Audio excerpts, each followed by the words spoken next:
So firstly, we'll start off with our karakia. So inoi tātou, kia hora te marino, kia whakapapapaunawi te moana hei huarahi ma tātou I te rangi nei, aroha atu, aroha mai tātou e tātou katoa, hui e, tae ki e.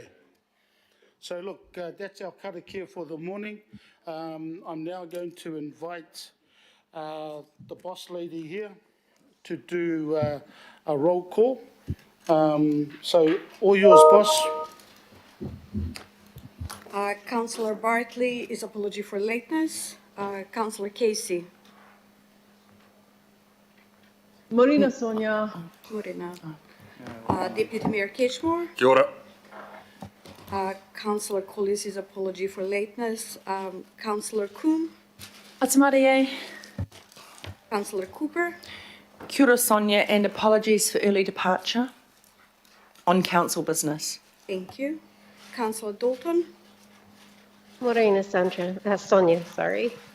Councillor Darby. Morena Sonia. Councillor Fletcher. Mayor Gove. Kia ora. Councillor Henderson. Kia ora, and apologies for early departure on council business as well. Thank you. Councillor Hills. Kia ora koutou katoa, Morena Sonia. IMSB member Tony Kake. Morena. Councillor Mulholland. Morena, good morning all. Councillor Newman. Councillor Sayers. Yes, good morning, thank you. Councillor Simpson. Morning, Sonia. Have you got me for apologies for a gap in the middle of the meeting? 1 to 3, Yes, we 4, do. something? Great, thank you. Yes, I'm here. Thank you. Councillor Stewart. Good morning. Councillor Walker. Good morning. Councillor Watson. Morning. IMSB member Wilcox. Kia ora te whānau. And Councillor Young. You're right, tā. Yes. Thank you, Sonia. And as you can see, we also have Sandra Gordon assisting Sonia. So I just want to acknowledge all the work, and I'll do the acknowledgements at the end of this agenda in regards to Maya.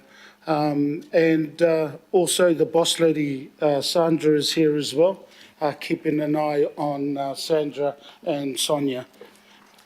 So look, we'll move into the apologies. I will move, and Councillor Casey, or Councillor Young, sorry, will second them. They were on the screen and they are here.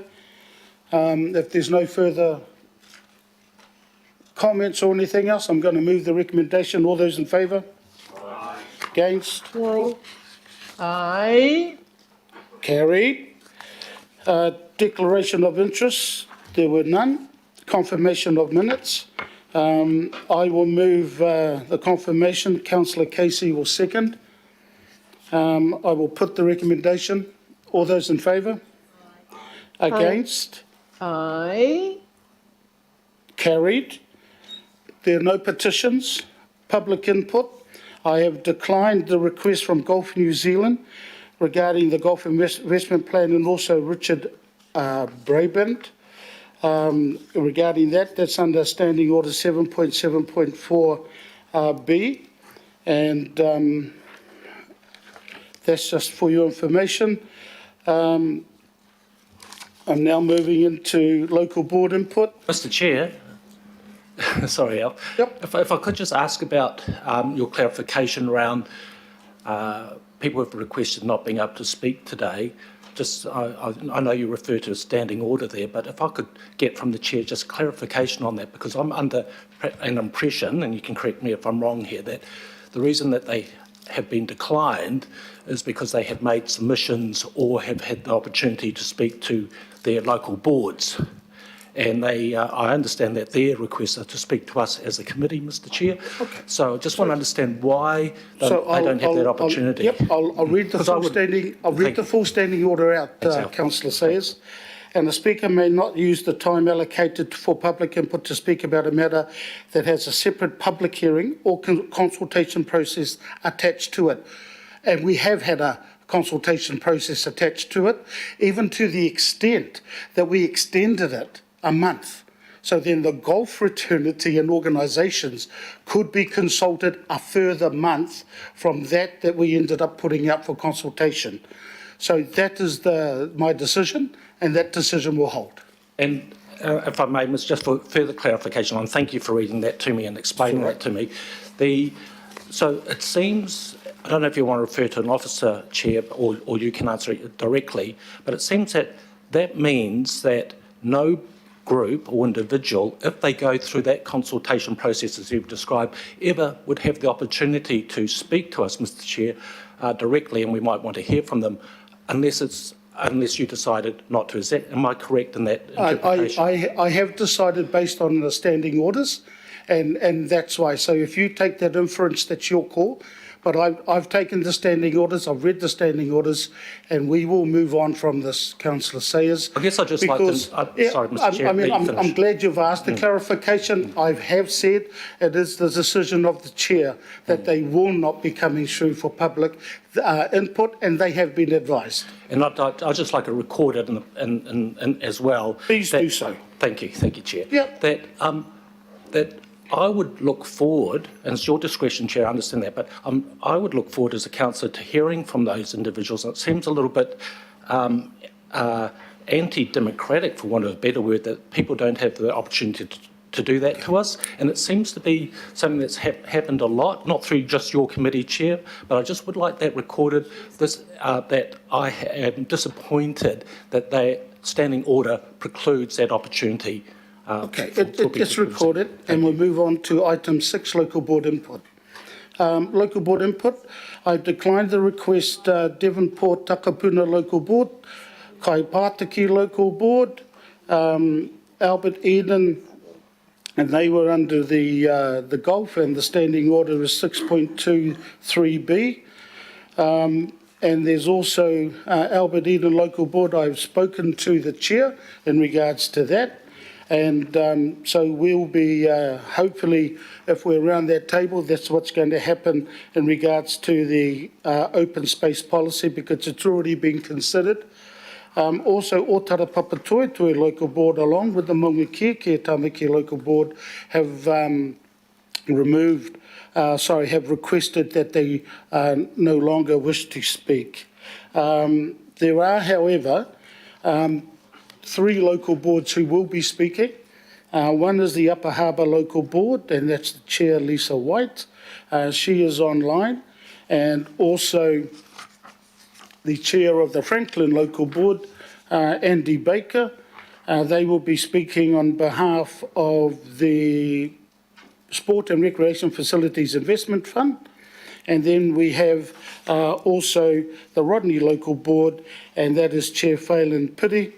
And he will be speaking in regards to the Te Ono One Rangatira Muriwai Beach. So I'm going to go through to the Upper Harbour Local Board. And Lisa, I can see your lovely face online. So I'll leave it to you, and then I'll get a mover and seconder after you're finished. Thank you, Lisa. Kia ora. Hi, good morning, everybody. Hopefully it's not too good a picture because we had a dawn blessing this morning, and 5:30 is already quite a long time ago. But it was one of those things I was happy to do before the end of the term. Thank you for your time this morning again, councillors. I'm speaking to the recommendations that you have in your report on the Sports Investment Fund, and I'm certainly not going to try and relitigate or change any of those recommendations, because I'm very mindful that this particular fund is, I guess, professionally and robustly evidence-based decision making. But what I did want to speak to was the really important value that our board puts on sport and recreation facilities. And really it's just a little shout out to say thank you, but also for those of you that are around the table again next term, this particular fund is the one that has the most ability to leverage great community sporting outcomes around the region in a fair and unbiased way. So I guess I'm putting in a thank you in advance for the projects in Upper Harbour that you've supported, a shout out in advance to the Marine Centre, which I've spoken to you about a couple of times, which will come back because they're not being funded at this point because they're not quite ready for construction. But given the decision at last month's PACE committee where the jetty will be vested to council, by the time the next round of this fund happens, they will be ready to fundraise for the actual landside facility. And I really just want to say thank you in advance for the foresight in having these significant funds available for projects that no local board will ever be able to afford to fund in isolation. So thank you again for your time. Thank you for the robust process. And while, of course, I would have liked all of the money that Upper Harbour projects requested to be funded, I absolutely support and endorse the process, particularly at this stage of the election cycle. So thank you, Chair. I am happy to answer any questions, though, if people have any. There will be a legacy from the FIFA tournament with the football club that's getting support, and there will be North Shore Rowing. They've got a really strong record of not only massive community participation at grassroots level, but they have provided some of our Olympians. So we've got pathways to elite sport, but more importantly, community grassroots participation. Thank you very much. Kia ora, Lisa. Thank you. And also thank you for the years that you have served your community and the advocacy as well. Councillor Watson, there's partai for you, but I put in the chat bar if you and Councillor Walker would move and he can second the input. Is that okay? Certainly, Mr. Chair. Okay, all yours, Councillor Watson. Thank you. Lisa, just you mentioned in your presentation there your gratitude in the first instance for this fund, and I guess in particular the ability it provides to leverage really good sporting outcomes that certainly local boards, but indeed council as a whole, wouldn't otherwise be able to do. And you did mention the Marine Centre. I wonder if you could perhaps just give your thoughts on terms of the regional benefit from some of these facilities. You referred to the rowing, but certainly in the cases of the Marine Centre, it goes way beyond just the boundaries of one local board, doesn't it, in terms of the people who are accessing that? Have you got anything you could just add by way of addition to that comment you made? Yeah, absolutely.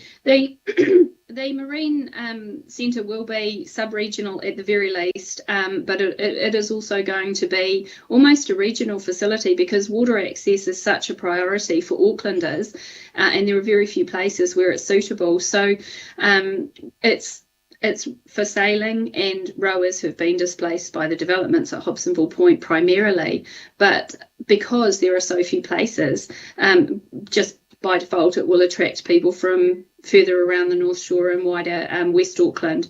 So it's certainly going to have a legacy long-term benefit to the wider Northwest. But I understand the reasoning for the funding for construction not being given in this round. But I just wanted to mention how important it was because it will come back, and many, if not most of you, will still be around the table. So couldn't resist that last little plug for the next round.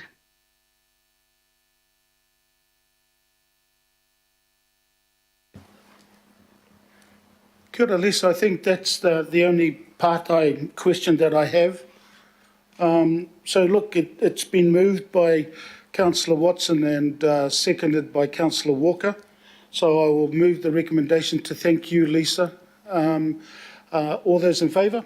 Aye. Aye. Aye. Against? Carried. Kia ora, Lisa. Thank you, Chair. Have a great day. Tapai, and you. Presentation from the Chair of the Franklin Local Board, Andy Baker. Kia ora, Andy. I'll get Deputy Mayor, Councillor Cashmore, and His Worship the Mayor to move and second the presentation and open up for your comments. Kia ora, Chair. Thank you, Mr. Chair, and I feel privileged to be here. The number of people that were declined, but it's lovely to be here. And I guess the reason I'm here in person is really just the last opportunity, I suppose, before we all just roll into whatever we roll into, to be here in front of the governing body and to basically thank you all for what you've done in the last 3 years or however long, and just a nice opportunity. And I'm not going to repeat, but I absolutely agree with what Lisa said in terms of the process and stuff. And, you know, it's great to see that we're getting some investment down in Franklin.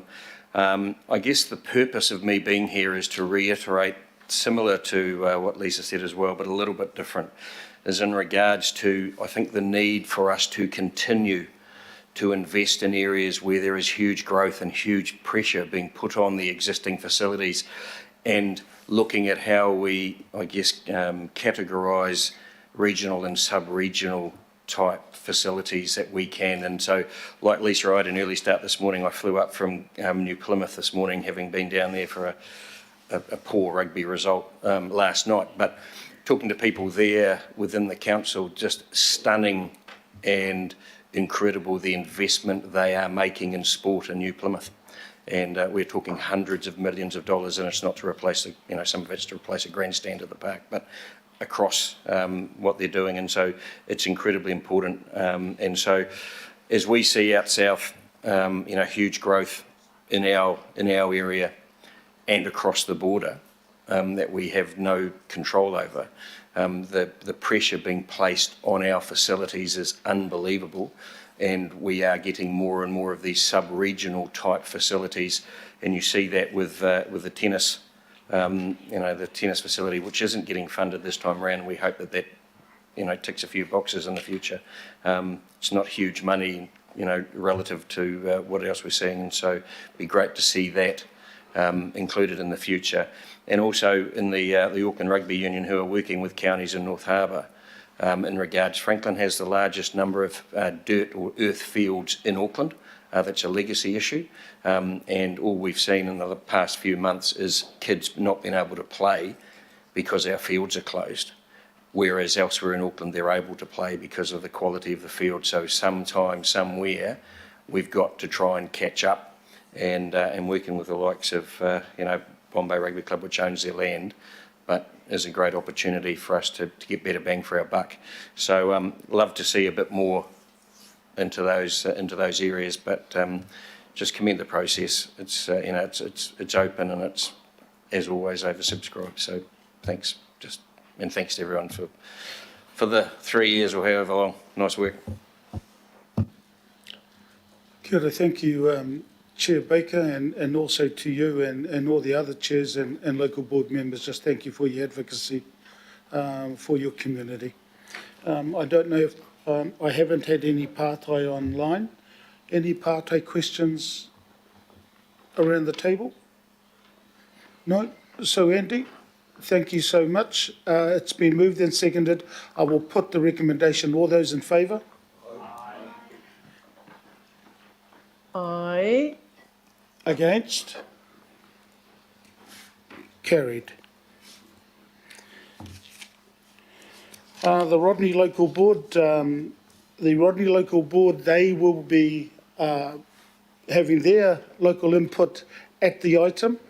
It'll be important from that perspective. Chair, are you okay with that?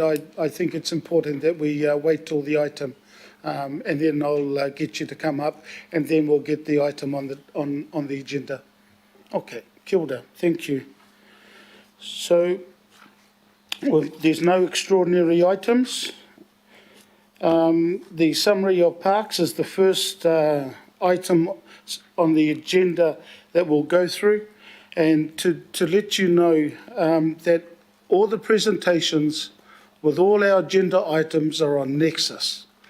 I have no doubt at all that everybody has read the agenda and also all the presentations, because we do have a very long and large agenda for today, and I do not want to be here at 9 o'clock. In regards to the first one, I will move and Councillor Casey will second item 8. Yep. Any pātai? Any whakaaro? Comments? No, there's none. I will put the recommendation. All those in favour? Aye. Aye. Against? Carried.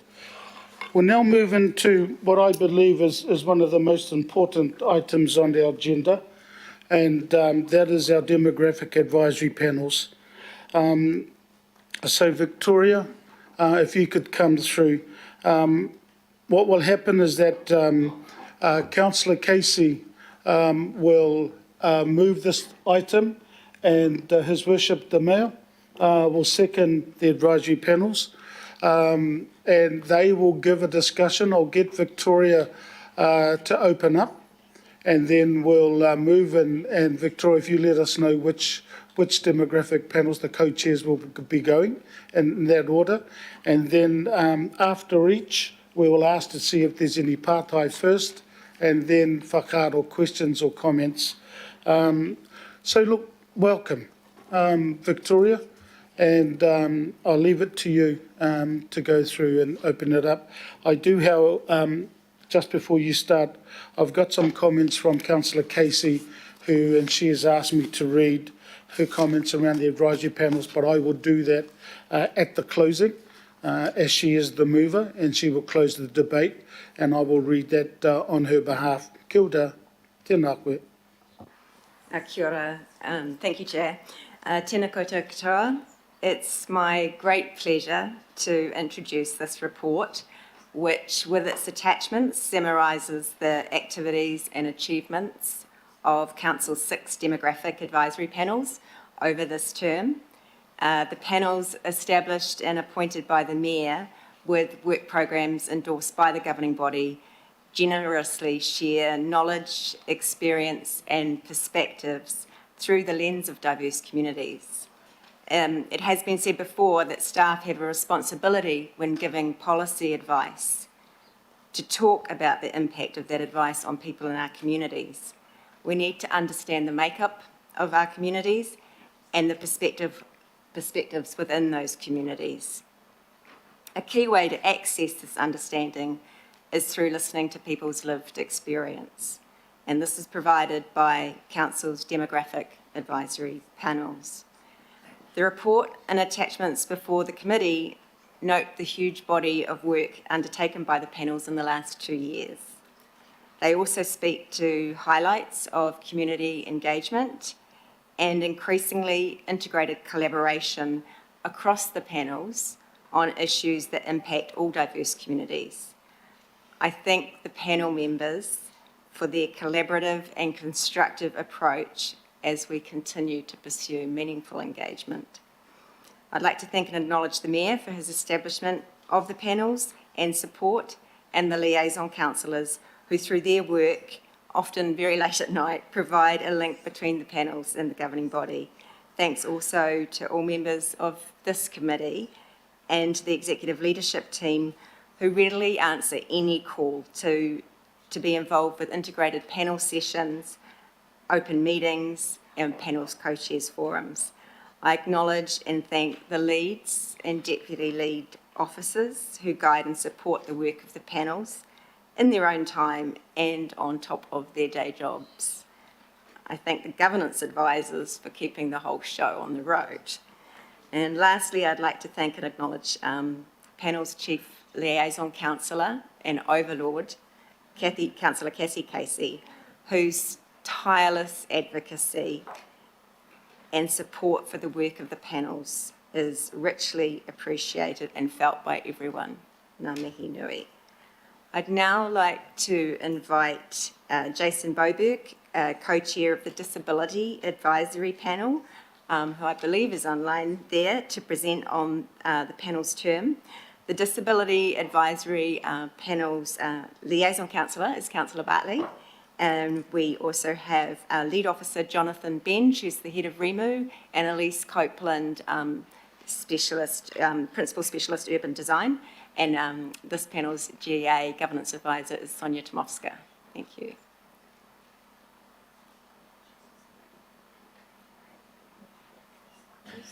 Victoria, I've just been advised that Jason is not online. Can we go to our next one, please? And then once Jason comes on, we'll go back to him.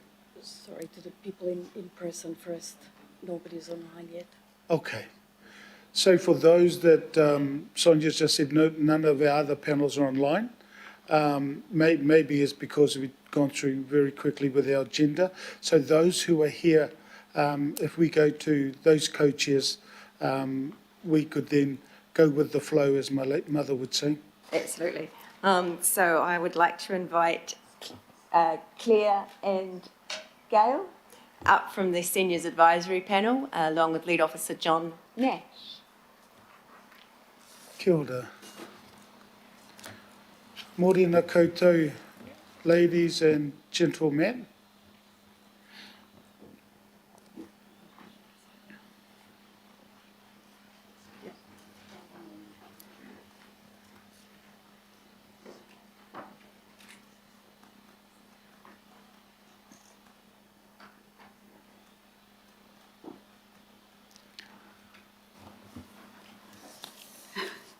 Kia ora, El. Kia ora. Tēnā koutou katoa. It's really nice to be here today. When I look at all the work that we have done, I don't remember doing all that work, so I must have enjoyed it. Anyway, gone back. I'd just like to introduce to you the whole team of the seniors panel, and also our leading officers and staff along the bottom. We're quite an interesting looking lot, and I'm sure that will change next time. Auckland now being an age-friendly city and member of the WHO, the Seniors Advisory Panel had 6 priorities to action: participation, accessibility, heritage, transport, housing, valuing and including seniors, to which climate change has also been added. The 2 guiding documents being the 2050-year plan and the age-friendly plan. It is with a focus on seniors that on the rising numbers of over 65s, plans, policies and strategies will need to reflect the outcomes for seniors and communities that are already challenged. Climate change and COVID alone have already impacted communities. Seniors can play a role in the development of a city that is safe and inclusive, and the Seniors Panel is vital for the advice and working with Council.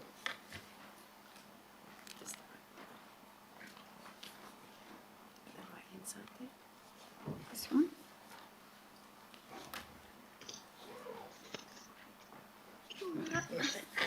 Kia ora. After meeting and greeting our co-panellists, after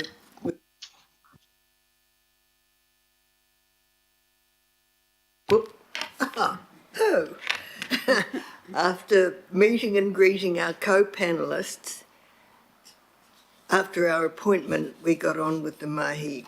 Our first priority was breathing new life into the age-friendly Auckland plan, Tamaki Makaurau Tauiwi Kaumatua.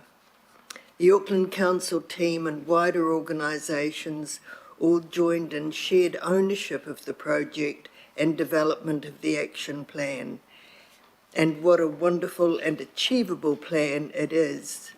The work of everybody involved is hugely appreciated, and it was accepted by the World Health Organization in March of this year. This is just a pie chart showing the challenges we had when COVID was well alive and kicking, as to the meetings we had hybrid, in person and online. And we did get over that challenge quite well, I thought.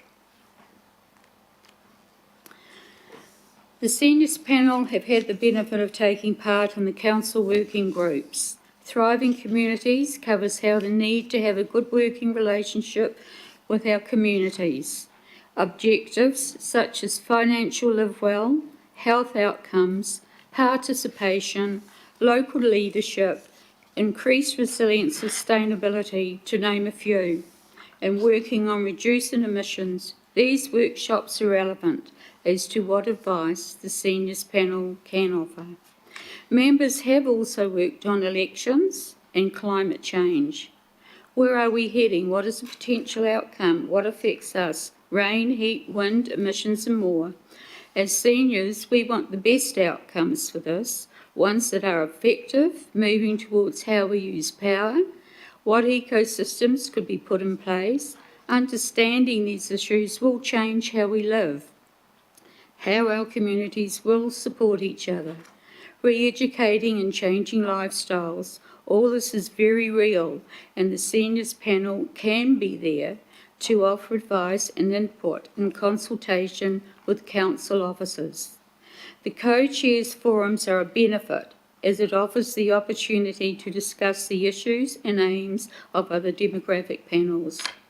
Cross-panel discussions have also been affected by COVID as to the number of meetings held, and for the future, new panels, it would benefit to increase cross-panels meetings.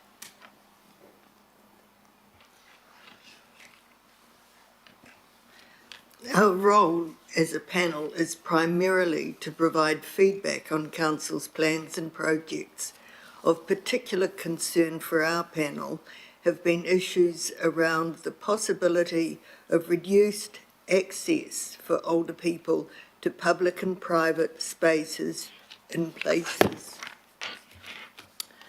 Over time, as panel members, we gained a deeper understanding of the range, complexity and huge impact of council's policies, projects and plans. We took our role as advisors very seriously. Next one. On and on. There you go. Okay, thank you. As an academic researcher, I was privileged as a member of this panel to be engaged and informed as critical policies, projects and plans were being formed. I'm grateful to my co-panellists and to Auckland Council for providing this opportunity for engagement.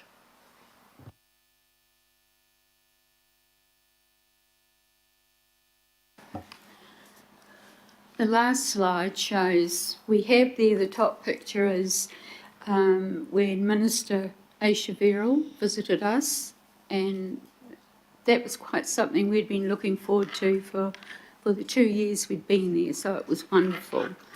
The slide underneath is a, I think that was captured at a Zoom meeting, was it not? Yeah. Yes, and the one on the right is of the group. So where to from here for the seniors panels? I want to thank Councillor Casey and Councillor Mulholland, and especially the seniors lead team. A special thank you to the Mayor Goff for having the foresight and the understanding as to demographic panels. We are thankful to have had the opportunity to bring the community concerns and thoughts to Council through the advisory panels. Councillor Filipino for the help and support on the age-friendly plan. The seniors do have a part to play as to how Tamaki Makaurau grows and changes.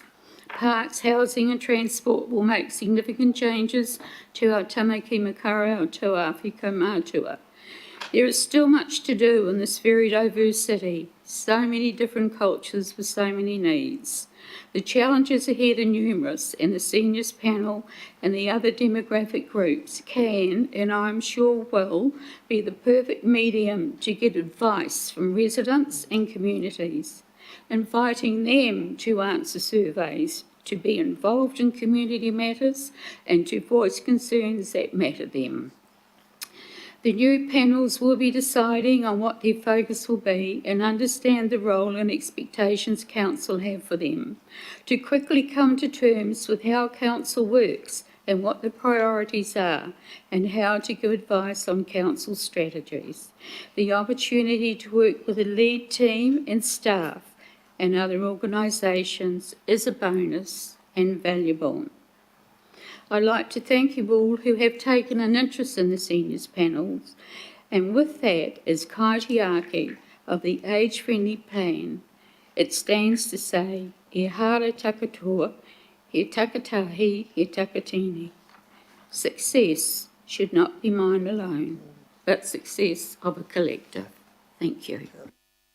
Ladies, thank you so much. Sorry, I don't know who. Whoever's got their microphone on, can you turn it off, please? We're just having some background noise, those that are online.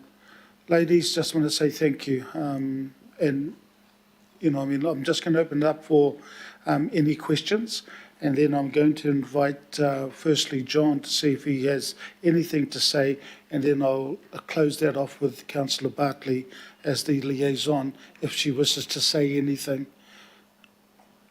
Oh, it's not yours, Sue. Sorry, my apologies. No, Holland. Tracy, sorry. Sorry, yes. Yeah, so look. That is myself, yeah. Yeah, any partai first? Are you Councillor referring Sayers. to me, Chair? And I'll get the ones inside here, Tracy, first, Councillor Mulholland, and then I'll leave you to say the last response before you move to the next panel. Councillor Sayers. Thank you very much, and through you, Chair, just wanted to acknowledge the work that had been done. Thank you very much for your presentation and updating the rest of the committee on your work. Well done, and as you've indicated, long may it continue into next term. So a great effort. And I guess my question, I was very interested to hear around your findings around accessibility and being kind of a major focus for the Auckland Council. My question's around, I've just been outdoor knocking, electioneering for the last few months, and particularly around Warkworth in my area, there's probably a number of people that would identify as being, senior citizens. And what they're feeding back to me is around the cost of living, just the impact that's having on them. And mainly when they explain that to me, it's mainly around pension, and they're trying to live off the pension. So I was just curious, my question's around does the senior panel have any position or statement around when they talk about council, they obviously talk about rates and fees, going up for them and those costs. So is there any feedback that you could perhaps give to the committee around, the impact of council's rates and fees, so we just better understand how your advocacy rests around that area? Is there any statement you can make there? Thank you. Thank you, Chair. Thank you. Good question. A major concern is any reduction or threat of reduction in pensioner housing, because of course that makes living affordable, or helps to make living affordable, and definitely concern around increased rates, because they come along with increased power costs, increased food costs. A lot of people, and not just seniors, are really struggling at the moment. Let's just hope that rates don't continue to rise as we move forward. I don't think you can speak to any pensioner without a bad comment about rates and housing. And it's very sad, but like Claire said, it is very, very noticeable for pensioners. Pensioners not forced, but having to go into a pensioner village, etc. And I see that's why it's so important with what's happening in the future with pensioner housing, that there's good support and community groups around that to support them, because they will need it. Yeah. Thank you, ladies. There's none online, and there's none around here. So, John, I'm just going to invite you to say a few words, and then I'll go to Councillor Mulholland to close this particular update, and then we'll move to the next. Kilda. Yeah. Thanks, Chair. Kia ora, committee members.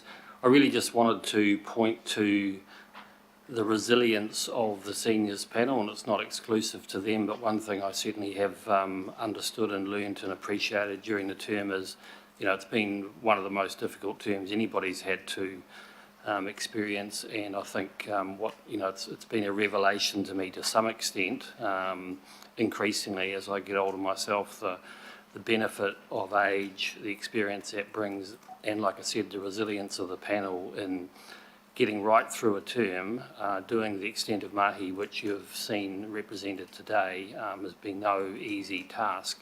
And I guess message for next term from myself as an officer is being really clear on what the role of the panel is, because of course panel members come in and they have aspirations and there's all sorts of things they'd like to lead on and do, and so clarity at the beginning would be the one message from me. So kia ora, Chair.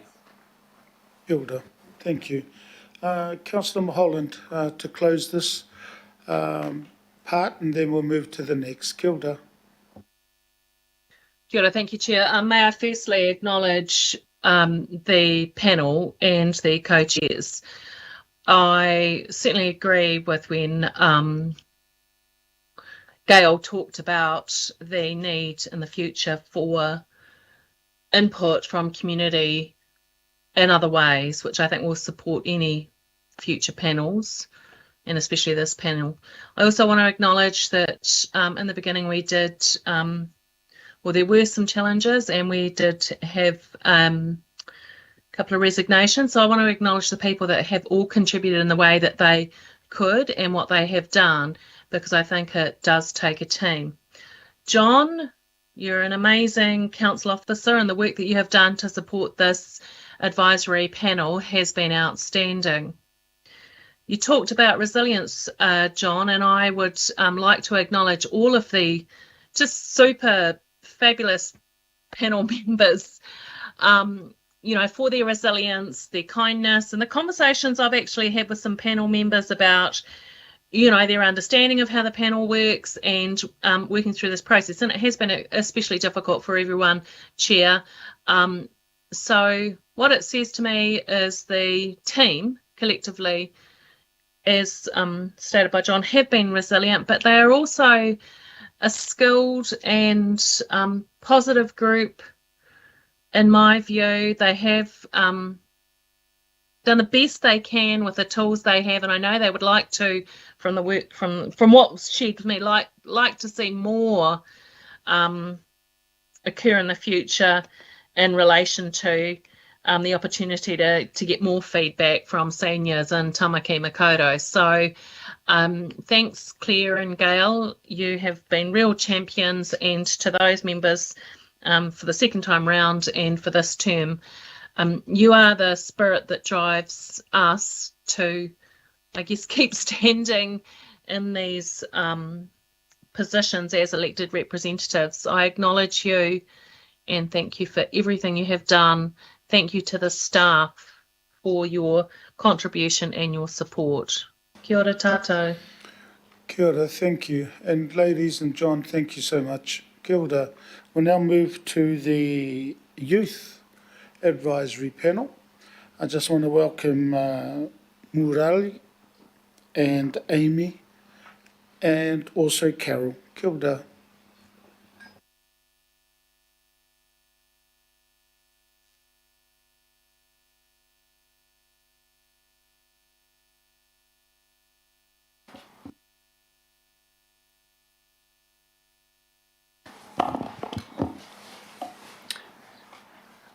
E ngā mana, e ngā reo, tēnā koutou katoa, Chair, Councillors, Mayor.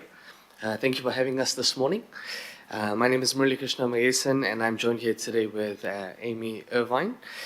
We have had the responsibilities of being co-chairs of the Youth Advisory Panel and Cross-Panel Climate Change Working Group respectively. We've also had the opportunity to work together on the Youth Advisory Panel with a number of youth from across Auckland to discuss, gather information on and provide feedback on various initiatives helping support Auckland Council's strategic programs. Just a very quick high-level summary of achievements. So 11 workshops, 5 open meetings, cross-panel hui, cross-panel working groups, Two of our members had the opportunity to participate in the Aspiring Leaders Forum in Wellington, co-chairs forum every 2 months, 3 sessions with governing body, including annual budget and long-term plan feedback. And of course, all of this was completed throughout multiple lockdowns, a global pandemic, a changing world alongside panel members' jobs, studies, and everyday lives.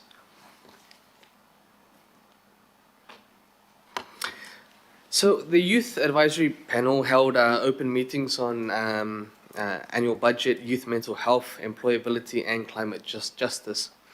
In addition to this, members attended other engagement activities on cross-panel hui, focusing on homelessness and housing, 3 waters, engagement guidelines, thriving communities, and the regional land transport plan. The youth panel was also on a number of cross-panel working groups that we've highlighted there. But I just want to emphasise the importance of these shared spaces because they were a real highlight for a number of the youth panel members. There was a lot of commonalities shared in these spaces, and it's really vital to keep these forums open for this sort of engagement.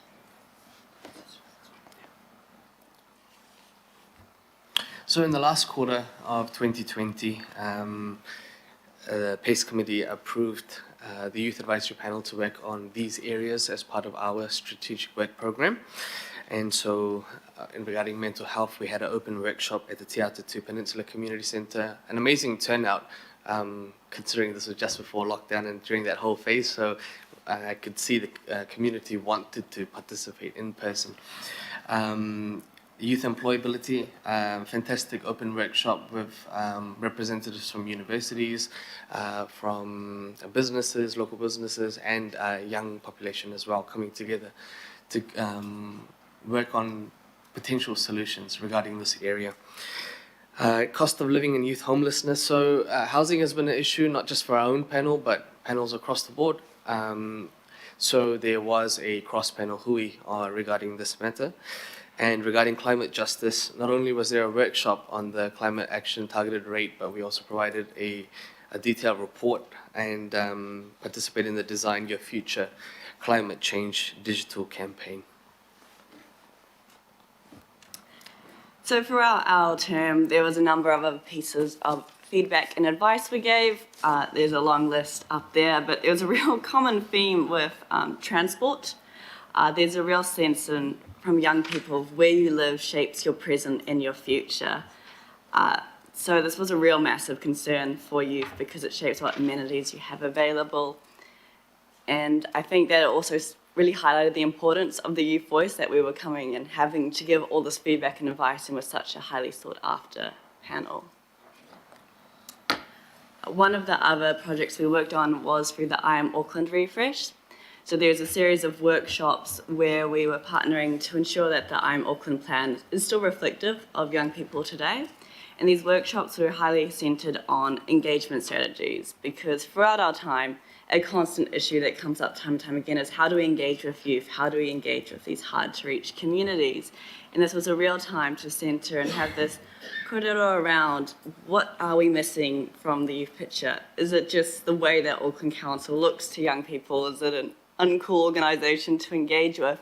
Is it this professional environment? Who was speaking to the youth?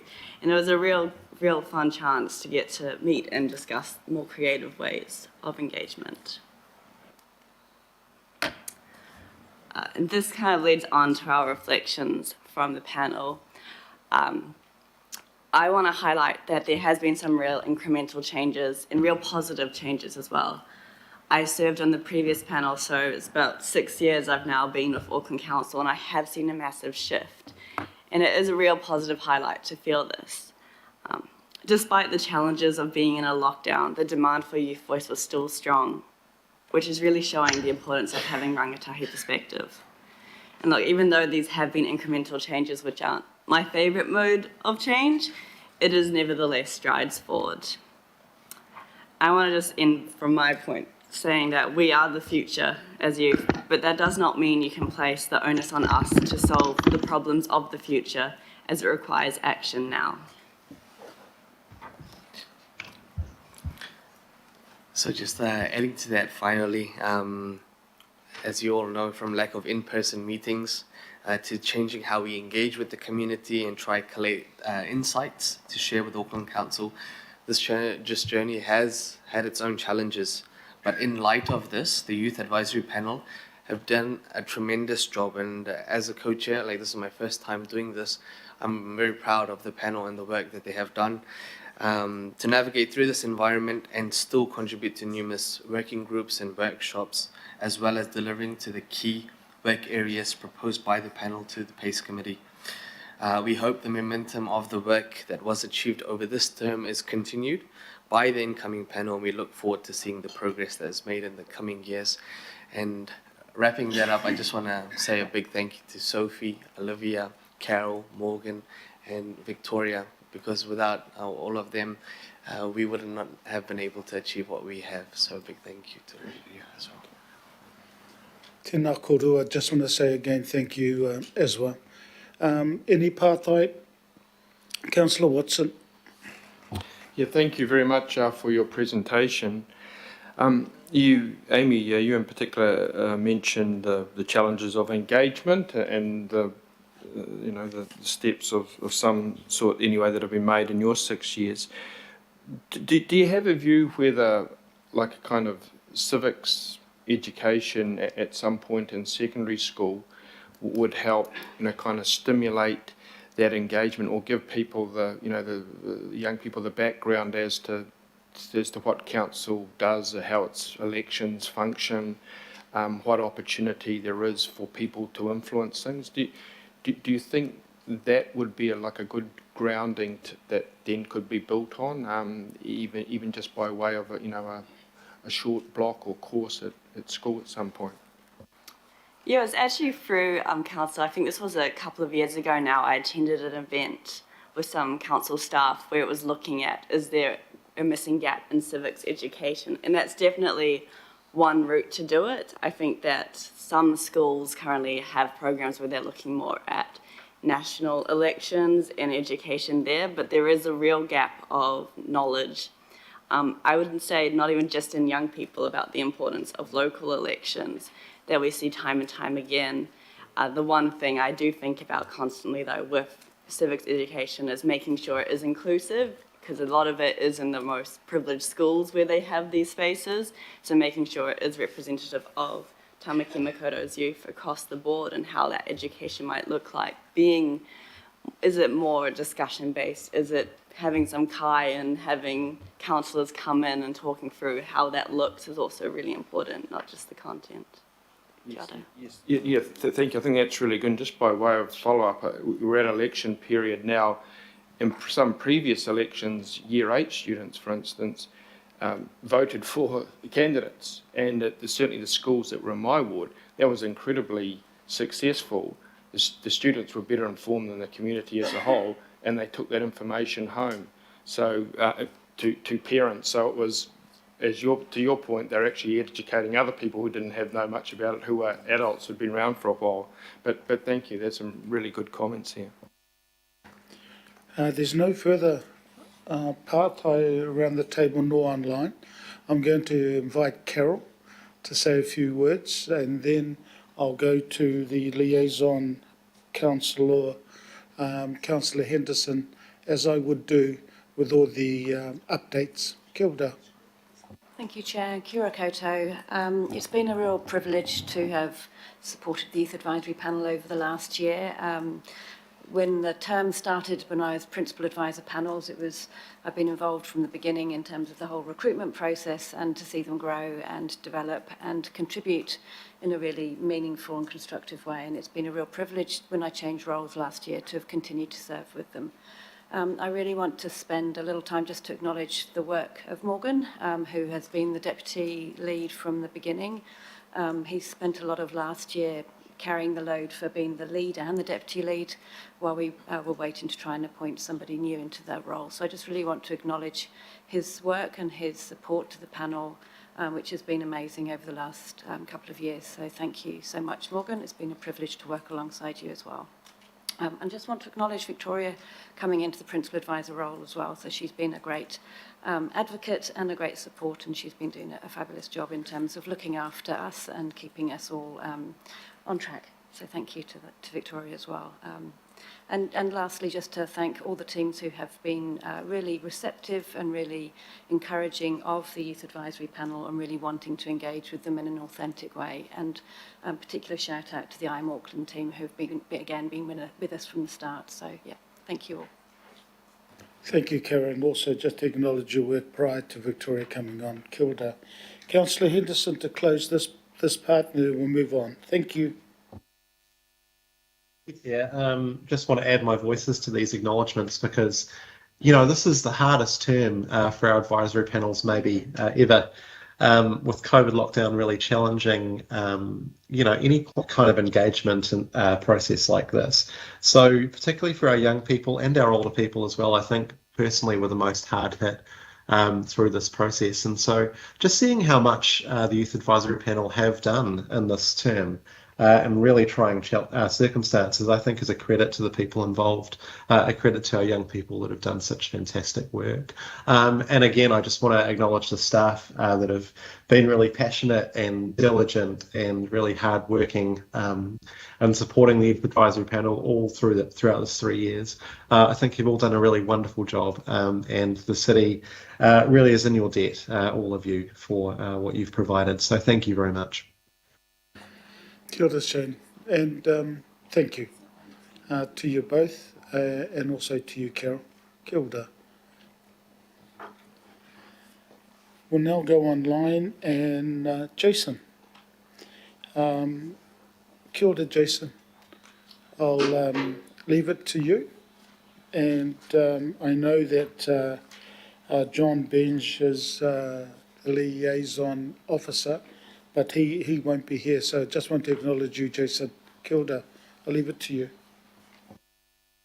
Kia ora. Thank you very much, Chair. Tēnā koutou katoa. My name's Jason Burberg. I'm the co-chair of the Disability Advisory Panel this term. I've got a blue blazer on, a white collared shirt, and a little green pin for climate reality leadership. So that's my image description today. So thanks very much, and it's a privilege to be presenting to you all today on behalf of the Disability Advisory Panel. I think we can all agree that our community panels are something that we should be very proud of, especially this term. I think it's fair to say that we have all delivered an extraordinary amount of work in the context of a pandemic that has severely impacted our work programs, engagements, and personal lives. I'm particularly impressed with the work of our Disability Advisory Panel, who have gone above and beyond their roles, advising both the Mayor's Office and Council teams, all while undertaking the additional task of keeping our disabled communities safe. Being part of this panel has been both challenging and rewarding. It has reinforced the clear need for these panels to be prioritised moving forward. Our communities are experts in our own lived experience, as well as many relevant fields, and the contributions our panel members have made to Council work on a variety of work streams have been invaluable. The Disability Advisory Panel has provided a critical role of advice on many initiatives, including climate change, climate justice and plastics, Auckland Council's long-term plan, affordable housing advocacy plan, Auckland transport parking strategy, thriving town centres and guidance, as well as the inter-panel working groups and much more. However, the highlight for many of our panel members was certainly the Disability Leadership Community Engagement Forum that we recently hosted.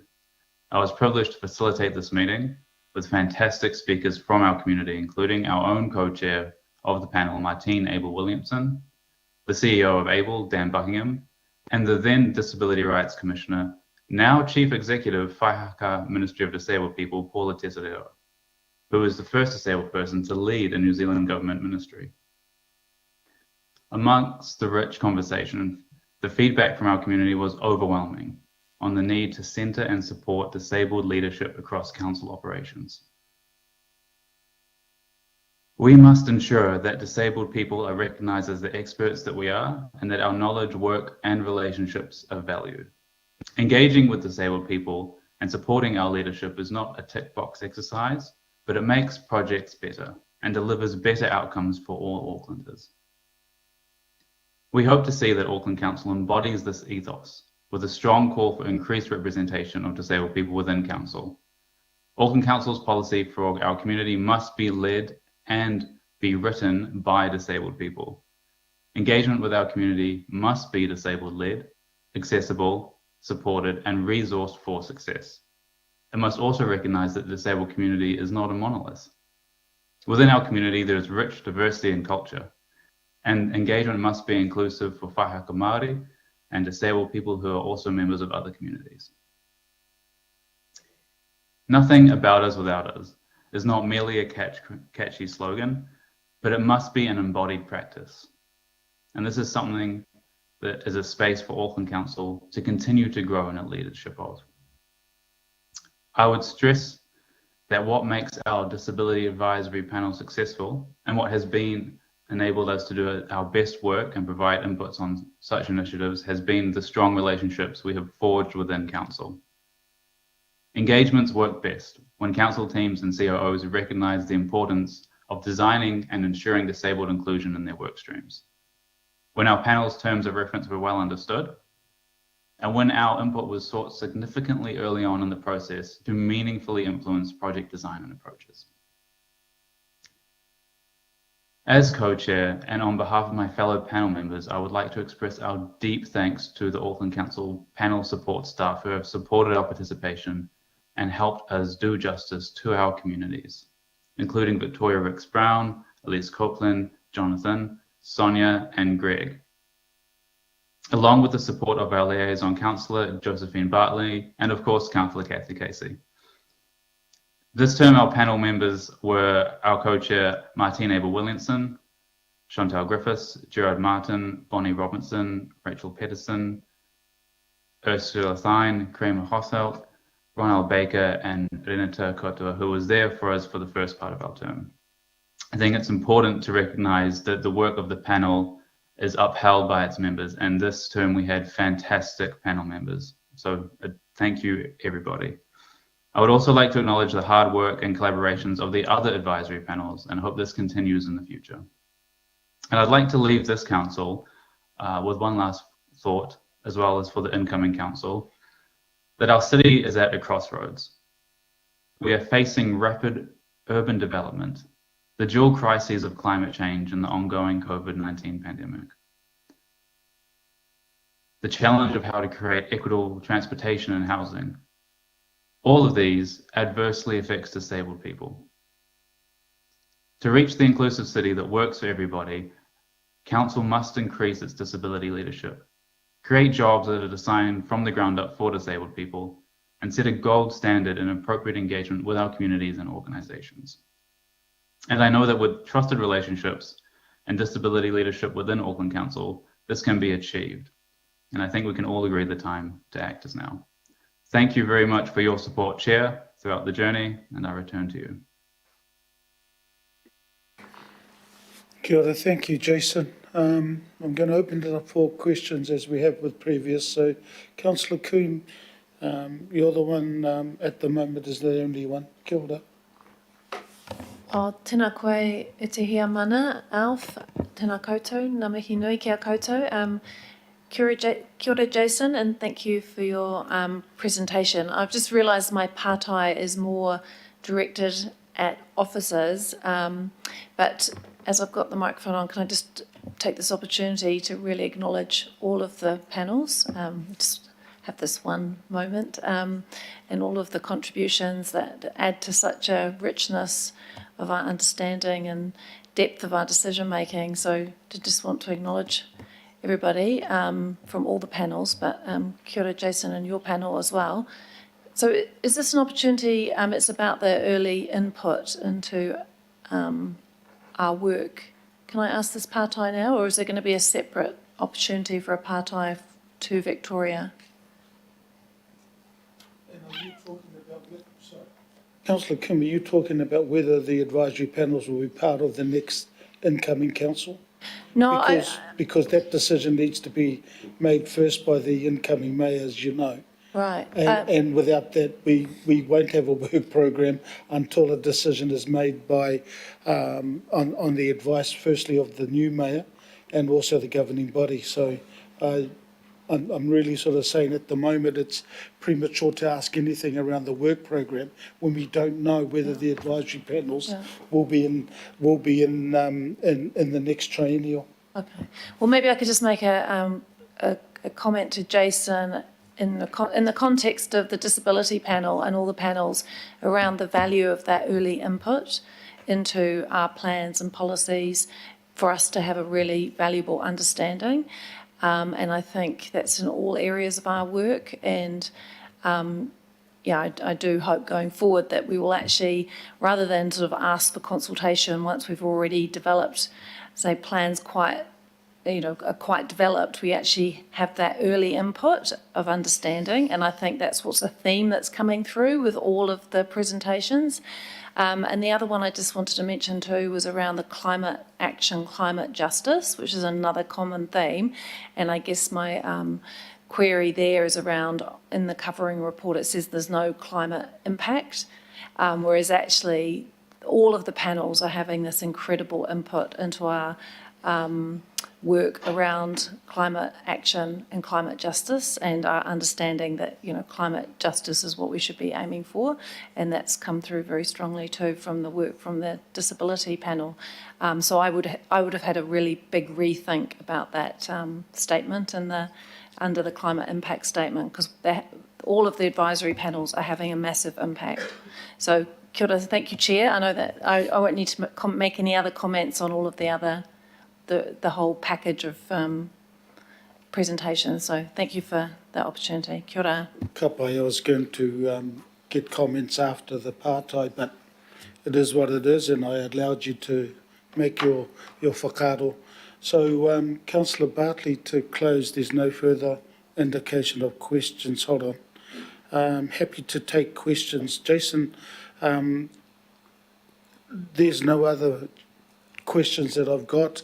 Councillor Coombe had a statement which he's made, and there's nobody online, Jason, so I think it was just thorough, your report, and there's no partai.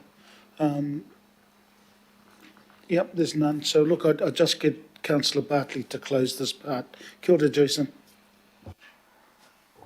Kia ora. Thank you, Chair, for the opportunity. I want to acknowledge Jason and Martine for their leadership with the panel and also with the disability sector. He's right when he says they're all experts in their field and also the lived experience. And I remember Jason presenting to the governing body very early on that, he didn't see anyone sitting around this table that represented his lived experience, his background in terms of disability. And I think that's a really important factor because, we look at Auckland and we look at our Auckland plan and our outcomes of belonging and participation. And where we have a gap like that, then that means that the organisation needs to be stronger in that regard and do more.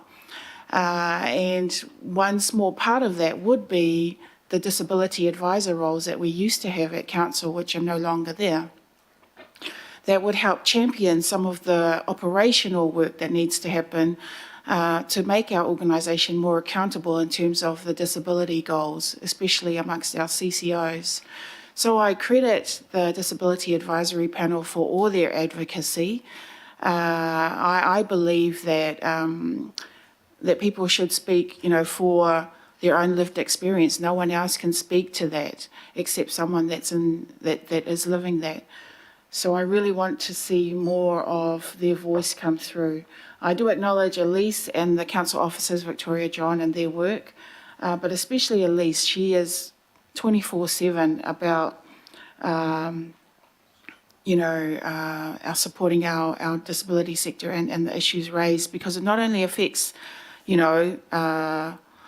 this sector, it affects all of us, because at one point in time we're going to have mobility issues, and so things like universal design is imperative to achieve. And I thank them for their advocacy year on year on year on this, but we don't seem to be making any inroads in achieving that.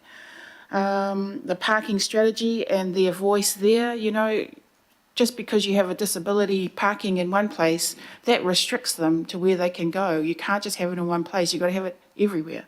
So anyway, I don't want to be negative, but I appreciate all their advocacy and their work, and these are some of the issues that they continue to voice and raise. And representation, another big one. So all the best to our panel. Thank you so much for your advocacy and your work and your voice. Thank you. Kia ora. So thank you, Councillor Bartley and Jason. Also, thank you to you. We move to our ethnic, Mohammed and Eva. And Manoj is the officer and Councillor Paul Young is the liaison councillor. So I hand it over to both of Mohammed and Eva. Tēnā korua. Thank you, Councillor. Kia ora koutou katoa. Good morning. Assalamu alaikum, ni hao, and namaste. It is a pleasure to be here with you this morning. It has been an immense pleasure to have co-chaired the Ethnic People's Advisory Panel this term. Through our lived experiences, we were able to provide advice to Council's elected members and staff on a range of regional policies, plans, strategies, emerging issues, and any other matter of particular interests or concerns to our ethnic communities. We would like to thank you for taking our feedback into consideration throughout the term. We would also like to thank Council staff for their support and guidance, and a special shout out and thank you to our fellow panel members for their mahi and support during the term. During our term, the Ethnic People's Advisory Panel continued to engage with ethnic communities to amplify their voices, experiences, stories, and vision for Auckland. Despite challenges imposed by COVID-19, we continue to advise Council on issues of importance to ethnic communities, such as employment, housing, transport, safety, and civic participation. Throughout our term, we felt strengthened by Auckland's diversity and are continuing inspired by the growing diversity of Tamaki Makaurau. Our priorities for the term were to first increase the sense of belonging of Auckland's diverse communities. Two was to increase the connection between Auckland Council and Auckland's diverse ethnic communities. And our third priority was to increase the representation of ethnic communities in Auckland Council's workforce. I'll hand over to my co-chair Eva to continue the rest of the presentation. Kia ora. Oi, Thank you, Eva. Mohammed. Thank you. We're proud that Auckland Council agreed to adapt a lot of the recommending we made in our discussions document, providing feedbacks on increasing diversity at Auckland Council. In summary, the panel believes that the organization should focus on 4 key areas to attract, retain, and improve the staff experience and journey at Auckland Council. First, an inclusive corporate culture that celebrates and prioritizes cultural diversity. Second, a recruitment process that focuses on the needs of our diverse communities and upskill recruiting managers on inclusiveness and bias. Third, an employee experience that addresses barriers to well-being and advancement aimed at retaining its diverse workforce. Last, training, mentorship, and secondment opportunities for underrepresented groups within the workforce to be represented at senior levels so council staff can better reflect the city they serve. We were also honored and privileged to invite Ming Foon, the Race Relations Commissioner, to join us for a discussion. Ming Foon is New Zealand Race Relations Commissioner and formerly Mayor of Gisborne for 24 years. Ming Foon attended one of our open meetings on 5th of July 2021. In the meeting, Ming Foon shared about his insights on local government, his experience of working with diverse communities, and his advice to all of us in the meeting was to be courageous and take the challenges. The biggest challenge we faced was the impact of COVID-19, which impact on our abilities to engage with communities. However, we continue our work to serve our community. Overall, we enjoy our time working with a governing body and the opportunity to advise Auckland leaders on how to make our city better and brighter. Thank you very much. That's all. That's us.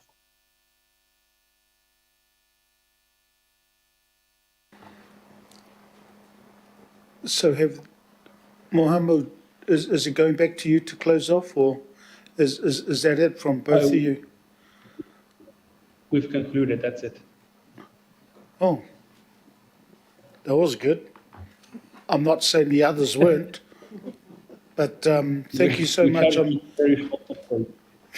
So look, I'm just going to have open it up for Pātai for any questions. I've got Councillor Cooper first, and then I'll see if there's any online. Thank you to you both. Councillor Cooper. Thank you, and thank you very much for the work that you've done and all the input that you help us with. It's just what I've noticed recently, being an election, and we know that it's really important that people from our ethnic communities get a chance to be sitting around this table and local board tables. Have you had much feedback about ethnic candidates having their faces cut out of their billboards and defaced from your community? Because that's very alarming. Thank you. Mahama, would you like to start? I haven't. I've seen candidates being defaced, and but I haven't had personal contact with candidates about that. It's disappointing that in a diverse city like ours that this is happening.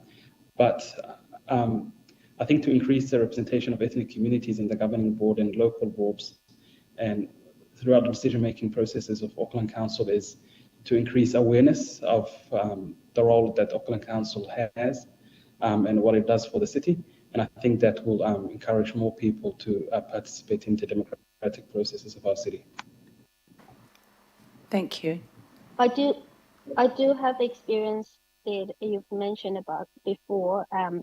We have an increased number of Chinese descent candidates this round, and there's a lot of lado around. And I hope that our people will be more acceptable or welcoming for diverse candidates in the future. Thank you very much for your feedback. Councillor Stewart.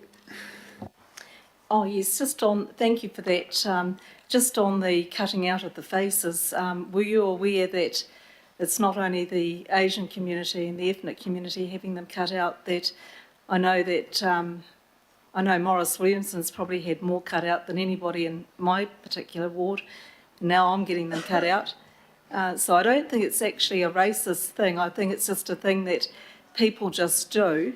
That's my opinion anyway, and I think that's shared by a lot of the community. I've had a lot of Chinese people come up to me and say, "Oh, this is terrible." When they see. Is this a question? Or, so, are you aware that it's all people that are having their heads? And I've just noticed that Councillor Sayers next to me, he's had a different head put on his face. So we don't even know who it is. So it's happening to everybody. So I don't really believe that it is a racist thing. I think it's just something that there's people in the community that do this all the time, and it's not to any particular race. It's just people being silly. Thank you. Yeah. So, just to close off, there was no intention at all in regards to it being racist. The question that was asked was whether they had any feedback from the community, the ethnic community. So there was no indication at all. I, in particular, look better with a moustache on my one. So, Mohammed and Eva, if you wish to respond, there was a question. If you wish to respond, if not, I'll go through to Manoj. Thank you both. No, I don't have anything further to add, but I see that a lot of candidates from diverse sectors of society have faced challenges during this election, and I just think it's one of those strange political seasons. So, that's all. Eva? I would like to add that maybe it's not an ethnic or racism thing, but for people who try to make Auckland home or New Zealand home, it is a very discouraging thing because we've always been trying to fit in and taking this step forward to become the candidate to become part of the election and experience this is quite a big shock in our community. So it probably is not a racism thing, it's people's behavior, but it does hit our community hard. Thank you. Thank you, Eva. I'm going to go to Manoj if he has any comments, and then to close this particular part will be Councillor Young. And so all the liaison councillors know that they will close the debate. Thank you. Manoj. Kia ora, Chair and committee members. I hope you can hear me. Chair, just want to say my thanks and acknowledgement of our co-chairs Mohammed and Eva and the panel members this term. I've had the privilege of supporting the Ethnic Peoples Advisory Panel from about halfway through this term, and it's been quite an eye-opening experience working with the panel, during quite challenging times and during quite a heavy workload as well. The panel lost a couple of members this term as well, but they've continued to stay focused on their work program and deliver some really good piece of work and feedback on behalf of the panel to council staff as well. Chair, there are a couple of recurring themes here, and the issues that the panel have raised with staff really is around, one is about influence and working with more senior staff and elected members, and I just want to acknowledge you, Chair, for engaging with the panel on numerous occasions, Councillor Casey and liaison Councillor Paul Young as well, who've really been generous with your time and wisdom this term. And also our senior staff, especially Patricia Reid and Phil Wilson, who've engaged with panels on that issue. The panel raised around the staff cohort, and the staff cohort reflecting the community of Auckland. And so I just want to, and so that's the influence thing, and the other issue really is about at what stage of a project staff engage with the panel, and that's something to think about, I guess, next term.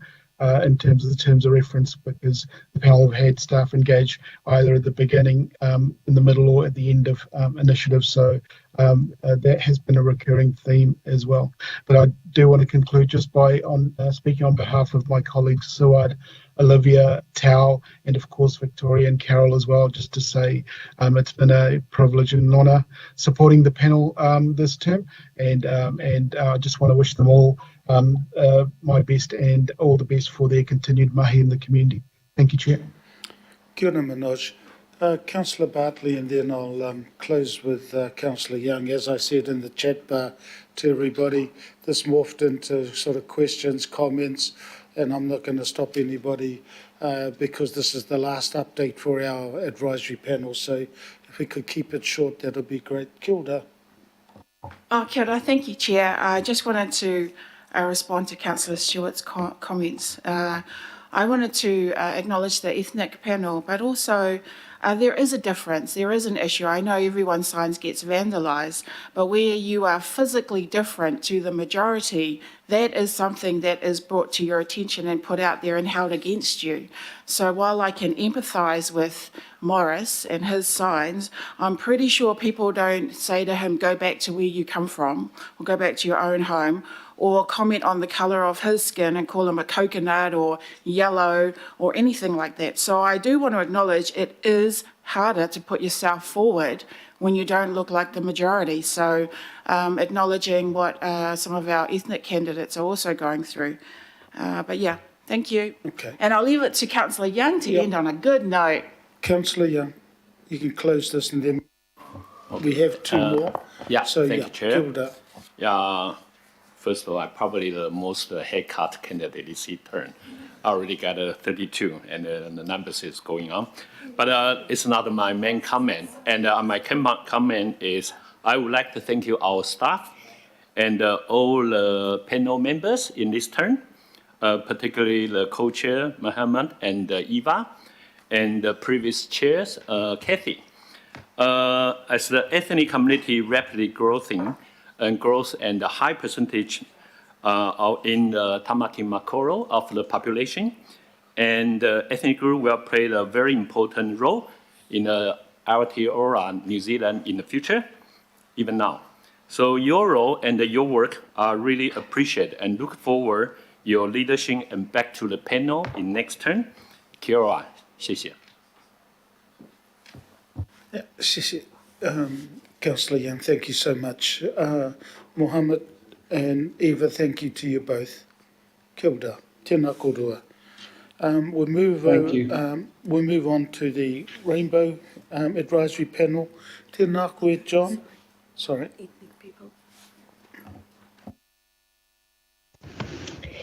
Kia ora, esteemed guests, it's H here. I just wanted to check for the run order. I think we were going to try go at the very end, but I realise our run sheet might have had to change just while I await the arrival of John Kingi here. Okay, H, so look, am I... Can we go to... So you want to go to the Pacific one? Okay, things are changing very, very quickly here, H and John. So look, I will move to the Pacific one. And John, sorry, Manu, unsure if you're by your note. There's the other boss. Tēnā korua, Tālofa and Maloe Lelei, Hainoame. So I'll go to you both. Kia ora. Malo.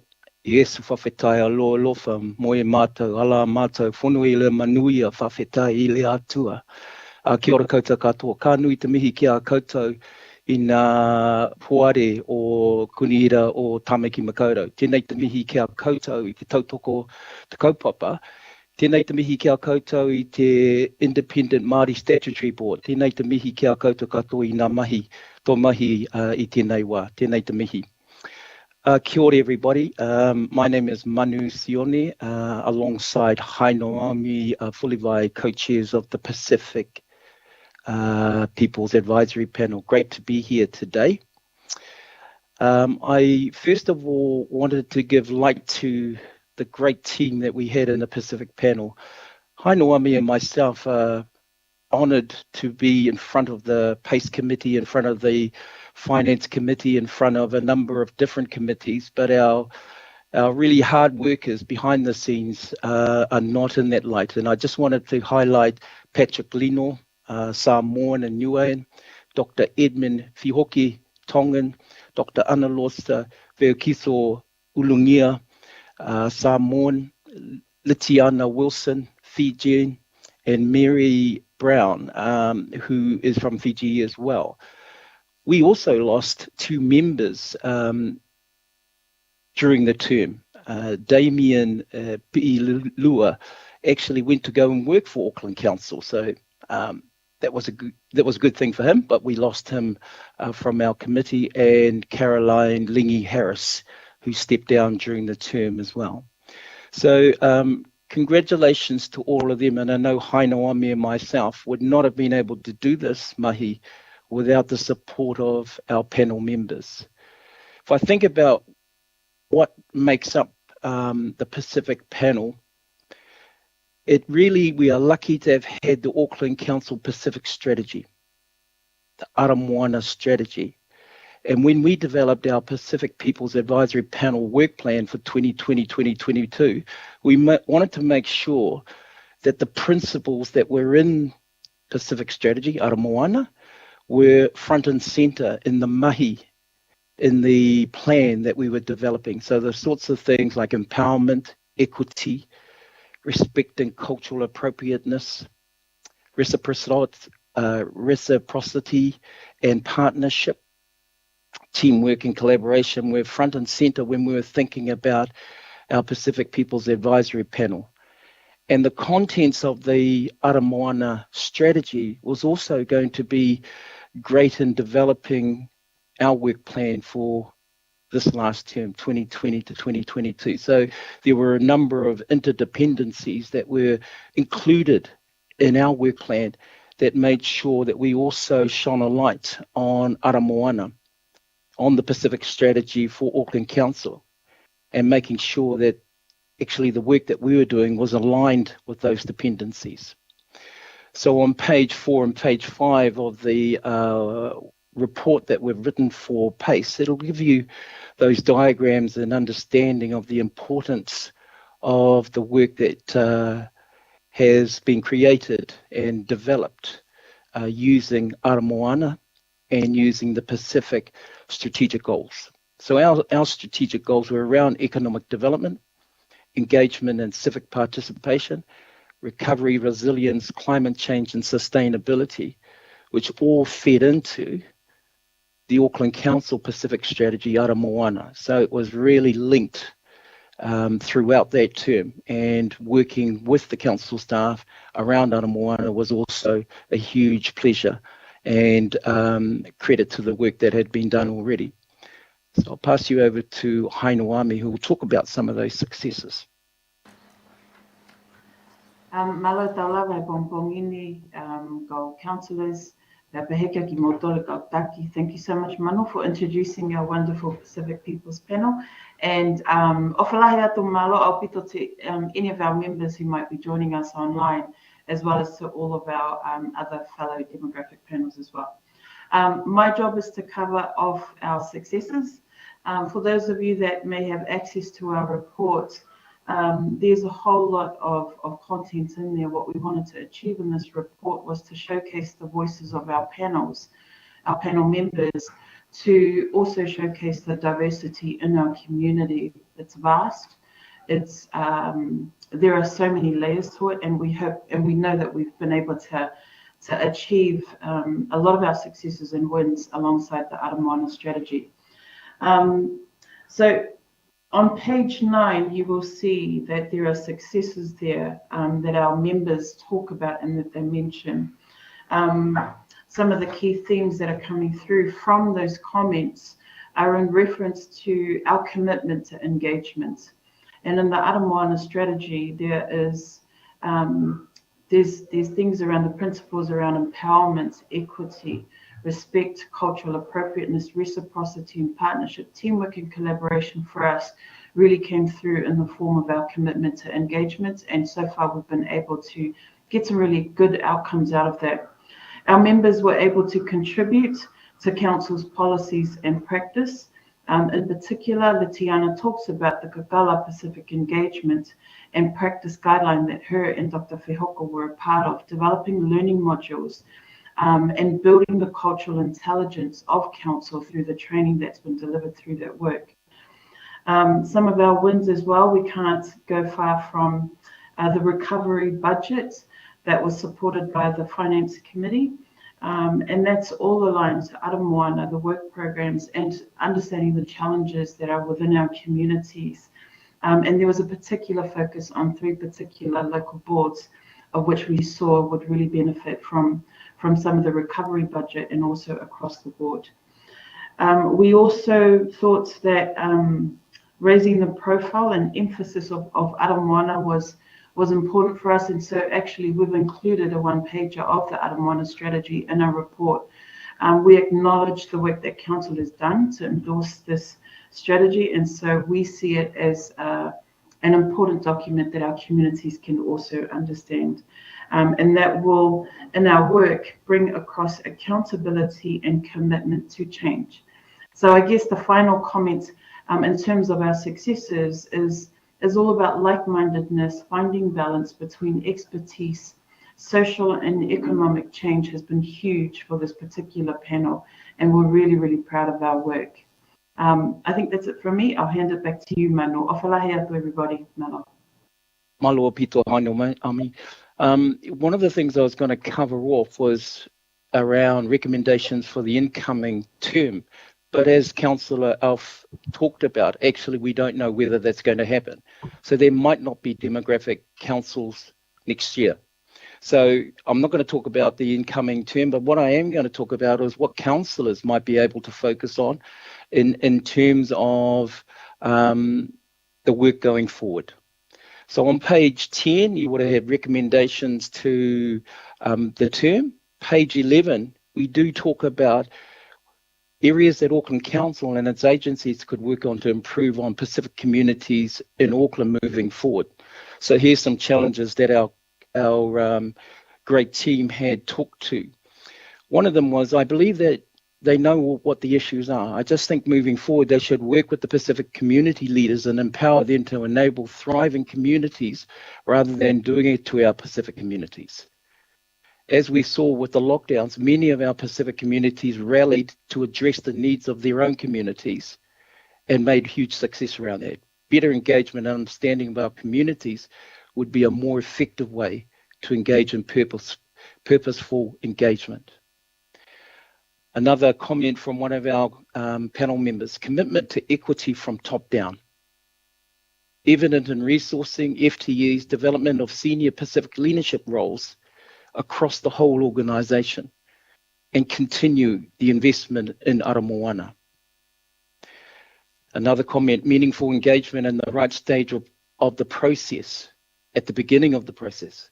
Continued investment in Ara Moana, commitment to developing and progressing the Pacific staff within Auckland Council, right to the top.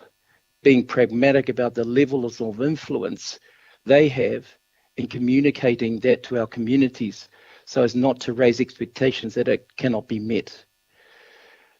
The 4 issues that one person highlighted was still around climate change, economic development, digital enablement, and workforce development and leadership within our Pacific community. One of our matua talked about authentic communication and understanding of Pacific. So I think that was highlighted when we hosted a mayoral candidates whono in Fickling Centre, where the communications were not aligned to encouraging different community to come through. So we changed the communications on that, and the flyer was really good and well received. Another comment, being able to connect with Pacific peoples by collaborating with Pacific communities and honouring Pacific futures.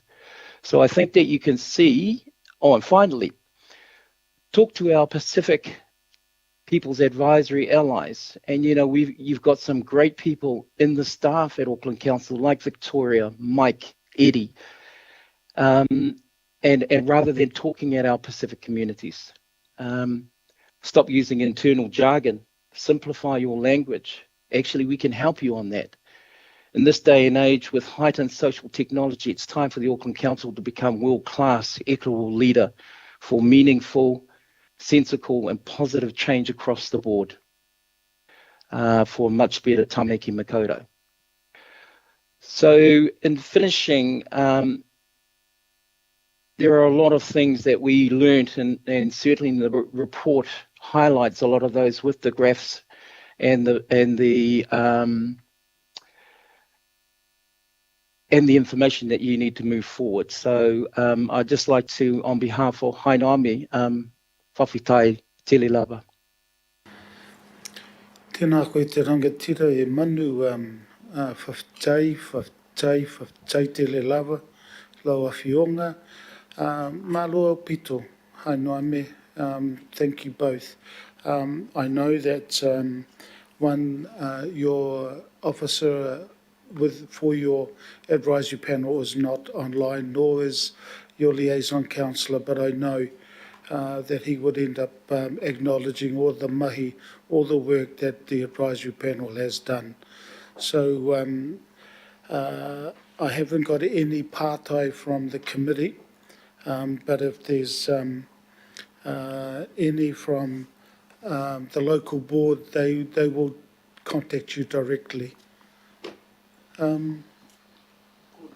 Ai, ko koe nā? Okay, look at to Manu and Hainoame, what's going to happen is that There's no partai here, no questions, and I'm going to get Matua Wilcox to close this particular presentation, and then we'll move into our last, which is the rainbow panel. Kia ora, tēnā koe te rangatira. Kia ora, Glenn. Kia ora. Hai no me manu tēnei te mihi ki a korua. Tēnei te mihi ki a korua e tūtū ai ngā kaupapa mō ngā whānau no te moana kiwa. Me ngā whānau e noho noho ki tā o tāmaki makaurau. I roto i tēnei te tino mihi ki a koe e tōku whanaunga e manu. Tō whakapapa tai atu ki puka puka me hamoa. Me te tau o reo i tēnei te mihi ki a koe. Just like to thank you all for being who you are and doing what you do. A lot of the aspirations that I hear from your kōrero actually is reflected in the kōrero of Te Tiriti o Waitangi. Participation, reciprocation, all of those things. Things that belong not only to Maori but to all New Zealanders. And so I'd just like to thank you for being who you are and for your panel's work this whole year, this whole term. It's not like previous panels. It's not been an easy year. It's not been an easy term. But haere tonu ana I roto I nā ringa tōtoro te atua me tōna manaakitanga. No reira tēnei te mihi ki a kōrua ki tō panel ki nā whānau katoa. Kia ora mai tātou. Tēnā koe te rangatira. Ka pai. Thank you both. Kia ora. We'll move into our last. And tēnā koe, John. Tēnā koe. And tēnā koe, H. Tēnā kōrua. We'll hand it over to you both. Kia ora. Ngā mihi nui kia koutou katoa. Kia ora to you, Chair, to the Mayor and to esteemed councillors and other awesome council staff. It's my delight to be joined online here with my co-chair, John Kingi, to present to you our recommendations and some special thanks that we had as our term as the Rainbow Communities Advisory Panel draws to a close. To start, I'd like to give a special shout out to my co-chair, John Kingi, who has been, it must be said, served in this role with council for over 6 years. So as he departs this waka and on to the next adventures, would like to take just a moment to thank his service to our communities, but also to help guide myself and the rest of our panel members as we navigate our way through the waters of council. I'd like to take a moment to shout out to the rest of our panel, which includes Julie Watson, Jack Byrne, Max Tweedy, Whale Lisa, Taxika, Teresa Platt and Cam Clarkson, and also acknowledging 2 members who resigned during our term, Lee and Tara. Also like to give a special shout out to all of our supporting councillors and staff. Thank you to Councillor Richard Hills as our liaison councillor, Councillor Kathy Casey as our lead liaison councillor, our principal advisors, Carol Hayward and Victoria Wicks-Brown, and Duncan Glasgow as our governance advisor, David Gurney as our lead officer, and Rian Munro as our deputy lead officer. Your guidance and support has been extraordinary, and you really set the bar for what awesome public servants could look like in supporting communities to have our voice heard at these tables. At this point, I'm going to pass to my co-chair, John, to start to lead us through our recommendations that we bring to you at the end of this term. We're going to take our report as read, and we really encourage you to catch up on your homework if you haven't had time to get through that. But today we'll speak to our recommendations and are available to answer any questions. Over to you, Ehua. Tēnā koe hoa o te rā kia koutou ai e tautoka ana ngā mihi kua mihia. He mihi tēnei hoki ki ngā mema o te Puari Māori. Nā reira, mihi atu hoki ki a koe e te kaihautu o te kaupapa nei o te rōpū nei H tēnei te mihi. Yes, so as H said, we're going to take the report as read. I know we're last and we're running behind time, so we're going to catch up because I know councillors will appreciate that. Nā reira, we're going to take the report as read, and I thought what we could focus on, actually, I thought we could focus on the recommendations. And I think over the 6 years that I've been involved in the panel, our context has changed. COVID has changed our context. And so in terms of our reflection of our time, that COVID-19 lens was really applied quite heavily across all of our mahi. It did affect our efficacy and the impact that we were able to have as a panel. And it also limited the community's capacity to engage. So that lens really has impacted us, and we tried to really highlight that. In terms of our recommendations, I think for us, what we see is that the issues that impact across our panels, all of the demographic advisory panels, there's a lot of intersections. So when you think about rainbow communities, you think about disability communities, you think about Pacific communities, ethnic communities, we have people who sit across all of these demographics. And so in terms of an approach moving forward, our first recommendation was really to focus on the relationships and the intersections that exist between panels, and trying to create, we'll move away from a sort of siloed panel approach, and the co-chairs forum and some of the cross-panel kaupapa have really contributed quite well to that approach, and would really recommend that those forums continue.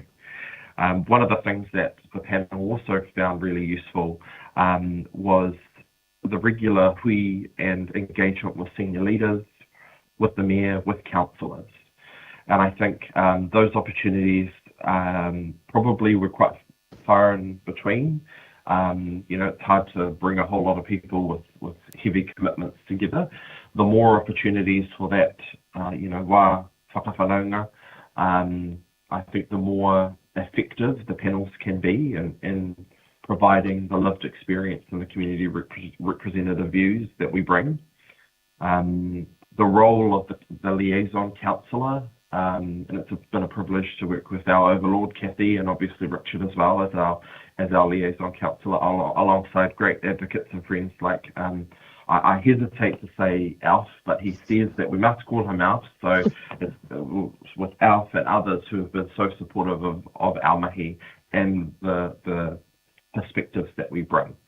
So I think for us, the resourcing question, some of our panels have already discussed the uncertainty that comes with a new mayor who ultimately authorises this function. So trying to find a way potentially to address that moving forward, acknowledging the legislative barriers and challenges that exist in that space. I think across my time as well, there are still communities that don't have a voice. So looking at, what are the recruitment processes for panels? How do we ensure that the people who are sitting in these panels are as representative and diverse as they can be? Does that mean we need to have dedicated representative seats? I think there's ways that we can look at even improving more fully the representation and the diversity. So those are some of the general recommendations. I might throw it back to Teach to see if they have anything that they want to throw in at this point. Otherwise, we are very happy to take questions. Hopefully not. You can carry on, but I'll throw it back to Teach. Tēnā koutou. Kia ora, John. Thank you so much, and for so succinctly summarising our recommendations. It's wonderful. I'd also just like to take this moment for one extra acknowledgement I missed from the beginning to outgoing Mayor Phil Goff. It was his office that established the Rainbow Communities panel as an additional panel alongside the other representative panels. So would like to take a moment to acknowledge his acknowledgement that Rainbow Communities are part of Auckland. They're an important part of Auckland, but we're also an important part of every other community in Tāmaki Makaurau. So kia ora, and a huge thank you to you, Mayor Goff, and all the best for your next life adventures. So as John said, we're happy to open up for questions. Anything on our report or shared today. Tēnā kōrua. And to you, John, all the best. All the best to you. Ngā mihi ki a koe.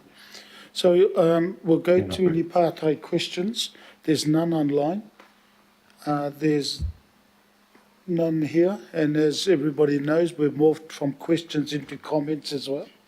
But I'm going to invite, because there's none, I'm going to invite David Gurney. David, I know you're online, so look, if there's anything you wish to kōrero about, I'll leave that to you, and then I will invite Councillor Hills to close this part, and then we'll ask Victoria to go at the back, so then we can get into our our recommendations, but also comments from the seconder and the overlord.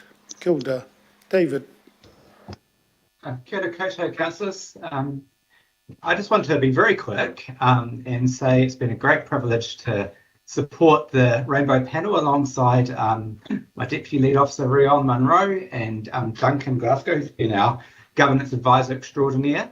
I just wanted to note that, you know, we've grappled with some pretty hard issues over the term, and I wanted to acknowledge John and H's superb chairing during that time, which has navigated us through. But I also wanted to do a special acknowledgement of the panel members themselves, because through those issues, I've been really impressed by the consistency around cooperation and collaboration. And, you know, talking about some pretty gnarly issues, I was really impressed how everyone kind of came to it with that really strong sort of collaboration. So that's pretty much it from me. Thank you, everyone. Kia ora, David. Thank you. Councillor Hills, to close this presentation, and then Victoria will ask you to sort of move back, and then we'll get into the discussion and open it up, but more importantly, get His Worship the Mayor and the Overlord, which I will read out. Kilda. Councillor Hills. Kia ora, Chair, and kia ora to the co-chairs, H and John. Thank you so much for your work across these 3 years, and it's been a sort of a disaster from beginning till end. I think the interviews, I think, were that first week where we didn't really know if there was going to be a pandemic or it was all just going to be okay the following week. And the following week we're in lockdown. So just want to acknowledge you both and the whole panel and all the staff involved. Victoria coming on board and really smashing her role, supporting you all. I think it has been a very difficult term. It has been hard to be a panel and we couldn't meet together a lot of the time, but the advice, the information, the care for council staff, council, the organisation, but also advocating for the rainbow community and all its different facets, and ensuring the council wasn't seeing the rainbow community as one homogenous state either. I know there was probably a lot of things that you wanted to do, more outreach into the community, but acknowledge that that wasn't as possible. But yeah, thank you for all maintaining positivity despite the frustrations. And yeah, I really hope that whoever the mayor is and the council continue on the panels and continue your panel, because you do amazing work, and I think help the council staff understand another part of our awesome community, whether that's safety, whether that's public transport, whether that's water, or I think we always laugh about you being requested to the rainbow views into the public nuisance safety bylaw. I think was probably not the funnest subjects, but you're all really engaged on all issues big and small. So thank you, and thanks to the staff. Yeah, and hopefully next time it will be much better for the panel. And just massive kia ora to John. I know that you aren't putting yourself forward again, but you've done many years on the panel and have really stood strong against or for things that have been important to you, and not kind of mucked around, and been very clear on your points of view, and really worked hard to bring the crowd together. So yeah, just want to acknowledge and thank you all, and thanks all the panels and staff and the liaison councillors and everyone involved. So thanks, Chair, and of course our overlord Kathy Casey. Thank you for your passion to get these panels up and started from the beginning, and also to it'll be a part of your legacy as you retire from this work, but I'm sure you'll be continuing to work with all of us in the community in whatever you do next. Kia ora. Tēnā koe, Matua Hills. Look, if there's nothing further, I just wanted to say thank you to, again, both you, John and H. And look, that is the end of all the presentations from our advisory panels. As I said, I will close and read what the Overlord has written after I open it up for any whakaaro from the councillors, but will invite the second to last speaker would be His Worship the Mayor. So I haven't got any speakers on here before I do that, and I'm just looking around the table getting a sore neck. That's all right. That's all right then. There's none there. So Victoria, thank you. Your Worship the Mayor, I'll invite you, and then I will read what the Overlord has written. Hilda. Kia ora, Mr. Chair, and my comments will be quite brief. I've already had the opportunity to thank members of the panel at a function we held quite recently for them. But just to remind all of us around this table that the purpose of the panels is to ensure that council, and by that I mean councillors, myself and professional staff, are able to hear the voices of all of our diverse communities across Tamaki Makaurau. And this helps us to fulfil one of the key objectives of council, which is to be inclusive. Not all sectors of our community have equal opportunity to be heard, and the advisory panels are one way in which we can redress that imbalance. Today, we've heard from the co-chairs of the panels, and I think the quality of their presentations indicate the value that they represent excuse me, to our council. I want to thank panel members for your commitment and your input and your hard work to ensure that we are in fact guided by that principle of inclusivity. Can I thank Victoria, Wicks Brown and all of the staff who have serviced the panel. I think you've really embraced the purpose of the panels with real enthusiasm. I want to acknowledge all of the liaison councillors who have worked really hard in their roles, and you know, I know you'll be reading a message from Kathy shortly, but in particular to acknowledge Kathy, who is now stepping down from council, but to thank her for her absolute passion and commitment that she's applied to the role of the advisory councils, panels. We've never been able to forget, even if we wanted to, that they are there and their voice ought to be heard. So thank you, Kathy. You know, this is a lasting legacy for your role as the so-called overlad, the coordinator of our panels. And my last message, Mr. Chairman, is to the councillors who are coming back and to the incoming mayor, whoever that might be. My strong recommendation is that on the basis of the real value these panels have shown, that we continue the role of the advisory panels into the next term of council. Nō reira, tēnā koutou, tēnā koutou, tēnā tātou katoa.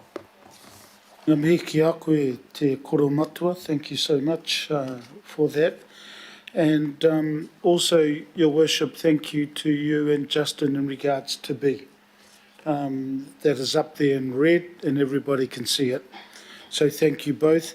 And I will I will read what the Overlord has written, and it will not be in a Scottish accent. This is, I am not going to give it a go. This is definitely not the way I wanted to go out of Auckland Council, but needs must. I did say my thank yous and goodbyes at the panel's end of term function and shed a few tears in the process. Today is a chance for your achievements to be laid out before the Mayor and governing body members. Be very proud that you have navigated 3 of the most difficult years in this country's history. You have all persevered and got on with making a difference for our communities despite the challenges of COVID-19. This term hasn't been easy. You have had to work through a delayed start to the term and multiple lockdowns. Despite it all, you continued to provide advice and created meaningful opportunities to talk with and listen to your communities on what matters most to them. one excellent example that you will hear more about today. During lockdown, we got to hear from a disability perspective regarding access to emergency food parcels and access to vaccination centres or at-home vaccinations and access to online information. This was critical in Council's planning to ensure our community could access the resources they need. A huge thank you once again from me to the panel members, support staff and liaison councillors whose mahi has made our community stronger. The Overlord. She's got in there PS, well done with losing weight, Alf. So that's on behalf of Councillor Casey, the Overlord, and it's been moved and seconded. I'm going to put the recommendation. All those in favour? Aye. Aye. Against? Carried. Thank you so much. Well done, advisory panels.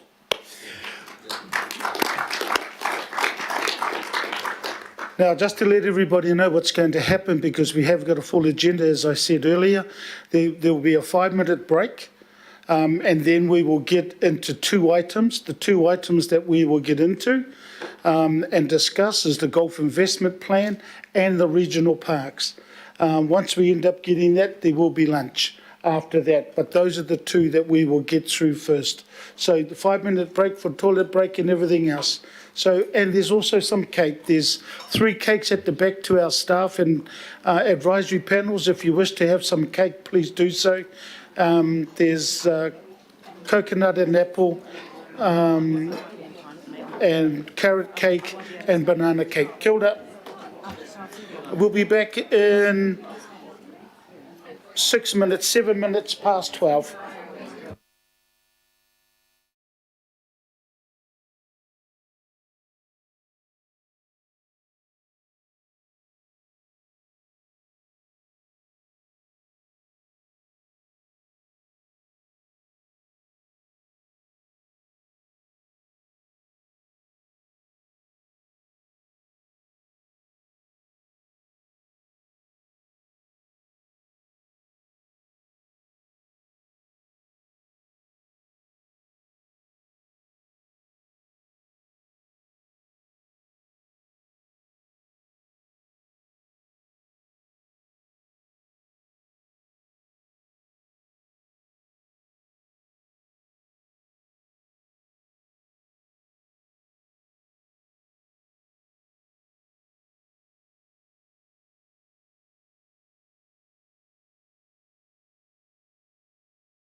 The next item is the golf plan, and I will be moving this, and Councillor Casey will be seconding it to put it on the table for discussion. And I just wanted to welcome our staff, and I'll just hand it over to you, I think, Paul, and if you introduce the team, those who are in front of us, and also those that are online. Kia ora. Kia ora koutou, Paul Lloyd, taku ingoa. So I'll introduce to my left Katriana Maki, Aubrey, and you all know Megan. So what I wanted to do was just to introduce the paper. And there's quite a lot of documentation there, so just signpost some of the important aspects of that. So the report provides the summary of public consultation that took place from March to June of this year on a draft golf investment plan. And that draft plan is attachment A in your agenda. Over that period, we received 2,203 submissions. And attachment B of the agenda item, pages 152 to 179, provides a summary of the feedback that we received from all of the submitters. At the beginning of the consultation process, there were some concerns raised about the process and about the golf investment plan. And those were brought to bear by Golf New Zealand, also on behalf of North Golf and the other golf organisations in the region. And so those are highlighted in paragraph 25 of the report. Gives a brief summary in terms of the issues that were raised in that regard. I also draw your attention to staff's response to the feedback that we received from the submission process. So that starts on page 180 of attachment B. And there are 3 tables there that go through different aspects of feedback that we received. So some of it was about the document, and some of it was about the process, and some of it was about future decision making. And then based on that, there is a summary, which is in table 2, page 109, which is in the covering report, which just gives a summary in terms of proposed changes to that draft plan. And part of the discussion and the concerns that were raised by the sector were related to golf participation data. So the plan itself is really a decision-making framework, but there are 7 phrases within the plan which did reference golf participation rates. And we received, during that consultation process, new and updated data from Golf New Zealand, which had golf membership data for 2021 and 22, which wasn't publicly available when the plan was initially drafted.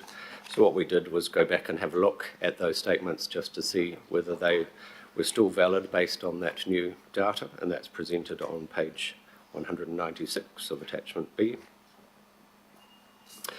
So then, based on all of that feedback, the report talks about what next steps for the draft golf investment plan. And so staff have proposed 3 options. And the first option, option 1, is, and that's the status quo option, was that there would be no golf investment plan. Option 2, which is to consult further on the changes to the draft golf investment plan. So those were the ones that are outlined in table 2. And the third option is to adopt an amended golf investment plan, so as to make those changes and then adopt the plan. The advice from staff, where staff recommend option 2, which is for further fair public representative consultation on the changes to that draft plan, and for the establishment of a political working group to provide direction and particularly some advice in and around the decision-making framework for the plan. I'm going to stop there and happy to answer any questions. Thank you. Kia ora, and just introductions around the people that you have there. I think you've done it already and introduced the team. So look, I'm going to open it up for Pātai, any questions first. And Councillor Cooper. Thank you, Paul and all the team. We know, we could have missed the mark a little bit around the consultation. So do you feel now that with this option you've put forward for further consultation, a working group will help us to address that gap that might have been perceived by people? So through the chair, yes, I think the opportunity to do further consultation and particularly just to check with the stakeholders that made submissions that the changes actually represent their points of view and that we've heard them and then the plan has been amended accordingly. We think that's an opportunity that should be taken in terms of getting further input into the plan. Thank you. You've got that. Take that off. Nothing further, Councillor Cooper? Councillor Fletcher, online. Thank you, Mr. Chair. And I would like to acknowledge the support that I received yesterday from Kate Morrison and Meredith Webb in the questions that I have wanted to pose. But in light of the concession that there have been flaws in some of the information given to elected members, and we want to mitigate any risk, what confidence can we have in the round of policy advice that we're receiving on this? Because this has been a controversial matter. If I go back some years, when we have posed the question on risk, I recall being advised that there was none, and yet the responses that I had yesterday would suggest that the option 2 will work towards mitigating the risk, which is not the case with option 3. I wonder, on behalf of the CEO, if one of the officers could address this matter, that the confidence that we might have in the policy we're receiving. Kia ora, Councillor Fletcher, through the chair. Good morning. Thank you for your question. It is an important one, and I would just like to confirm from my perspective that this has always been a difficult issue to deal with. This has been running for some years now, as you know, because you were one of the ones that started it and has been working through it for some 5 or so years. I am absolutely confident that the policy advice that you are getting is not being reduced or harmed through any data point that might have not been accurate given the information we had at the time. So of many data points, there were 1 or 2 that have now been updated and will be thanks to the submissions that we received from various members in the sector. And the whole purpose of option 2 is to just, double down and ensure that we have heard that, as Paul has said. If there is any other data points that might come out, that's great. But as an integrity of the policy advice you're getting, I'm confident in it and I have no concerns with it. Happy to answer any other questions if you need any more clarification, Councillor Fletcher. Thank you for that, Megan. In the avoidance of any risk, did officers give consideration to recommencing this process? And what would be the advantages of that vis-a-vis the policy recommendation that's been put forward for recommendation? Through the chair, maybe I'll start and I can pass to Kat or Paul if they have any other additional items to add. I don't believe it is necessary to start again. As I said, we are talking about 1 or 2 data points. The overall policy direction analysis wouldn't change in the sense that the base is there. So I'm not saying that we're closed-minded, but I am saying that the analysis and the evidential base is there, and so I don't see any benefit from an integrity of a policy position to start again. Happy to ask Kat or Paul if they have any additional comments on that.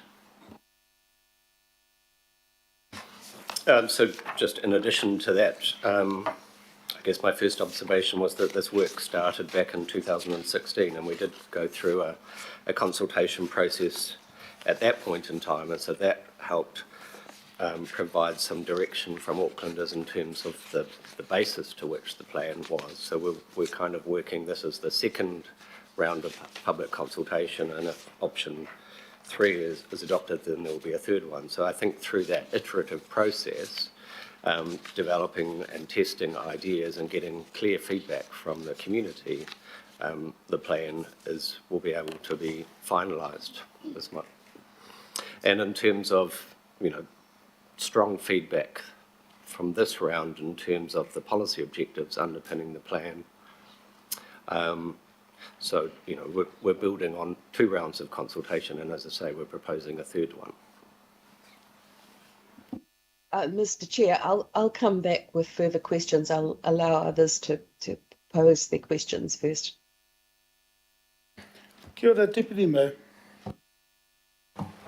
Thank you, Mr. Chair, and thank you, team.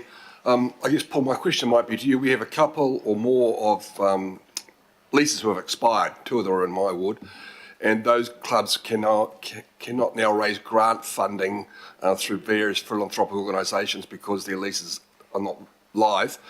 Can those leases be rolled over so that they still can progress their work while we finalise a golf plan?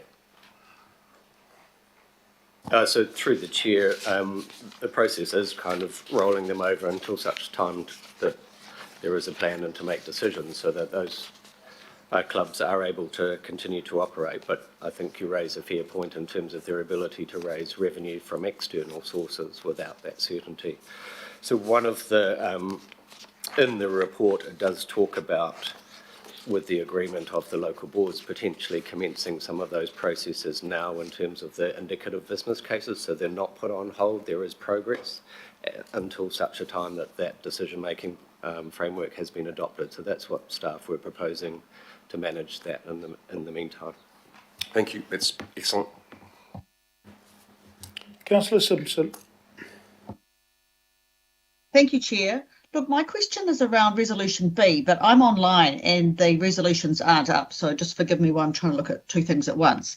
The option B talks about next term finalising a political working party, and it's got the members. My question is, why is it only a political working party and not inclusive of the industry itself, either with Active, Golf New Zealand, etc.? I mean, my biggest problem with this, Chair, is that Golf New Zealand obviously has a number of real big concerns, and they are the industry leaders here. So why are we putting everybody in a room and having a bit of a chat around it together? Why are we just making it a political working party? That's my question. Why is that what the staff are suggesting? Through the chair. Thank you for your question, Councillor Simpson. So the political working group responds essentially to concerns raised by local boards about how will the process work between the different layers and delegations for governance. It's also a response in terms of working through some of the matters raised by iwi and mana whenua during consultation around co-governance, and having those discussions, which is why also IMSB are members on that working group. But one of the complications we have at this point is we have gone through our public consultation process, and so we are in the mode, even in the next term, of making sure it's a fair and transparent process and there is no preference between those members of the public who have also submitted but are not represented by peak sports and recreation groups. So it is a fine balance in where we are in the process at the moment to ensure that it's a fair and non-preferential process, which is why it's proposed as a political working group only. However, we do envisage discussions with the political working group around how we can have the public in general, including peak groups, potentially have a fair process for all of them with the political working group, and how those conversations can be held. But we would like to work that through with that group in terms of what the options and process might be in the future. Supplementary, if I may, Chair. Look, you will be aware, Chair, that a number of us have got correspondence with Golf New Zealand around their concerns. So I'm trying to find some sort of confidence that we can have in this meeting that what Kataraina has said that can somehow be encapsulated in that. So if you are going to have can we add some words? And sorry that your screen is frozen, Sonia, because I can't see. If there is going to be that ongoing dialogue, is there some way we can refer to that in Resolution B so that the intent for what staff are telling us is encapsulated by way of resolution? Councillor Simpson, the compromise is B. That's where the compromise is because, as you know, and I mean, I've been, 19 years as a councillor, and what happens with these working parties is that there is an option that if we choose to have golf organisations, community come in and feed into the working party, that's exactly what I have spoken with the staff about. So that is the compromise.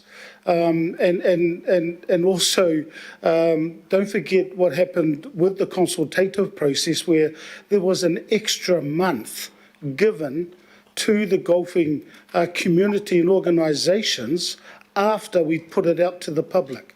So there's been heaps of consultation. So look, that's the compromise from my perspective, Councillor Simpson. And I mean, look, this is what we're going to end up doing.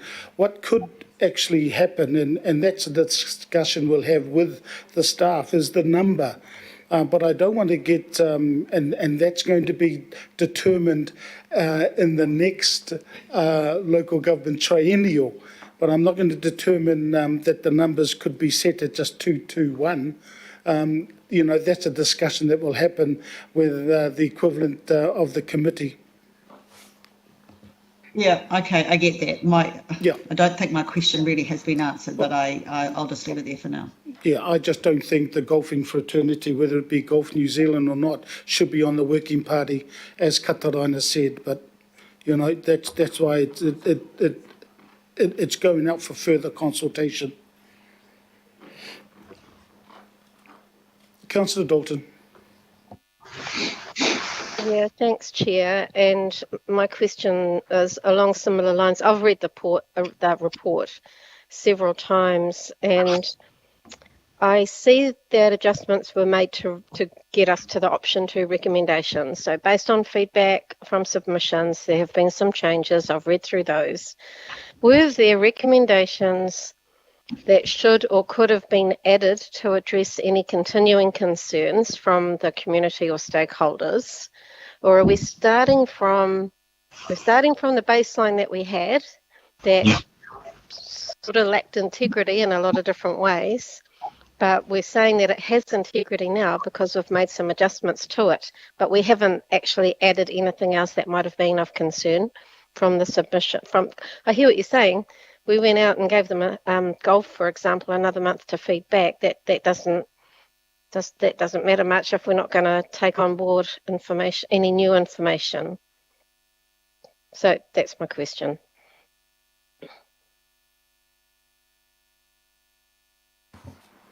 Thank you, Councillor Dalton. So I'd just say that we have not said that the report lacks integrity, and if the submissions report does respond to issues raised. The draft golf plan is quite concise in some ways, so it is very difficult when you've got long submissions and submissions that centre on a sentence or some words to make substantive changes or additions. We were provided with additional information.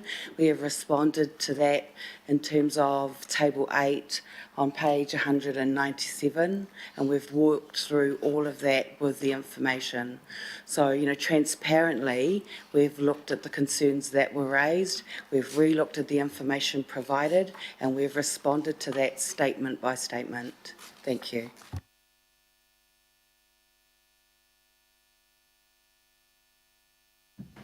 Councillor Dalton, is that your pātai? That's my pātai. I'll have a comment later. Thank you. No, ka pai. Matua Wilcox. Thank you. I have 3 questions. The first is, what work has been undertaken to identify land that might be subject to treaty, and if it hasn't happened, will this occur? That's the first one. And then I'll get on to the second one after that. Kia ora, Member Wilcox. So we have done some research on the golf sites as requested. However, most of them only lead back to who we brought the property or gained the property from at this stage. So we would need to do further work, and that would be depending on this decision today about when that would be done. So we did make some preliminary looks. We do know, for example, that 2 of the courses are in care of council but are Crown land, and 3, and they would also be subject to treaty claim negotiations, those 3. But the others, we've got to certain points in their history and we haven't been able to go further at this point. But we haven't lost sight of that request from the IMSB member, and we are working to do that. Question 2, what are your plans for partnering with iwi in this under B?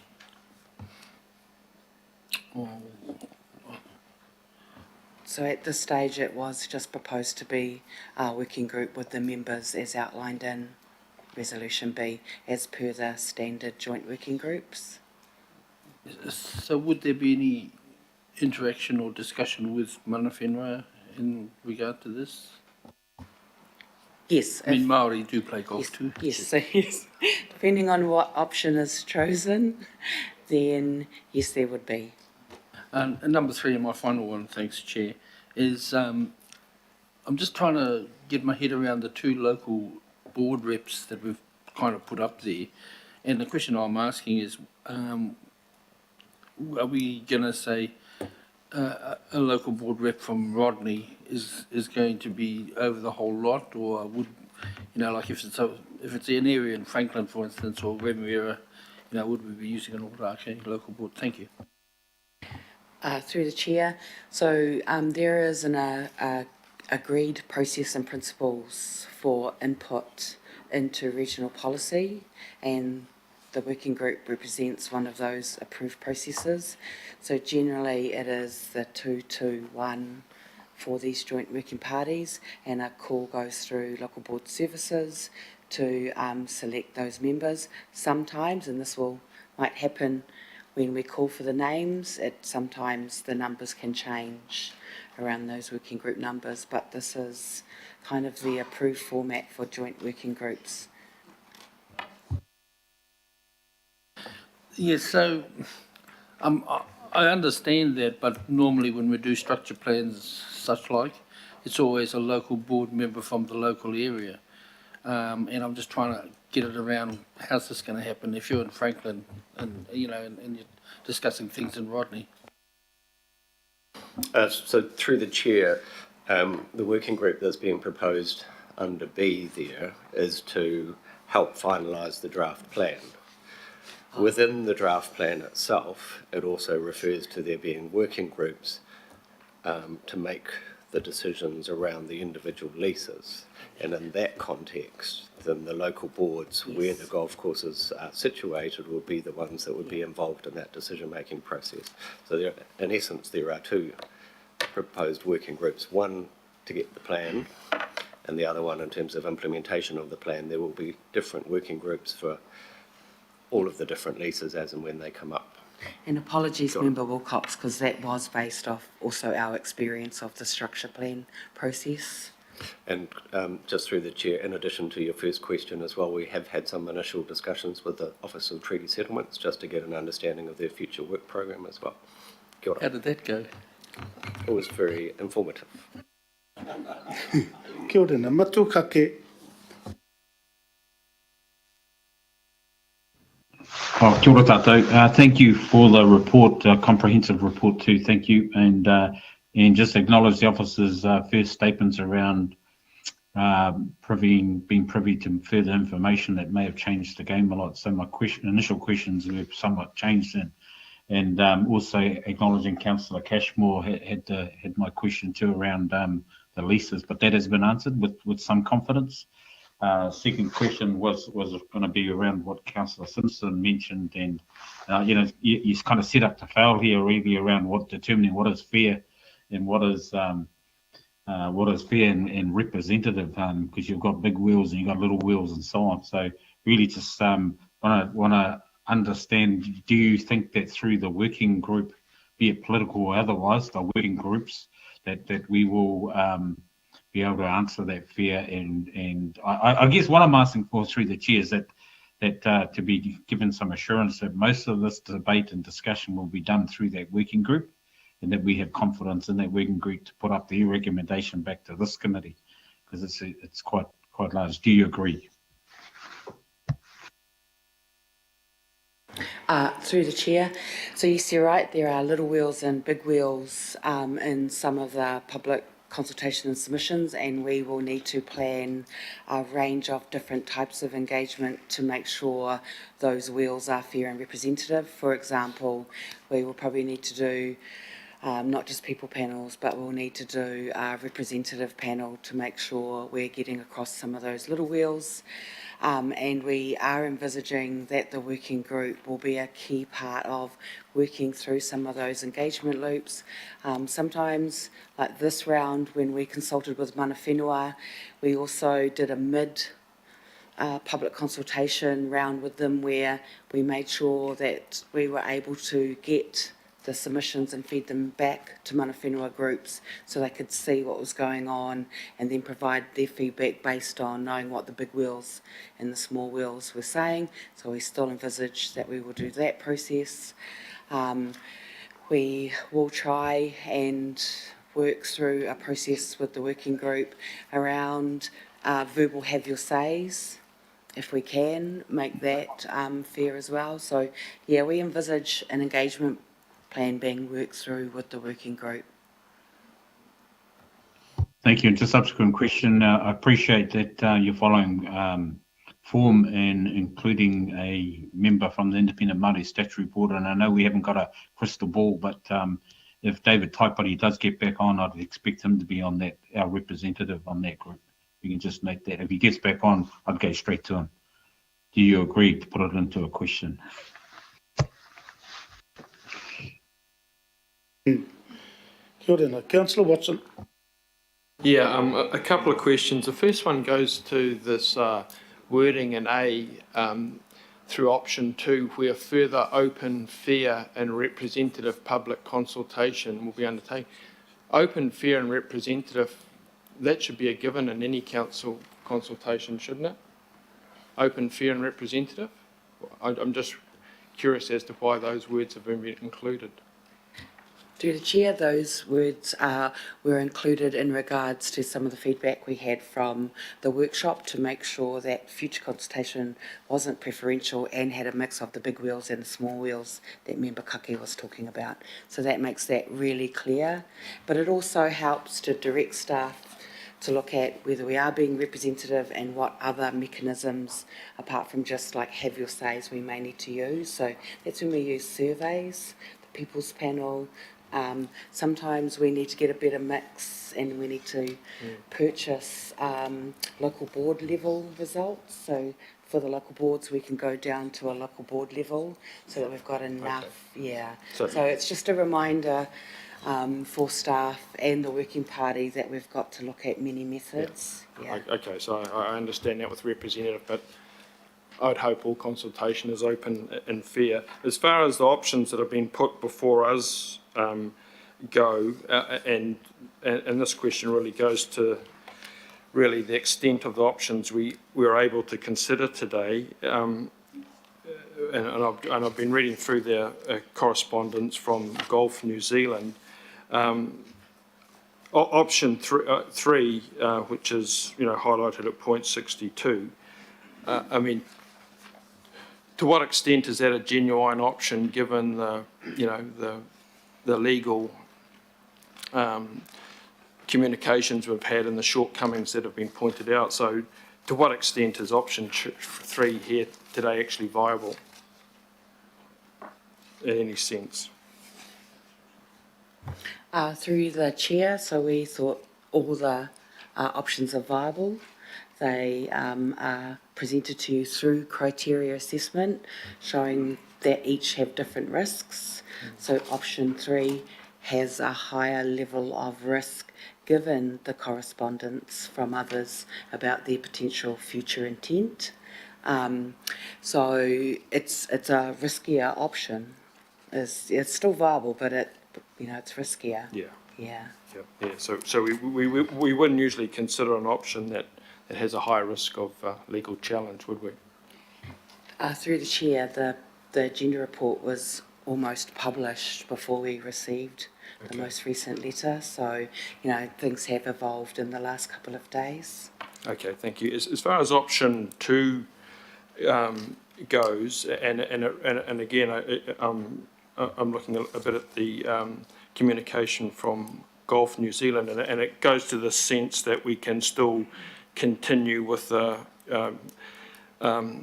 plan that has been based on the assumption that the participation is declining.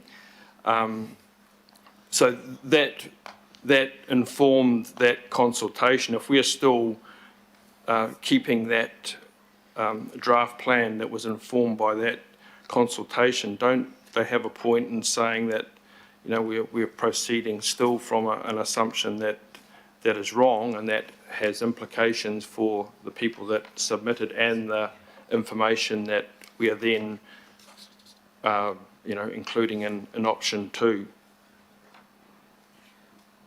Through the chair, whilst there is data and data statements that we've walked through in the submissions document, they are not the base of the policy intent. The base of the policy intent is the policy objectives and the concept of public value, public good and public benefit, and looking at some of that, improving public access and public benefit. So it's actually future objectives oriented. So we have acknowledged that statistics do change, and we need to be very careful about dating the document. We will work through with the working group those participation rates. We will look at them and see what's still relevant to tell the future story around the policy objectives. So it's just that we'll just need to work through that. So we have tried to meet all of their concerns transparently. Okay, in respect of those concerns being met, we've put these changes up at point 77. What has been the response or the feedback from the golfing sector in respect of how those changes address the concerns that they've articulated in their communication to us? So, as Paul previously stated, the further consultation process in option 2 is that clear, open public process for everyone to comment further on the matters we work through with the working group. So there'll be, the working group will work through something that will go to local boards on their public business agenda items to provide feedback before it goes down to the appropriately delegated committee to approve the next draft to be released. So there will be several options and opportunities for the public in the sector to also go to those open public forums before it's released for public consultation. So we really are trying to test the information through several iterations, because we have heard what they've said through the feedback. So it would appear just from the response thus far that it's not meeting their concerns in respect of what's been tabled before us. So from that, I asked the further question, my final question. What consideration was really given to including an option here for councillors to consider with respect of starting afresh with, develop a new plan and perhaps a new approach? Was there any consideration given to that? And certainly, I guess I'd like to know why it wasn't considered as an option. To me, it seems to be a more viable option than option 3. So we didn't really consider a brand new plan. Our interpretation of some of the feedback was lots of requests to take things out or add things. So that's kind of more of the submission feedback basis that we based our options off. So they are more a response to the feedback. Kia ora. Councillor Cook. Thanks, Chair. Kia ora koutou. I just would like to clarify a few things, please, because I think there might be kind of a muddle of terminology. Just in terms of, in the report, it says that there was widespread support for the policy objectives, and so that's our starting point in terms of an investment approach. So in the feedback, there's been widespread support for those the policy objectives. So that is the starting point for what's going to be reconsulted on. And so what is being proposed, and this is the clarification I'd like, is that we've had feedback that there's been errors in the plan that need to be corrected and concerns around the process. So this option allows us to do further consultation to make sure that we've got all the data correct, but those policy objectives are still core to the consultation. And then the next step is that further consultation will come to a working group before it goes to a decision meeting. And I guess I'm clarifying that because I think Golf New Zealand have said they'd like to have a working party, but those are they're distinct things. So how we consult is one thing, and then how we kind of step through the decision making is the other. And you're proposing that we have a working group, a political working group that helps us with our decision making, which is separate to the consultation being undertaken. Have I understood that correctly? Kia ora. Kia ora, yes. So we are proposing several steps of political decision-making and consideration before public consultation, which is the small wheels and the big wheels together. There is no separate consultation where all members of the public, iwi, mana whenua, interest groups, aren't invited to participate. Thank you, and if I may, Chair, just quickly clarify. So that public consultation is going to be, the working group will kick that off? No, it will come back to the working group. No, the working group. So some of the changes that you have identified, we want to work through those specific changes inside the document with the working group. So that means there would be an amended draft plan. That plan would go to local boards once the working group's happy with it for their view before going to the appropriately delegated committee to request public release for public consultation.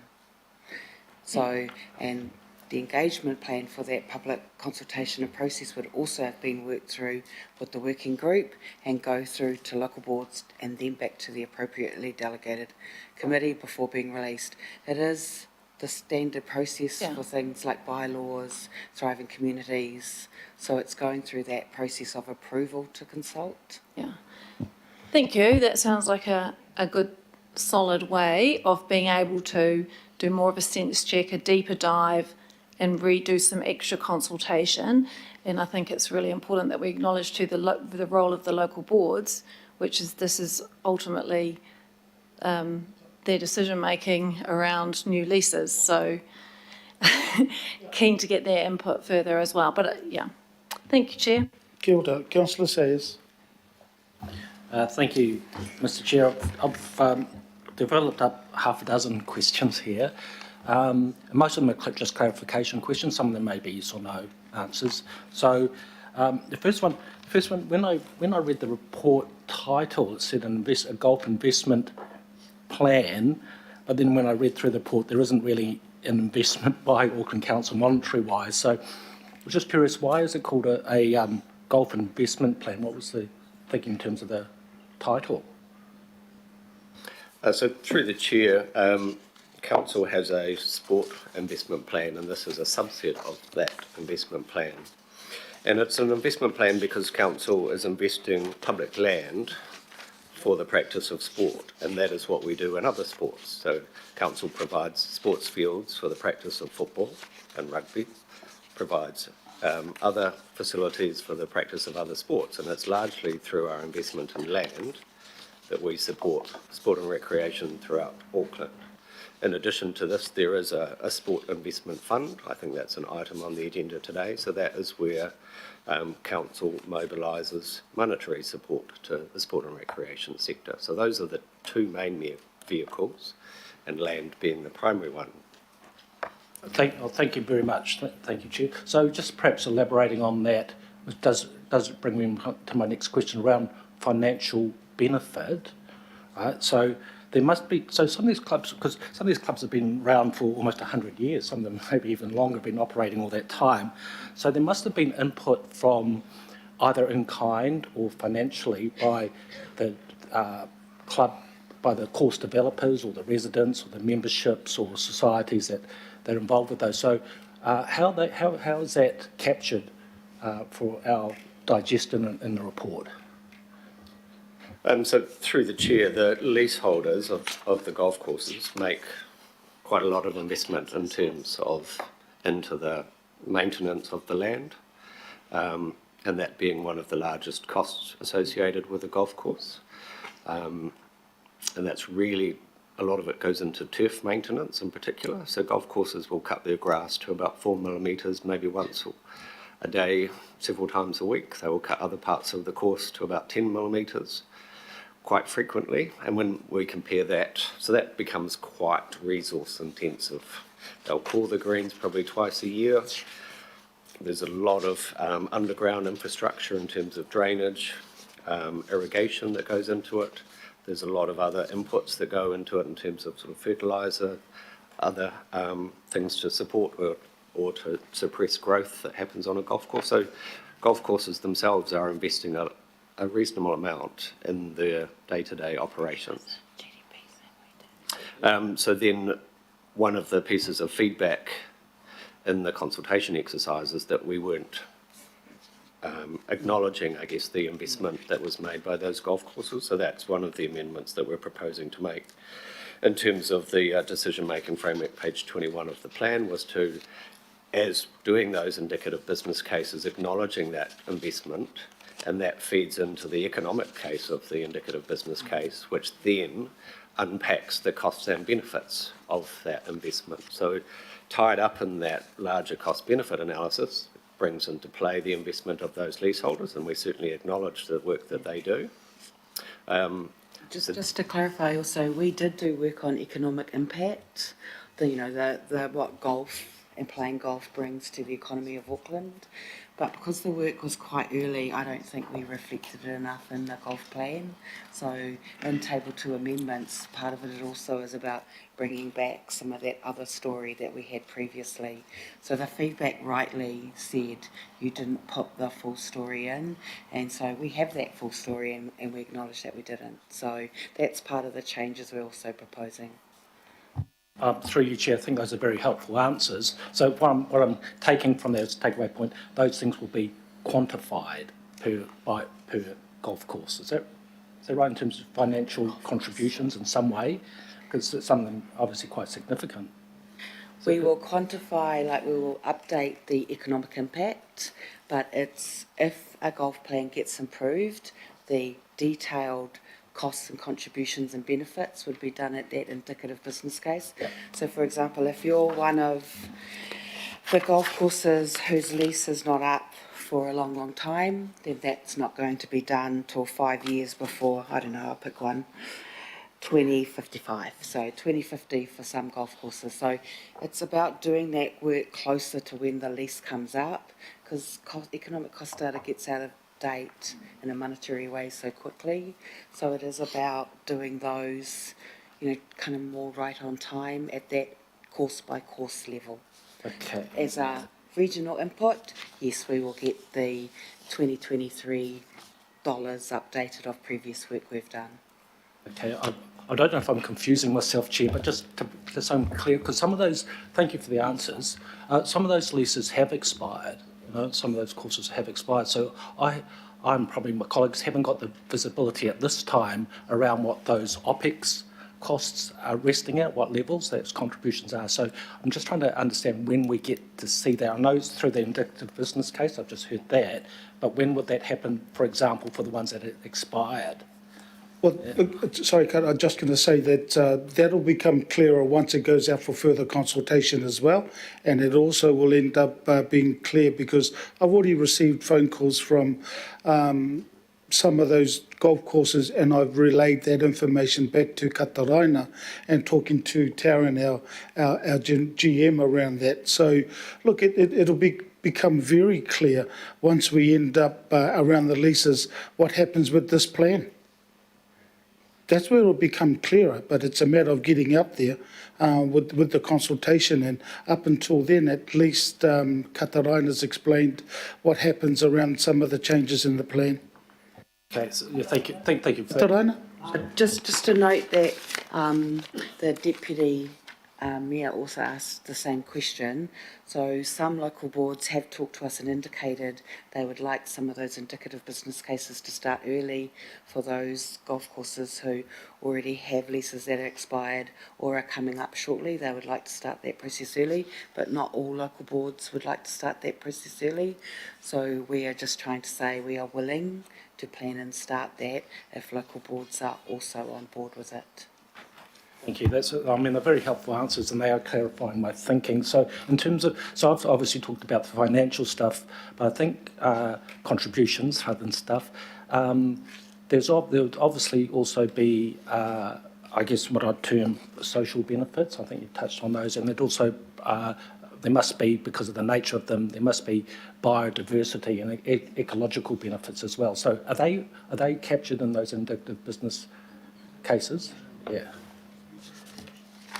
Yep, so through the Chair, just to clarify, back in 2018, one of the key pieces of work feeding into this was developing a cost-benefit tool where we would look to quantify, where possible, the range of benefits associated with golf. So that included environmental and social and cultural benefits alongside others. So that's built into the tool. That tool will then be used in terms of supporting the indicative business cases. And just to note, many councillors have raised over the years their biological corridors, they're often stormwater areas, so there is a whole range of benefits. Some golf courses have diversified and there are other sports and recreation undertaken. Some of the golf clubs are the only community hub in some communities, so all of those things are part of what's occurring on sites. And so there are a range of both social connection, inclusion and health benefits. So the intent is to try and pull all those different services golf clubs are providing.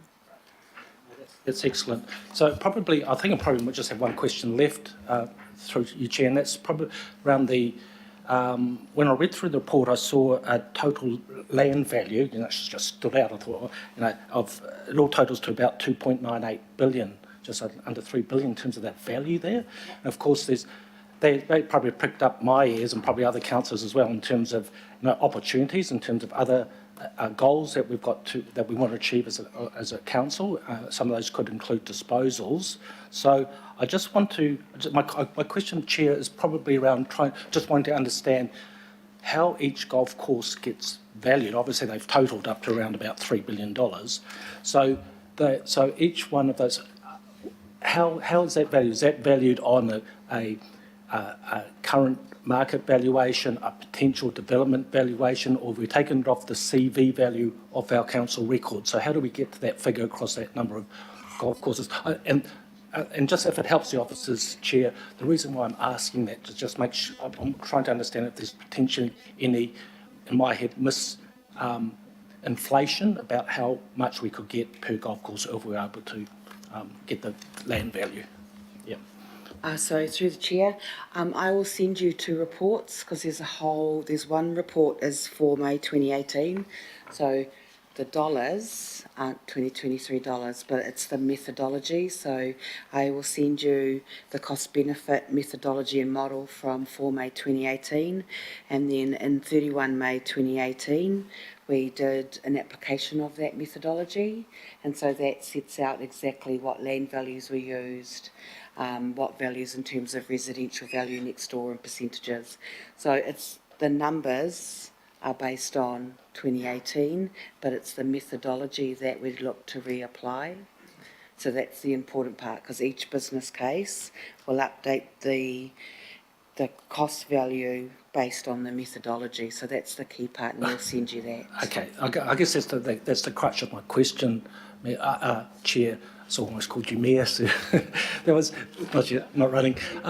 So it's a methodology question. Are you able to, before I haven't read that report, so can you outline what is that methodology? Is it, come back to my question, I'm just trying to understand, is that methodology, as a simple yes-no question here, I'll make it really simple, is that based on CV or some other methodology that you'll be sending through to us? And will that be circulated to all councillors? Through the chair, that has been circulated to the councillors and to the public since May 2018. It's been lagoimed a lot. It is referenced and linked in the draft golf plan, but please let me send it to you. It's a full economist's valuation. Like, the methodology is several pages long and shows you the values, the land values, the CV values that we used, the capital something kara, the percentages. So it's not a yes or no. Yeah, thank you. Right, I appreciate that. We'll read the 2 reports you're going to send to him, then he can brief us. And then, and then finally, last one, and then last one, Chair. I just saw some of my colleagues running around. Are there any amendments that been, or additions or anything being moved to your There's motion? one that's going to be foreshadowed, because at the moment the recommendation that's been moved and seconded is option 2. So if you want to end up, you can vote against this particular option. If that option doesn't go through, it's been foreshadowed that there is an amendment that from Councillor Watson and Walker that option 1 is the preferred one, but it's going to be foreshadowed. So if you want to end up putting that as the substantive, you vote against this one. And I knew this was going to happen. That's why I spoke to our governance advisors in regards to this. So that is the process that's going to happen. Once we end up go through the questions, our staff will then move back and we'll, as per normal, go through the commentary ni whakaaro. So that's the process that's going to happen after we finish the pātai, the questions. Just to let you know. Thank you, Chair. Kia ora. Councillor Walker. I've got a few questions. The first ones go to the starting point of this golf investment plan, and it mentions 13 golf courses, council-owned or managed land. Just in respect of management, does council make any financial contribution in respect of the management of the land, the operation of the golf courses or the like, or is it the golf courses that basically do everything? Just want to get some clarity around that. So just to clarify, in addition to the public land, are you asking? Well, it says here, council-owned or managed land. Are we doing any management of these golf courses? Do we supply any inputs, any financial input? Sorry, just to clarify, the managed part refers to some of the Crown land that we manage. So that's why it's called council-owned or managed. And so it is the land contribution, which is the $2.9 billion, is what council is investing into the 13 golf courses. Okay, and just in respect of the $2.9 billion, is that figure correct based on the information that we've had from a variety of golf courses around what is arguably the true value of the land? And I could give a number of examples there. For example, we've got golf courses that are on low-lying land that's subject to coastal erosion, inundation and the like, and there are clearly low values there. There are many golf courses that are subject to various constraints and covenants that impact on the value. So I just want to know whether that figure has been amended in light of any communication from any golf courses, or whether you actually stand by that. So we can resend you, Councillor, the 2018 data and you can look through the methodology. I'm familiar with the 2018 yes, data. I know you are. Asking my question around whether this value is actually correct now that you're familiar and the officers are familiar with information from golf courses, and particular golf courses, in Omaha, for example, is one, where So, there Paul? is a glaring difference. Paul, I mean, I know the values ought to have gone up, so that might be a good thing. Yeah, so through the chair, those values were calculated using that methodology in the that Kat was going to circulate. They date back to 2018. I'm sure there has been change in land values across Auckland since that time. And the other question I've got just goes to process. So in respect of any other sporting code, and I'm thinking of rugby, league, hockey, netball and the like, where we have engagement with the sports, and often the sport, for example, hockey actually leads the plan. They largely do the work, they provide it for us. Is there anything for any of those other sports that relates to this process, which in B largely excludes the involvement of the contributing sport, which is golf? Is there any precedent for this? Just to clarify between sector plans and Auckland Council adopted policy. So, you know, the Auckland Council adopted policy is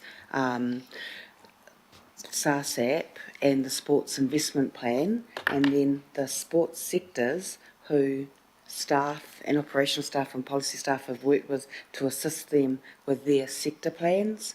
So we did work with the golf sector around their golf sector plan. So the process is more of council looking at what its investment objectives are in terms of publicly owned land for public benefit, and then the sectors also talk to us through their sector plans around how these things can fit together. And so it's always been that type of relationship. So this plan is similar to other council adopted policy. So do we have something like this for rugby? We have the sports investment plan for rugby, netball, all the other sports. This is quite a specific sector with quite a specific. So if we take rugby, are we doing a cost benefit on rugby grounds, Councillor Walker, whereby can you, we value them Councillor and Walker, can conceivably look to terminate Councillor various Walker, grounds? Katarana, do not answer him. Councillor Walker, I would appreciate if you would let Katarana or any of the staff have finished their answer before you interrupt them. And that's all I'm asking, please. Thank you. So if you want to ask your particular question again, not less, Paul, have you got that question? Because then I'll leave you to answer it. That's all I'm asking, Councillor Walker. Kia ora, so through the chair. As Kat explained, there's the sport investment plan, and then under that, the codes develop their own sort of code facility plan. So rugby has a code facility plan. They say, we think our participation rates in this area are going up. We think we need this many sports field to support that. And that's where council sits down and has those sorts of discussions. This is slightly different in terms of golf is quite a specialised facility. A golf course is used for golf. A sports field is often used for a range of different sports. It may be rugby in the wintertime, it may be cricket in the summertime, and it's also used by a lot of Aucklanders outside of organised sport. So it's a facility that's used for more than one thing by more than one group of people. So that's where it is quite different. And this is why we have quite a specialised plan dealing with golf, as well as acknowledging that there are other things that happen on the golf course that are quite different to other parks. And some of those discussions, as Kat mentioned, in terms of their environmental potential, some of that's around their stormwater type functions that we know happen on some of them are on quite marginal land. These are the other things that make the golf plan quite focused, because the range of issues that come up in and around golf are quite different to what we encounter with a number of other sports. And this is why decision was made back in 2016 to have a golf investment plan that sat under the sport investment plan, because it needed to work through the detail and the nuances that we arise. Kia ora. The other question I've got is just around investment. Is there any information around the investment that the golf courses have put into the courses that they effectively run, in terms of value, in terms of operating value, in terms of capital value that they've sunk and continue to sink? Because I don't think the council provides any money whatever. So through the chair, I feel like that question might have been answered in response to the question from Councillor Sayers. So can you refresh me as to the answer? Through the chair, so there were several points in response to that. So the council's primary form of investment in sport is largely through land. So we're providing land for sports field, we provide land for hockey turf, we provide land for bowling greens, we provide land for a range of different facilities. And the same applies to golf. We're primary through land. In addition to that, there is the Sport Investment Fund. So that's where capital investment is made by council, responding to the investment principles within that investment plan, which is largely about driving equity and outcome focused across Auckland. Investment decisions are made against that plan. And as I said, I think that's an item of your discussion later today. Build up. And then under the leases, so when we lease a building or a facility to a member of the community on a community lease, it is the leaseholder that has the responsibility in terms of maintaining the land or the facility. And as I alluded to before, there are quite a number of costs associated with maintaining golf courses, and we acknowledge that golf courses make considerable investment into that land, and part of that is because of the practice of golf generally requires quite short grass in a number of different places. Through you, Mr. Chair, the reason I asked the question is that my understanding is that across many of those other codes, playing fields and the like, that the council maintains the playing fields. It spends considerable sums of money on irrigation, renovation and the like. I could enumerate any number of sports where council has built the clubhouses, built the facilities and the like. I'm just asking whether we have any information on the value that the golf courses have provided in terms of sunk capital and operating cost to inform what is called a golf investment plan. Just to note, you are correct that through a range of legacy decisions, there are a wide range of ways land is maintained and buildings on lease, so there is a wide variety. I think we've reported to this committee on that wide variety previously, and we've provided like case study examples because there is a large variety. But as previously answered, no, we didn't put all of that in the golf plan. Some of that we will look at the economic impact data that we will update, and we've also said that we need to acknowledge and amend the next draft to acknowledge some of the matters you and Councillor Sayers and the leaseholders have raised. So we've got three more. The other question Just the last one, Councillor Walker, because I just got three more. I haven't determined whether this is the last one, No, but if you give me a chance to ask my question, I may evaluate. I don't know, I was sir. asking. Okay. Don't know. So got three more the other question I've got is around process. So the advice that we've received, and that includes legal advice from New Zealand Golf, is that the process that we've engaged with, I'm just reading it, appears to be severely deficient, that is, from the get-go, both in respect of the information that has informed it and the process itself, to the extent that Councillor Walker, I'm going to interrupt now, and the reason I'm going to interrupt is because all of us were sent the legal advice from Kate Morrison. So I do not want you to start reading the letter that we received from Gulf New Zealand. We ended up getting a reply from legal advice. I'm suggesting that if you have any questions around that legal advice, I will then refer your question to our legal counsel. But I am not going to get you to read what has been sent to us by Gulf New Zealand. I'm not reading it. Well, I'm just telling you now, you need to look at what Kate Morrison put out, and that's in regards to the possible judicial review. It is out there, and it's saying that we will continue with this particular item. So if there's any more around reading what the contents is we got from Gulf New Zealand, I will then stop you. I am not reading it. I'm just telling you, Councillor Walker. I would inform you, Mr. Chair, that it is relevant, entirely relevant to the process that we have today. Not when Councillor Walker, you either end up, I'm saying to you now, and I'm not going to repeat myself, I'm saying to you right now as Chair, the legal and privileged confidential information that was sent to you is privileged and confidential. So if you wish to breach that, go to it. But I am telling you now that that is not relevant to this particular item on this agenda.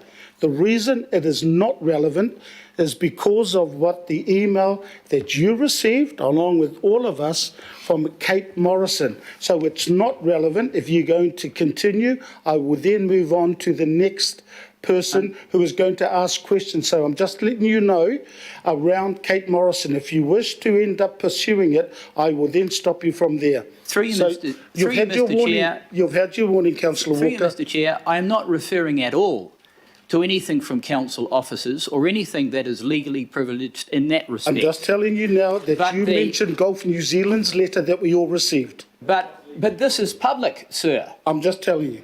I am quite at liberty to refer to this because it is part of the process and we have received it. Councillor Walker, it's got nothing to do with this particular item. I am not going to continue. That's my last, and that's it. If you're going to continue, I will then move on to Councillor Hills. I am warning you right now. So the question I would ask goes like this. If we have a circumstance where submissions received from New Zealand Gulf and various parties indicate that the process is significantly deficient, particularly in respect of the requirements of the Local Government Act, both in respect of the information that supports it and the process itself, should we even be considering A and B that frankly amount to tweaks around a process that is so deficient that I would suggest the golfing community has no confidence in it? So look, so that is my question. Katarana, you don't need to answer that. I can tell you now, you do not need to answer that particular question. And the reason you do not need to answer that particular question is because that the Gulf New Zealand, in regards to the issue that they ended up, and it went to our legal counsel. So Councillor Walker, if you've got any other questions, please ask them. If not, I will go through to Councillor Hills. Well, Katarina may not be able to answer it, but it would be desirable for someone to answer it. Councillor Hills. Otherwise, it lies on the table. I've made my decision. Councillor Hills. Thank you, Councillor Walker. Kia ora, Chair and staff. I guess just a quick comment. I'm a bit disappointed in the process because I feel like we didn't need to get here. So is there any possibility, Chair, that you would think of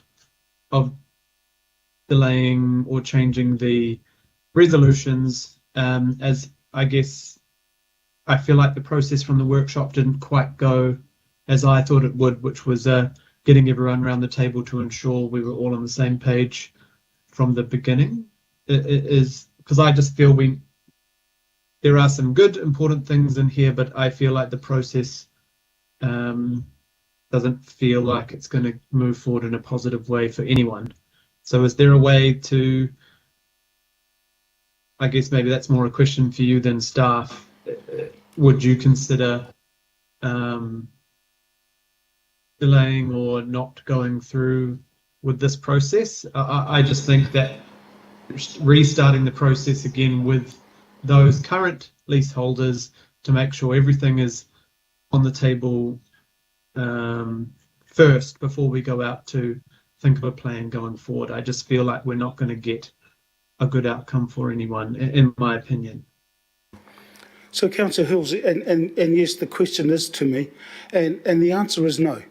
And the reason I'm saying no, Councillor Hills, if you have a look at it, is 2016, this whole issue started, was 2016, because there was a gap that was identified by our staff in regards to all the investments that Auckland Council has across all our sports.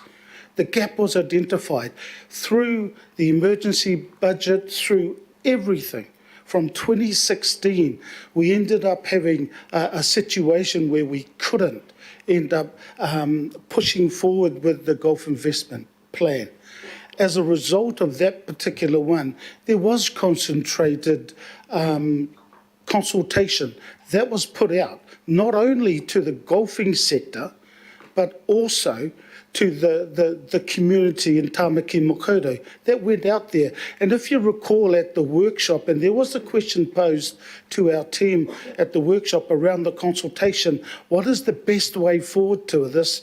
And if you have a look at what's in there around table 2, and the reason the option 2 came out is because they're going to have more consultation. There's going to be a working party from a political perspective. As Kataraina said, there's also the opportunity for that working party to end up getting in the likes of Golf New Zealand, the likes of Remuera Golf and all the other golf. With the leases, Terrence's team is looking at those leases. That's where it sits with them. But those leaseholders were consulted. So for me, this is what we're doing, is going out for further consultation based on all the changes. And if we have a look at the changes on table 2, I mean, those changes are not significant where it's going to change everything that we've worked for since 2016. And I mean, just because Golf New Zealand went out and putting out all the press releases that they did, and I actually spoke to Golf New Zealand and informed them that in some of those press releases they were wrong. But they haven't come back and said, oh, I was wrong in regards to it. So my answer to that question, Councillor Hills, is no. We need to make sure that as a result of this implementation plan, that we will end up going out for further consultation, not only with iwi, mana whenua, but with our community, including golf organisations. That's why I'm not going to say much about Golf New Zealand, because I've had a conversation with them, and as far as I'm concerned, this is the best process. They will be involved in regards to the next steps with option 2. Okay, so I guess my question for the presenters here is, and it's more around our local clubs who are feeling some uncertainty still and frustration and concern. How will they be involved in the next steps before it goes back out to consultation? It doesn't feel as clear to me. I just want everyone starting from the same point of information and what's already going on, and the kind of high level statements are brought down as a club by club, as opposed to an overarching. So how can those clubs be involved in it, or how can I guarantee that the decision today is going to mean those clubs are worked with? Because that's where the concern from our local clubs has been, is that they're happy to be involved and understand strategy for the future when leases are renegotiated, but it just felt, there's still concern out there. So I don't really understand how it moves forward with them to start the public consultation again. So through the chair, I'll just reiterate the comments I made for consistency to Councillor Coombs. So there isn't a specific separate process that gives preferential treatment within a consultation process between some groups and others. They will be consulted as part of a wider consultation. However, I will note previously they had, I think it was 6 weeks, 10 weeks longer than the public consultation in order to work with us and consult with us. Staff invited and met with every leaseholder. So, we do extended public consultation. We make sure they get the chance to talk to all of us. But there's still one part with the public who also need to be considered in terms of, submissions being fair to everyone and everyone's submission counting equally. Okay. Thank you. His Worship the Mayor. Thank you, Mr. Chairman. My question to officials is whether there is any legal reason, or for that matter, any other reason, that should stop Council exploring how we can give access to $3 billion worth of public land that 93% of the public are currently excluded from. Through the chair, the answer is no. Thank you. My second and last question, Mr. Chair, is if this committee were to vote for option 1, would that effectively stop officials from exploring other options to enable the council to provide access to a wider range of community, people in the community, to that 535 hectares of public land? Yes, until there was a new resolution to start a new piece of work. Thank you, Your Worship. Councillor Fletcher, and then there's one more, and then I'm going to ask our staff to move back, and then we'll get into the whakaaro. Kia ora. Kia ora. Thank you, Mr. Chairman. I guess this comes to the heart of the way we discharge our governance and the management. I hear the frustration over the delay that there has been. This is a process that commenced in 2016. However, I just want to do a deep dive in discharging governance obligations to understand whether or not there could have been a further option that was put up, whether that option could have provided greater clarity around the brief, because I think in so much that council is responsible for, in a governance sense, we have to have clarity around the brief of what we're seeking to achieve.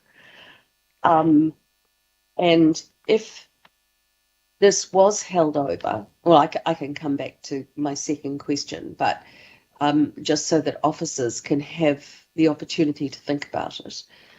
If a decision was held over into an incoming council today, rather than forcing a vote where I think there is a measure of disquiet, and I am not going to go in to the numbers of conversations I had with in-house legal counsel yesterday. I'm not doing that, but I am quite unsettled and feel some disquiet in terms of the importance of managing this process cleanly. And I think perhaps that's a matter for us to deal with the CEO when he returns from his leave. But if the officers could address the first part to my question, please. Yeah, I'm trying to figure out the question as well. So what's the question, Councillor Fletcher? Is that... in a governance sense, I mean, the officers are responsible for operation and implementation, but there appears to be, in a governance sense, which is what we as governors of the Auckland Council, there does appear to be not absolute clarity around the brief. So if there was a delay today, what would the implications of that be? And would that provide an opportunity for greater clarity around the brief as to what councillors and elected members have by way of expectation? Kia ora, thanks for the clarification, Councillor Fletcher. Through the chair, I think effectively what you're talking about is a deferment or a holdover to go on to whichever relevant committee would come post the elections. That is always an option open to you on any matter. So it really is a matter of time, I guess. In terms of your question of scope, I'm hearing that as a question of what was kind of the original resolution and the agreed scope or questions to be answered as part of this work. We've tried to summarise that in particular through the objectives, the purpose and the objectives that are at the top of the report.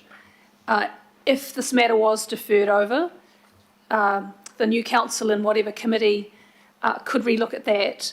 But given that we have been trying to do this for, since about 2016, my view at this stage is that there's no legal or particular need for you to hold that over or defer it, but of course it is open to you.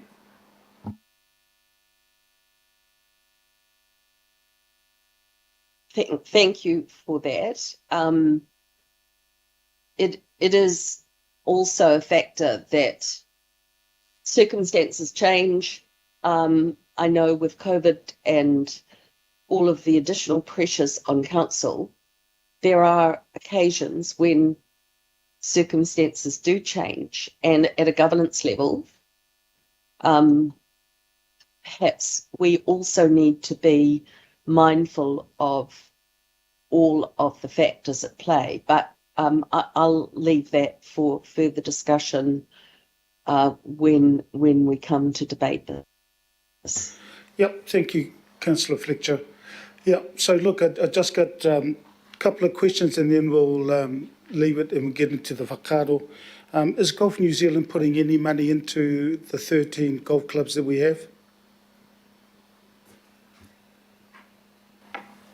Through the chair, I'm not sure that I can answer that, but my understanding is that apparently no. They provide support in terms of guidance to golf courses and helping them with their programs like She Loves Golf with their environmental.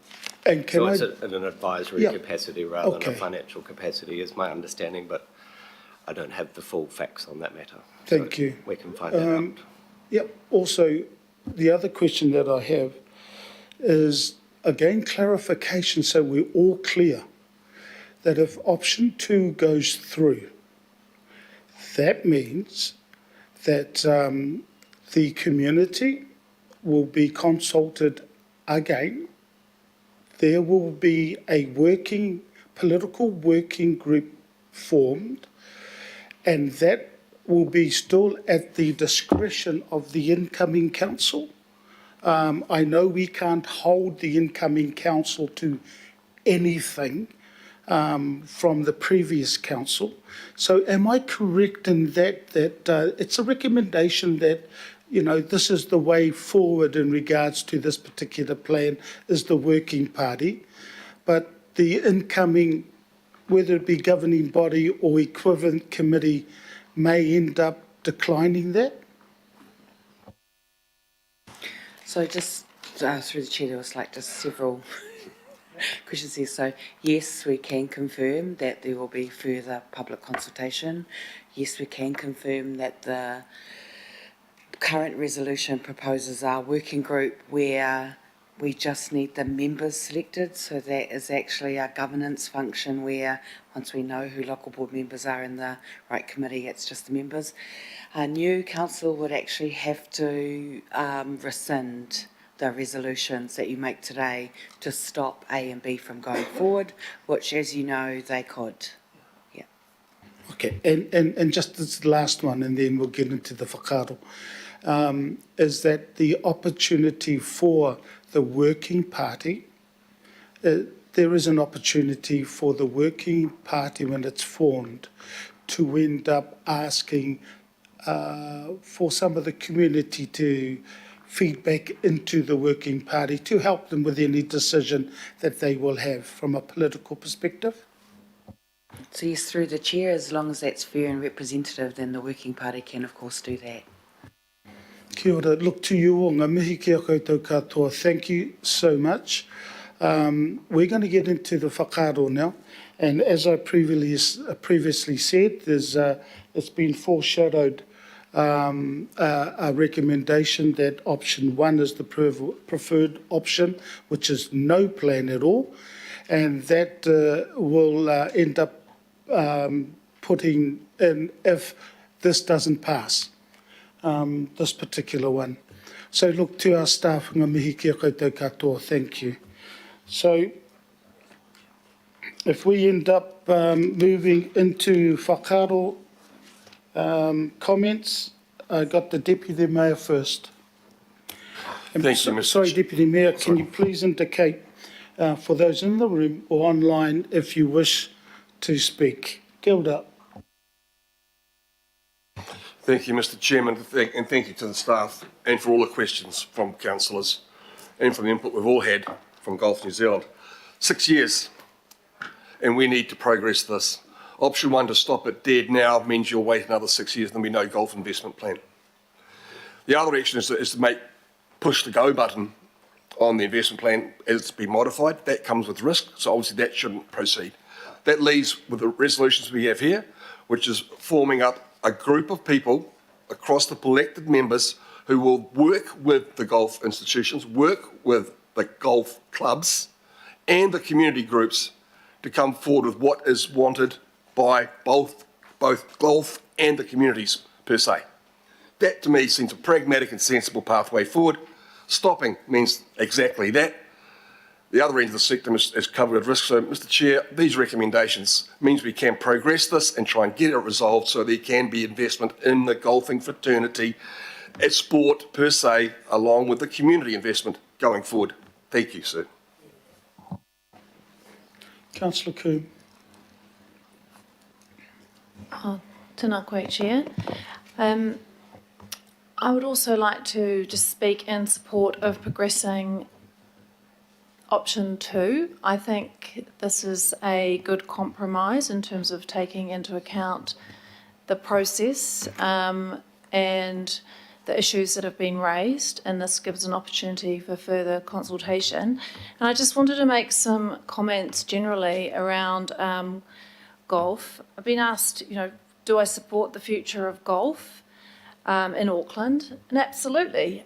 Golf is, a very important sport for many people in our community, and there will always be a place for it. I was at the Waiheke Golf Club a couple of Saturdays ago.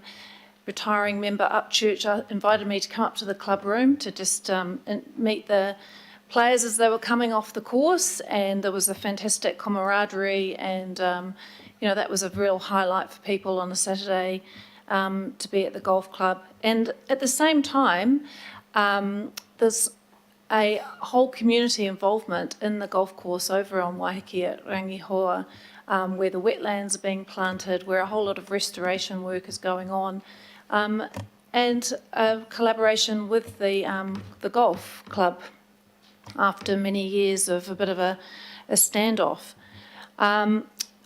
Just another highlight recently has been the Conservation Awards, and we heard from the what's his official title? The groundsman, the chief caretaker, I guess, of Muriwai Golf Club. And he had a fantastic presentation around all the work that's been going on at Muriwai for implementing sustainability and good practice, and a whole program of native planting, getting rid of synthetic fertilisers, looking at water for the greens is all coming from sustainable sources. And it's a great case study of what is possible with a golf course, and it was really impressive to hear. At the same time, this investment plan gives an opportunity to look at the future and what the opportunities are for increasing access to golf courses, and for all Aucklanders. And there was, we've heard, there has been widespread support for the policy objectives of the plan. I haven't really heard that fundamentally there are issues with that. So golf, like any sport, I'm sure, is considering how to continue to be relevant for future players, to have meaningful relationships with mana whenua, with the community, and this is a great opportunity for us to further that investigation further with this consultation. So it's just not clear to me why we would want to stop everything that's underway and the significant work that's happening. And I do say this in terms of acknowledging that there have been issues around the process and that have not been ideal, but this is an opportunity to reset, to have a small working group that can oversee this consultation and take it forward. So, Chair, I just wanted to express my reasons for supporting this next step and seeing that as being completely consistent with supporting the future of golf for Auckland. So, kia ora, thank you. Kia ora, thank you. Councillor Sayers. Thank you, Chair.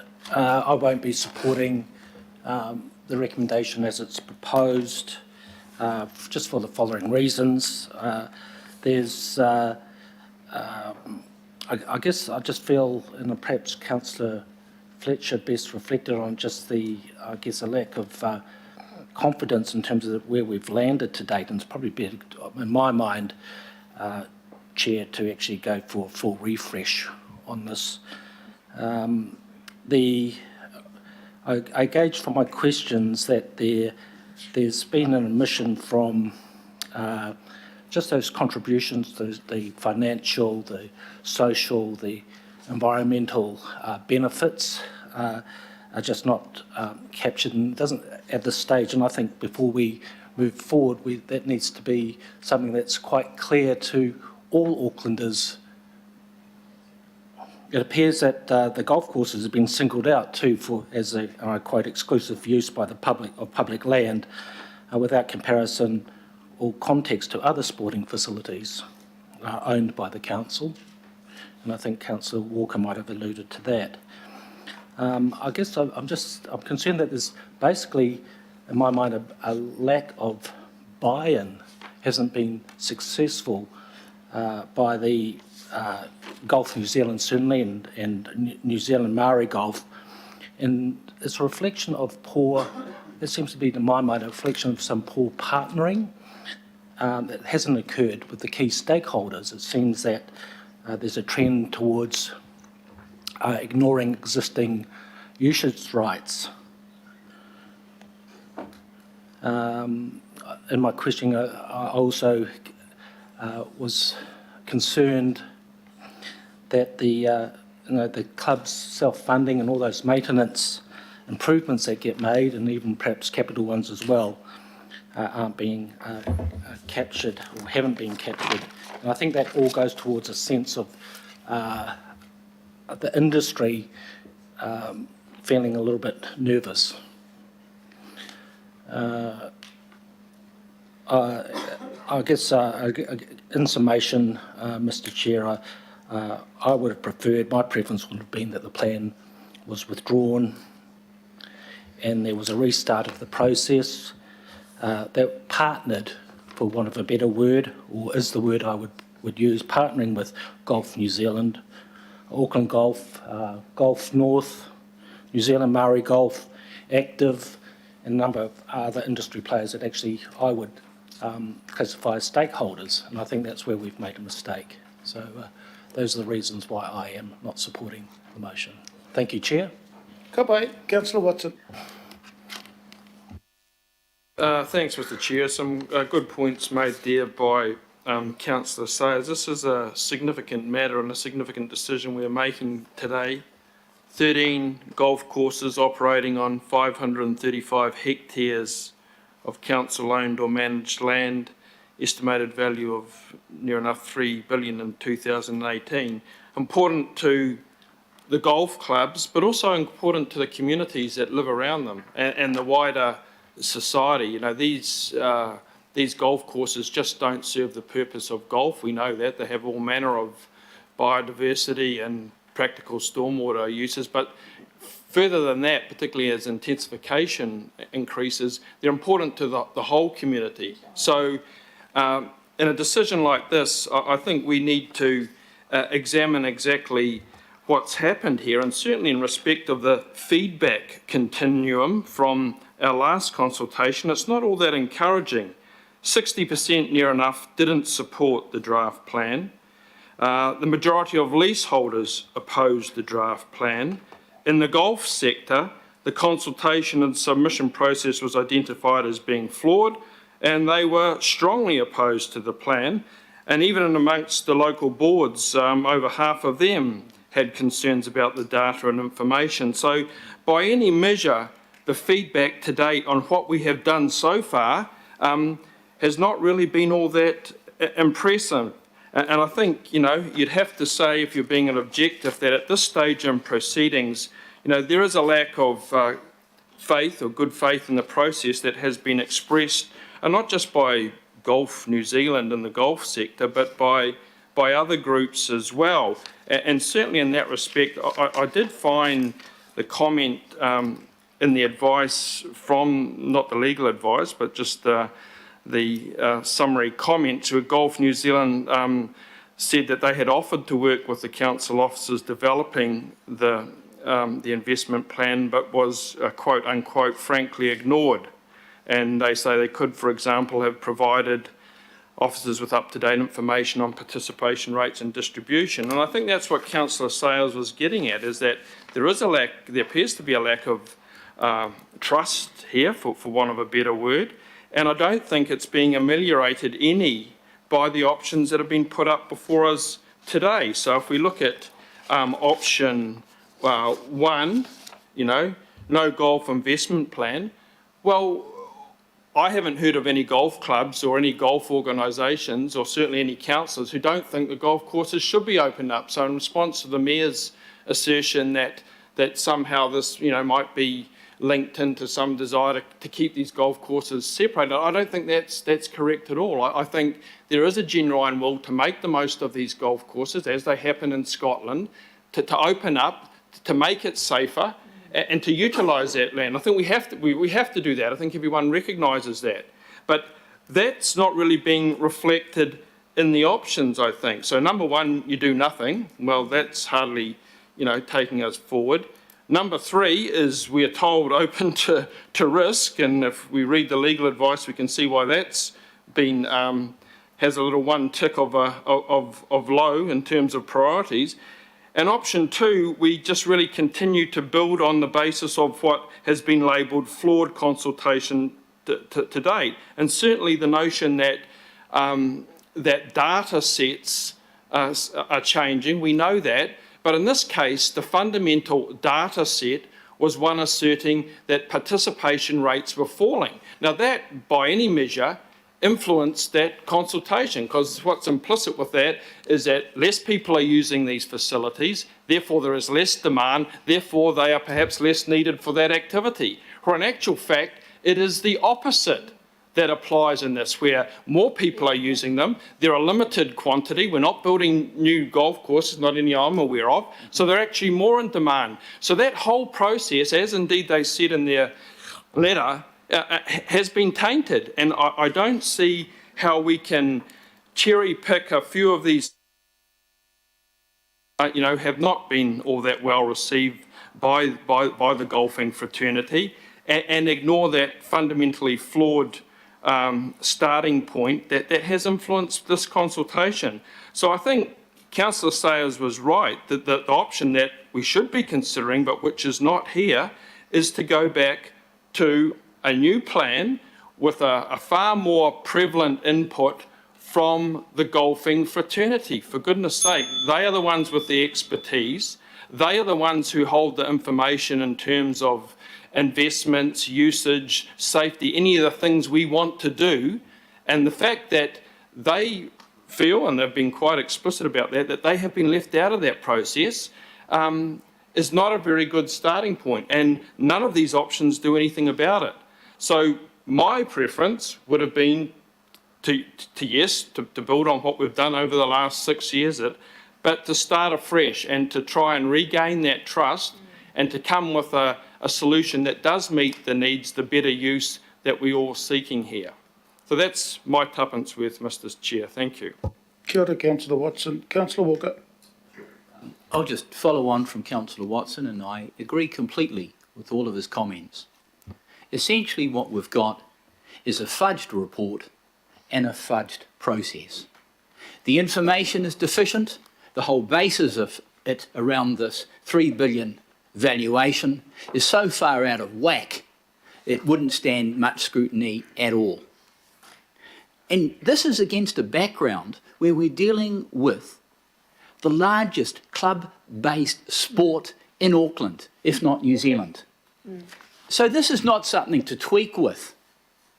This is an instance where the council should be interacting genuinely, in good faith, fairly, openly and transparently with the golfing sector. And have we done that? The short answer is a flat no. An absolute no.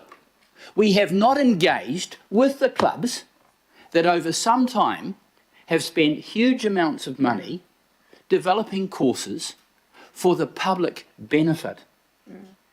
They may have memberships, but those memberships do not exclude people. In point of fact, golf clubs seek to include people. All ages. Of all ages, of all genders, of all ethnicities and disabilities. And I can tell you, if you're injured, there aren't too many sports you can play, but golf. And these golf courses are on an upsurge. So we have a report that is grossly deficient in terms of the information because it was not supported by information from the people that are actually doing it. And it is clear that the process is hugely deficient to such an extent that it is capable of judicial review. How many times does that happen to us? Not too often. So we should be setting the bar high on this.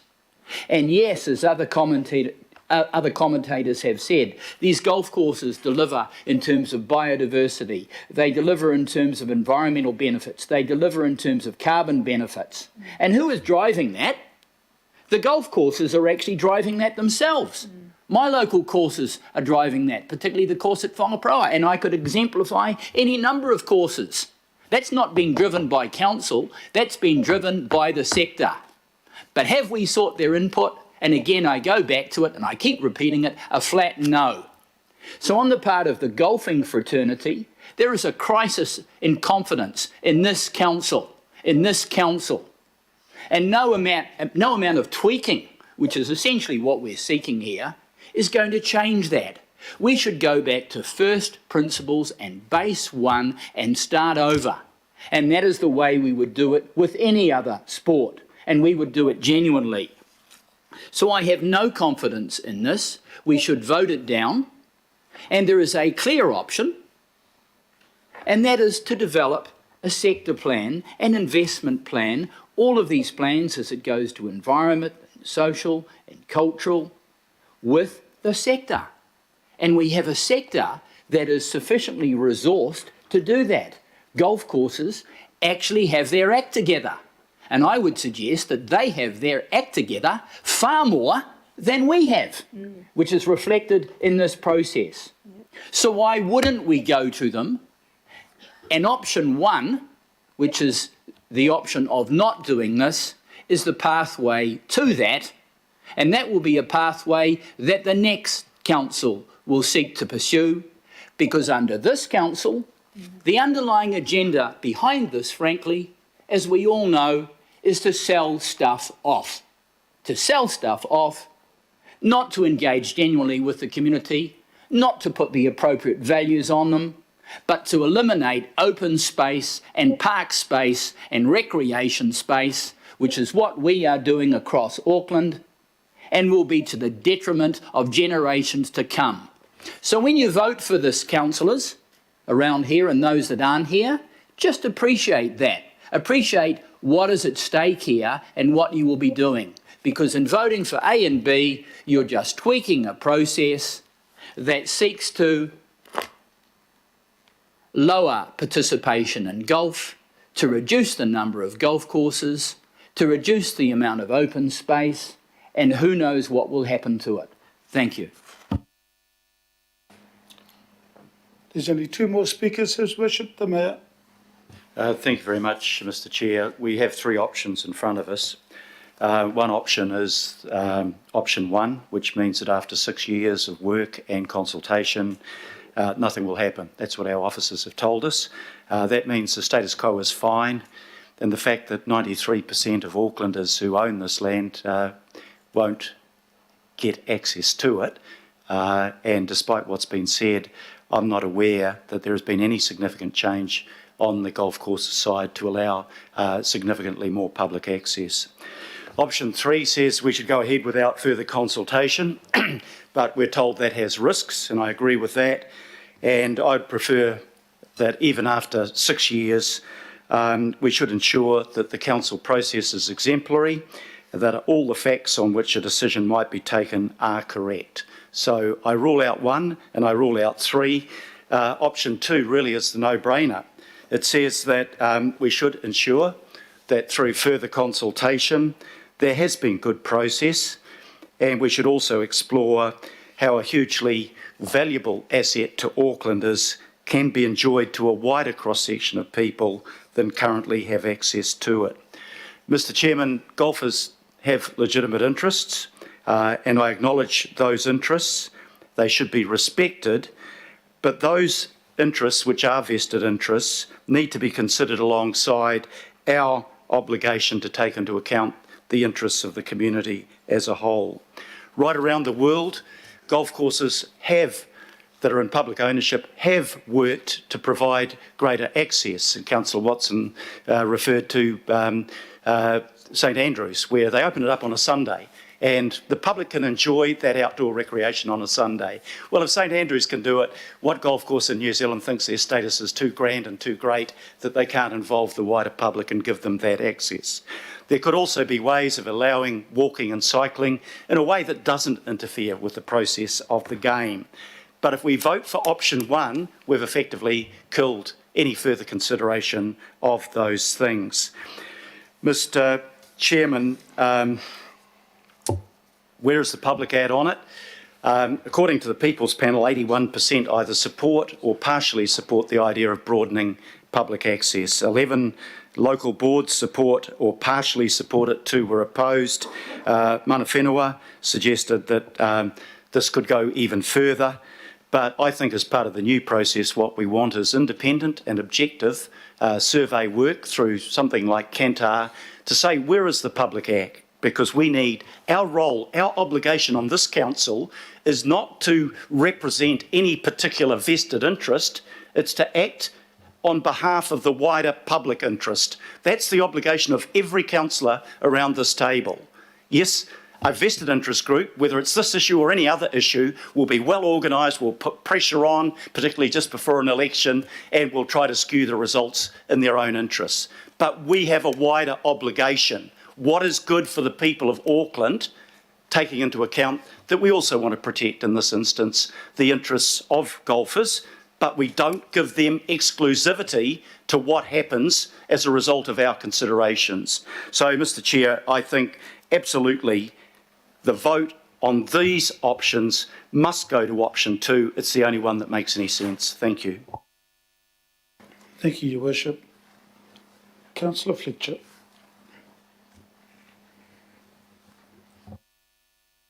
Thank you, Mr. Chairman. I'm disappointed to say that I think that the process has been untidy and aspects to the public consultation and the assumptions that have sat behind it have been flawed, which is why we can't look at option 3 at this time. I don't believe at this stage the brief is clear in a governance sense, as I said before. So my preference would be to support an incoming council that has a mandate having the opportunity to reconsider the brief and move forward with this. So I can't support the recommendation 2 today. Kia ora. Closing. Katarana to you, Paul, and the team. Thank you. You've heard people use the word flawed process. You've heard people say that, look, there wasn't enough consultation. So my response to that is, isn't it amazing when a group, namely Golf New Zealand, puts out things that and start lobbying and putting out information that sometimes is not correct. And isn't it amazing that people get sucked into that? My late brother was a keen golfer. He used to play, whether it be off the stick, always used to go to 2 tournaments up north, up home. One of them was the tournament up in Dargaville and the other one in Kaitaia. Many, many years, very good golfer. As a result, I've known so many of our Maori golfers that I rang some of them up to ask them what they thought around the investment plan. And all they said to me was, Alf, we would rather share the golf courses, especially the golf courses that Auckland Council have control or manage on behalf of the government. So I don't know who from New Zealand Maori Golf were opposing this. I have contacted one of the kaumātua up Dargaville because I wish to find out. Because the people that I have spoken to, they wish to include the majority or all of our Aucklanders in regards to the use of the council-owned and managed golf courses. I don't know where some of the information that Golf New Zealand had, but I can tell you this, that the data that Golf New Zealand had, thank you, Golf New Zealand, thank you, because that data helped form what we have in front of us now with the draft policy. Thank you so much. When I have a look at the presentation and that we got at the workshop, and when I look at it, and I have a look at 2016, and also all the work that was done in 2017, that was the development of a draft investment framework to support decision-making. Then I have a look at 2018, and there was a workshop with the Environmental and Community Committee that we had, and both Penny and I, Councillor Penny Hulse, was the chair at the time, and I was deputy chair. We had the decision-making framework, cost-benefit analysis, intervention logic, November, workshops with 10 local boards. And then we ended up in 2019, 2021, and it got resurrected because we needed to. I totally agree, and thank you, Your Worship, for mentioning the 93% of our Tāmaki Makaurau community that could well be locked out if this doesn't go through. And we got that from our officers. 93% of our community will be locked out if this doesn't go through. Good luck to those that wish to end up voting against this recommendation. This recommendation, what it does, is that it does go through to the incoming council. Our recommendations will end up saying to them, we have heard the consultation. And I mean, that's, people were talking about the consultation. And again, I was a wee bit confused. Why was I a wee bit confused? Because when I hear the word flawed consultation, we ended up going through with Have Your Say from the 23rd of March to 20th of April. We had the People's Panel. We ended up meetings with leaseholders and written submissions. That's from the 21st of March to the 27th of May 2022 this year. We had meetings with the golf sector and written submissions. That went from the 21st of March to the 27th of May 2022. So don't talk to me about flawed consultation process. The only reason people are saying it's a flawed consultation process is because they've been listening to Golf New Zealand. I am not going to listen to Golf New Zealand. I am going to listen to our staff who are experienced and who have come back to us with options. They came to us with options. Even when we had the workshop, we got direction from the workshop. So as far as I'm concerned, we've done the work, but we've also said it's not done. The work is not done. This is only a draft. We are going to put it to the incoming council. That's what we're going to do. We're going to give it to the incoming council. We are going to go out for further consultation. The option of the golf organisations to appear in front of the working party, the working group, political working group, is there. It's an option, but it's going to go to the committee that is similar to what we have currently, which is the PACE committee.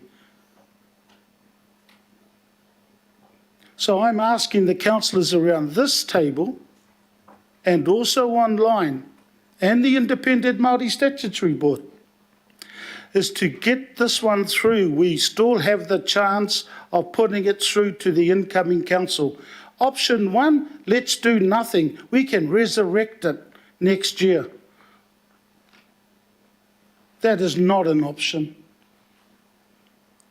So the debate has been closed. The recommendation there, and as I previously said, there has been a recommendation that option one has been foreshadowed, which is stop everything, the work that we've done since 2016. So the recommendation has been moved and seconded. I will put the recommendation. Division has been By called. division, please. It's already done, Councillor Fletcher. So, Sonia, all yours.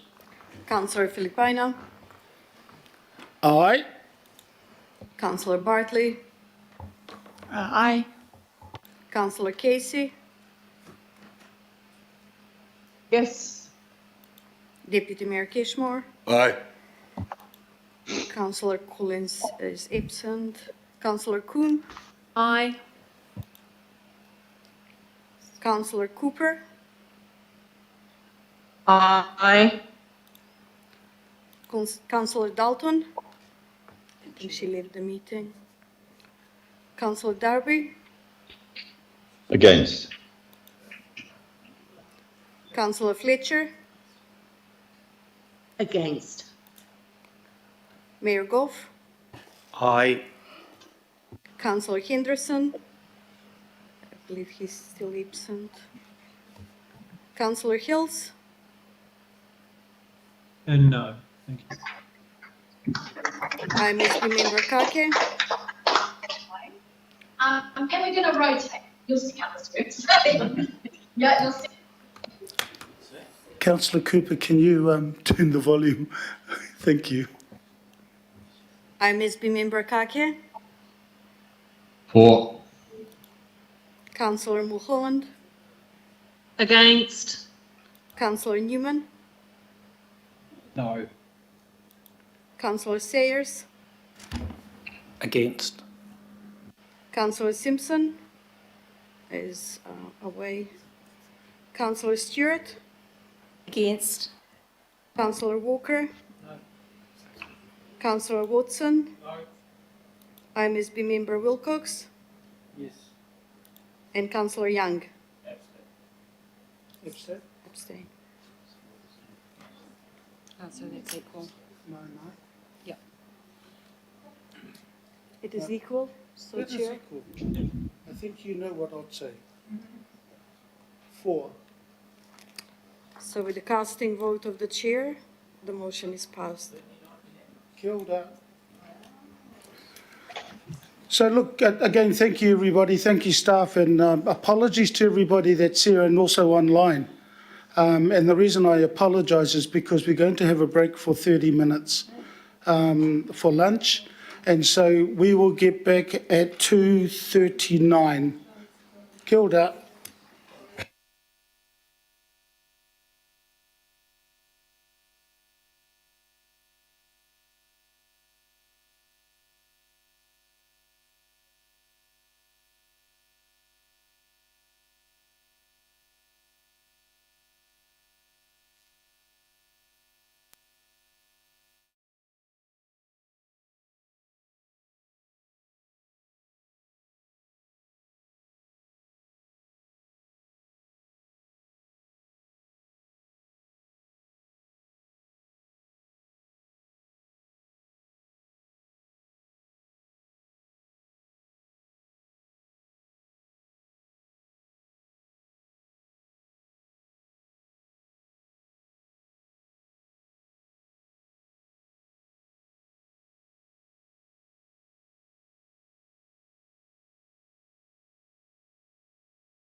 And if we go through to item 11, before we do that, I'll just get Sonia to do a roll call, please. Kia ora. Councillor Bartley,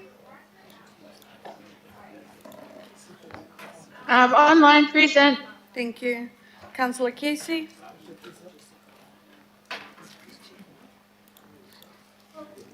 Deputy Mayor Cashmore, Aye. Councillor Collins says apologies. Councillor Coombe, Councillor Coombe, Kia ora anō.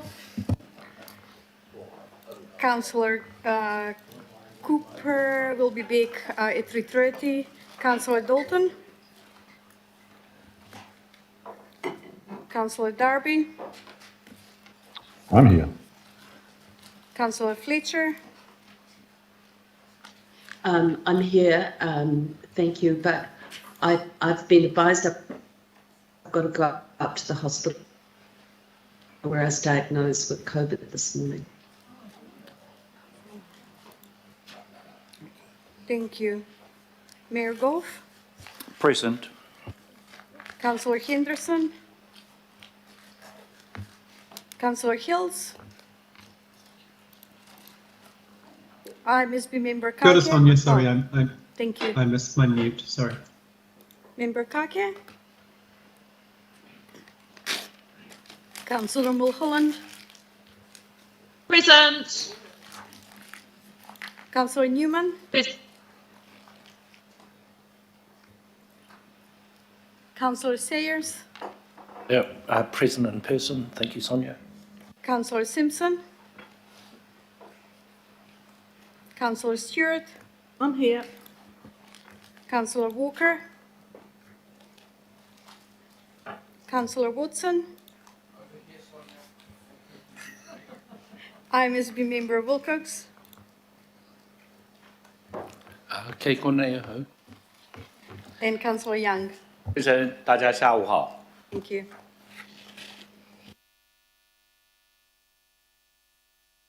And Councillor Casey is here. Thank you. Thank you, Sonia. So we'll move to the item 11, retrospective approval, Auckland Council smoke-free. So, tēnā kōrua, mālo lava. Ben, I'll let you introduce. I will move it. And Matua, second. Matua Wilcox will second the recommendation. It's on the table for discussion if you introduce our Matua on the left, on your left, please.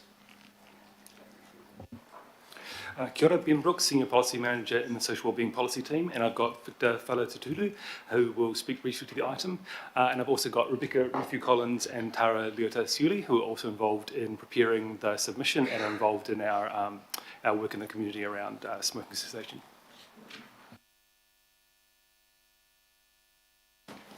Kia ora koutou. Thank you, Chair. So we're here for retrospective approval of Auckland Council's smoke-free environments and regulated products smoke tobacco amendment bill submission to the Health Select Committee. So this bill has three proposals. They are Proposal 1, reduce smoke tobacco supply, which aims to prevent young people from taking up smoking by introducing new restrictions on the sale of smoked tobacco products. Proposal 2, prohibiting the sale of tobacco products to anyone born on or after the 1st of January 2009. And Proposal 3, nicotine removal in smoked tobacco. Auckland Council developed a submission that supported all three proposals contained in the bill and recommended more effective monitoring, more enforcement and more effective evaluation. The draft submission was submitted for feedback to members of the committee, the independent Maori Statutory Board and all local boards. We received overwhelming support for the three proposals. In the feedback, there were concerns about vaping. However, vaping is outside the scope of this smoked tobacco bill. Although vaping was already regulated, though not effectively enforced, we recommended to the government that we need more effective enforcement. Overall, the council Overall, the council submission endorsed that this bill would make a valuable contribution to New Zealand and Tāmaki Makaurau in becoming smoke-free by 2025. We're happy to answer any questions, and I'll now hand back to the Chair. Thank you. Thank you so much. Ben, anything to add? Okay, I'll just open up for Pātai. Any questions? Appears to be none. Straightforward, obviously. So I'm just going to put the recommendation as you move and leave the table. So any whakaaro comments before I put the recommendation? Thank you both. And to the team with you, Ben. Just want to acknowledge the team. So I'll put the recommendation. All those in favour? Aye. Against? Aye. Against? Carried. Thank you. Item 12. Just let the team come up. And that's Kia ora Tāmaki Makaurau Performance and Implementation Update. Tēnā koutou e te rangatira e Herewini. Tēnā koe Luann, tēnā koe te rangatira. And Matua, I'll leave it to you. I will, if Councillor Dalton is not online, I will move the recommendation. Your Worship, if you want to second that, kia ora, and just on the table for discussion.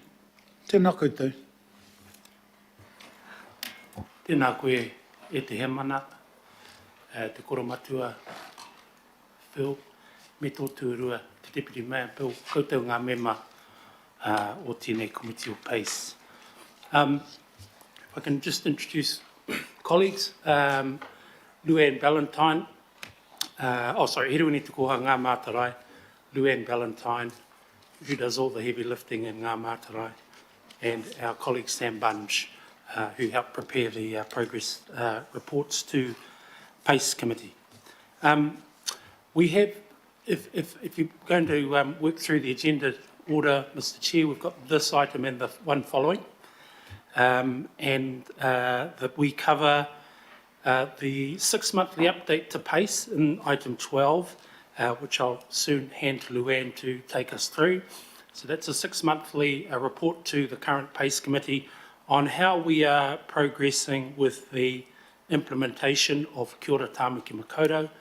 And then we also report to PACE on the next item 13 annually with the Maori Outcomes Annual Report prepared on behalf of Auckland Council Group and made publicly available following the completion of the audit process and its receipt by the PACE Committee. Can I preface our updates to the committee on the next two items by acknowledging the PACE Committee and its work in receiving and adopting the Kia ora Tāmaki Makaurau measurement framework in mid-2021. The framework has been an invaluable tool to guide and unify Auckland Council Group effort and results against the long-term plan and requirements set out for that to achieve demonstrable results for Māori communities and mana whenua across the Tāmaki Makaurau region.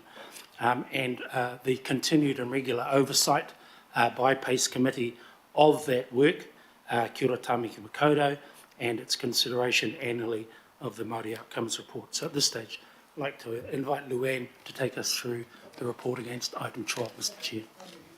Kia ora koutou katoa.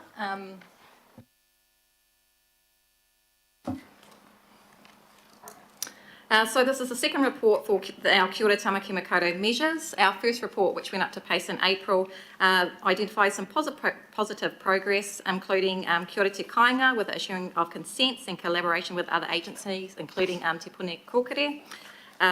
Kia ora te marae with the rollout of our marae infrastructure program. And kia ora te umanga with the increase in the number of Māori businesses registered with Amotai. Now, through our second measures report, we also see good ongoing improvement in these areas with an increase of the number of Māori businesses in the Amotai program, the strong uptake of by Māori businesses of tātaki delivered business programs, especially relevant during our COVID recovery and response initiatives, and an increase in the number of organisations who receive support for Māori housing and papakainga proposals. Those are through our regulatory team, also through our Māori Housing Unit, and we have the Cultural Initiatives Fund as well, which also comes up to pace. The reporting has identified, and you'll see in the document itself, several areas for improvement. In summary, pretty much good data is a need, and more data, clear alignment of the measures to Kia ora Tamaki Makaurau, mana whenua outcomes and the mahi statements. And also included in the report is a highlight of the upcoming event on the calendar, which is Te Matatini. It is the premier kapahaka national event. It has been postponed a few times because of COVID lockdowns, but is now scheduled for February 23. Tātaki are coordinating the council group effort to support the event, and they've provided us a very useful progress report around that one. Now, just going back to the issues that have been identified through our reporting framework, one of the key mechanisms to improve that approach is through the implementation strategy. So that's a strategy in response to a IMSB Māori Outcomes Expenditure Review recommendation. It does set out improving our strength and governance, so that means a replacement of the Māori Outcomes Steering Group with 2 boards, a 3-year investment plan, which will improve our forward work programming and budgeting across the council group and across our Māori outcomes, with the Group 1 priorities being top of the list. It also looks at our council group effort and resource, so looking at our effective delivery, how can we as council group gather around these outcomes and actually drive through some more effective responses. Marae, Kia ora te marae being one of those outcomes that as a council group, including our CCOs, we can really drive forward. And as mentioned, we do have our Group 1 priorities, so they are kia hanga te kaunihira, kia ora te honona, kia ora te taiao, marae and umanga, so that's around our relationships, our participation, our engagement, our environment, marae and economic outcomes as well. Kia ora Group 2 priorities will also be progress as well. There's the expectation that we still continue to report our measures against those. Through the investment strategy approach as well, we are looking to improve our measures, the collection of data for those measures, and making sure that our measures align to our mahi statements, our mana outcomes, but also the other reporting requirements across the council group. Kia ora. Sam? No, kapai. Matua, before I open up for pātai. Tēnā koe, Mr. Chair. If I just make a point in support of Luann's briefing, the commitment from Council of $150 million over 10 years is a strong, positive and visible signal around Council's commitment to accelerating results and gains in the Māori wellbeing space. But the challenge that Luann points to, and it's a good challenge, is that the annual Māori spend against the Māori Outcome Fund is just under less than half of 1% of the annual operating budget of council. So the opportunity here is to work with surfacing the wider contributions that are going on around council by way of BAU spend. So those outcome areas that may not enjoy direct uptake of the Māori Outcome Fund for the next 2 to 3 years, the challenge will be to see how the rest of the business can support that work to happen. Tēnā koe, ngā mihi kia koutou katoa.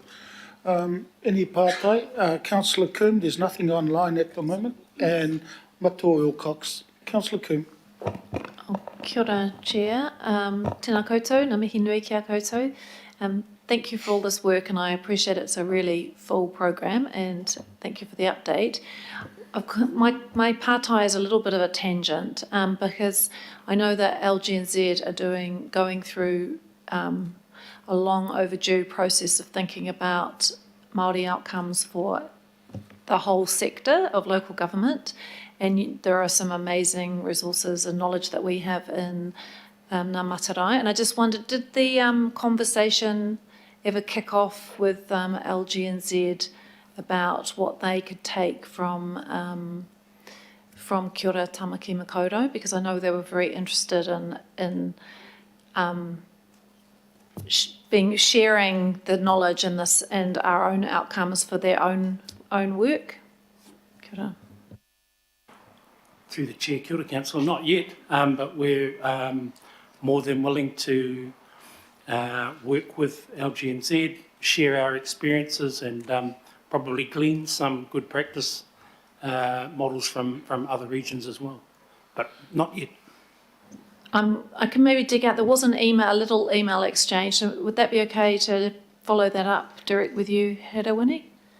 Nā koe, yes, Oh. yes, please, Councillor. Oh, tēnā koe. Kia ora. Ka pai. Matua, Wilcox, ko koe. Kia ora. Ko putu tātaki e tahi o ngā naui nā hianga te matatini. E kore te kaunihere te whakatika, te whakapai. E rā e o nawe au hia. Am I speaking? Has Tātaki, have they put out any issues that may be arising from matatini that we aren't able to fulfil? Through the chair, ki tāku nei mōhio e kare he raru. Kei wainga i Tātaki, te kaunihera me ngā kaiarahi o te matatini i tēnei wātuna. Don't want to jinx it, but māma no iho te haere at this stage. Kapa. Te tahi anō? Ai. E mohiana Tātaki te tino kaupapa o te matatini, hei rei mo te whenua nei. Hei rei, hei taonga mo te tahara mai ki tāmaki, mohiana rātou i tēnā te nunui o te kaupapa ni. Ai, e arahi ana a Tātaki i ngā tautoko o te whānua te kaunihira, e pāna ki te matatini. Ai. Ka paina? Ai. There's no further pātai online or even present, so if you just go back as we have with our policy, I'm going to ask you for whakaro, then I have to put that recommendation, and then I will then call you back for the next item. Kia ora nā. Any whakaro?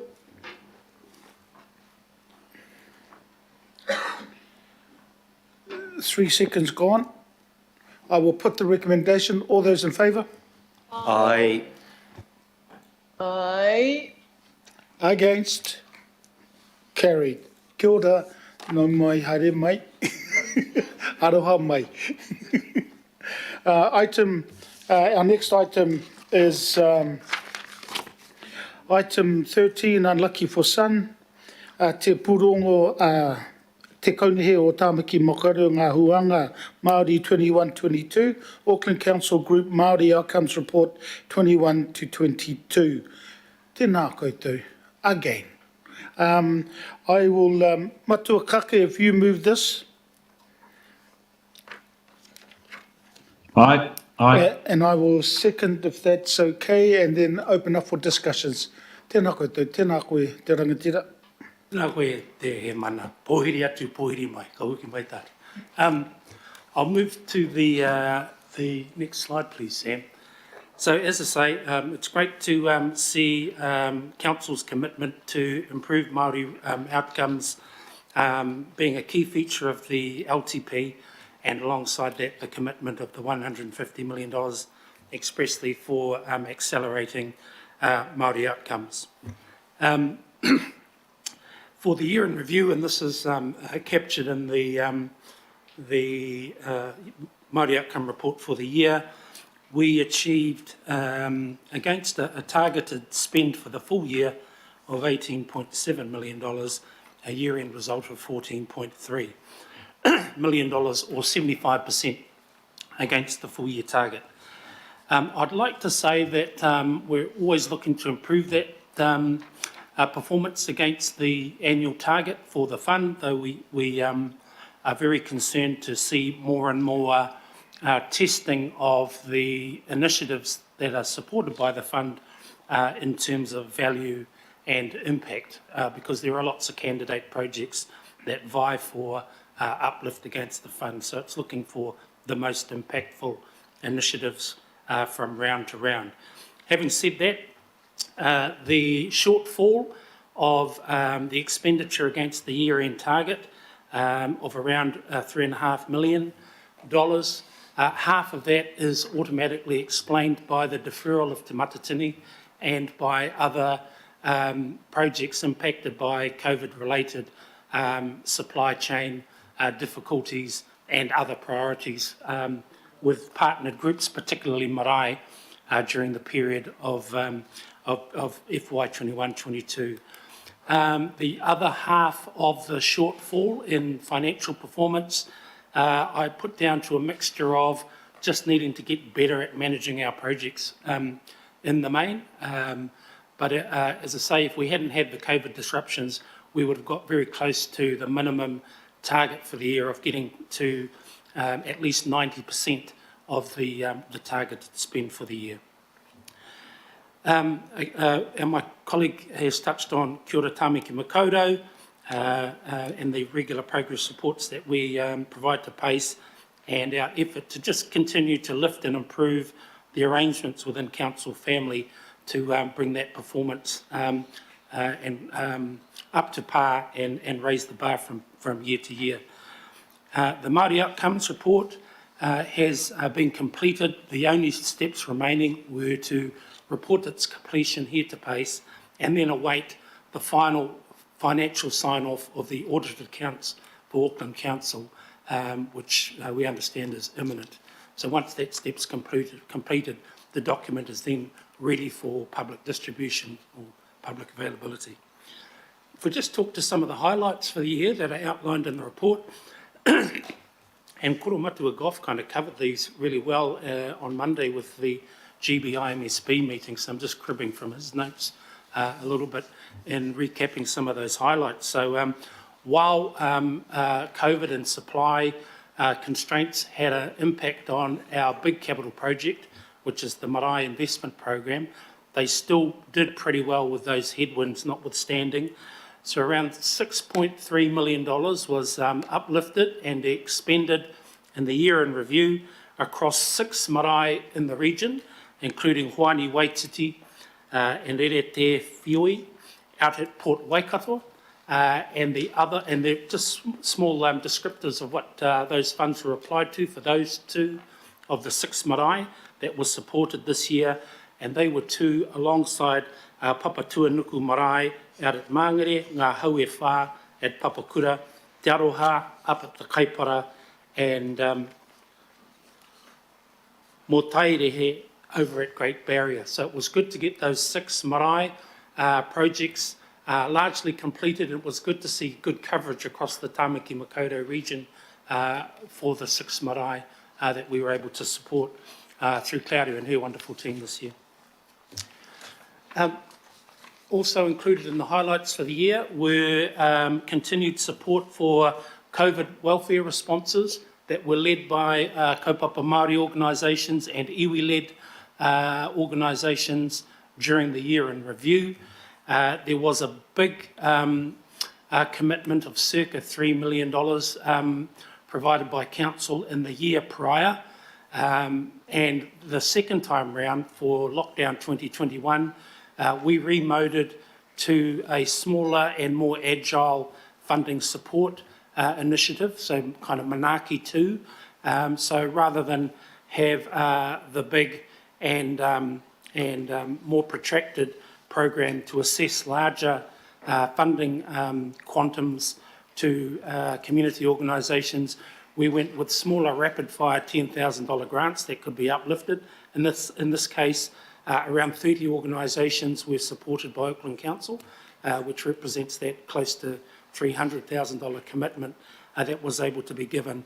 And while that looks small in comparison to the year prior, by that stage last year there was significantly more resource and support available via central government to Māori and iwi organisations. So we were able to kind of trim our cloth accordingly with the resources and funds more broadly available during that period. But again, great to be able to work with 30 Māori community partner organisations through that work. And then the final point we're touching on before any questions or comments, Mr Chair, is working with wonderful tailwind from Toi Tu Toi Ora in the year prior, the Contemporary Māori Art Exhibition, which blew the hinges off in terms of visitation numbers and enjoyment by the Tāmaki public. And we were able to springboard off of that profile to do a range of follow-up initiatives, including a written publication or of the exhibition, local seminars, and the creation of whānau art trails, amongst a range of other things. Those are selected highlights that come from this year's Māori Outcome Report, which will be the fourth of its kind made available by Auckland Council. Kia ora, Mr Chair. Tēnā koe te rangatira. Luann or Samini? No? Ka pai. So I'm just going to open it up for any pātai, any questions. At the moment I've got none online, but not to Wilcox. Kia ora. E mihi ana kia koutou, e whai haere ana I te kaupapa nei. Hari ko te ngākau ki te nui o te pūtea, e haere ana e horo ana ki ngā whānau, ki ngā marae o Tāmaki Makaurau, ko tērā te tino take o te kaupapa nei. My question relates to, and it's not specifically in this report, but it refers to the support for mana whenua who seem to be sinking under RMA and council meetings and discussions and everything else that seems to be happening. There seems to be a capacity issue that may not just be a dollar problem, but there just seems to be they just seem to be sinking or into the mud a little bit. And have we got any solution for this, or have we got any way to lessen that burden? I te mea moe ana koe, I te taimahatanga ki te haramai ki ngā ui, e mauiwi ana e tahi o ngā kaumātua ngā koe, kore rātou e tāe te kororo.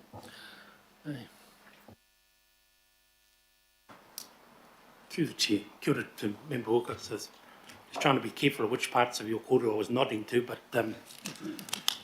look, there's nothing we can point to in the year in review, but it is a big theme in the current operating year, and we have sought in recent weeks audience with the organisations for each of the 19 mana whenua iwi to have those discussions about how we can better recognise and support the capacity constraints that they face. I'm particularly, as I hope you'd expect, concerned about the cost of doing business with Auckland Council. I use business in the more liberal sense, the cost of having relationships and engagements with Auckland Council. It would be great to see our mates from central government lean in, because they do tend to try to coattail on our arrangements up here in the region. So that's a discussion to be had as well, but very much on the radar. And we hope, our objective is to have a tangible, good news story to have in the next year's iteration of this report. Thank you. Ka pai, there's no further pātai? Ai. Kia ora nā, ngā mihi kia koutou. And we'll see you at level 3 after we finish. That is for everybody. So look, it's been moved and seconded. So before I put the recommendation, any whakaaro, any comments?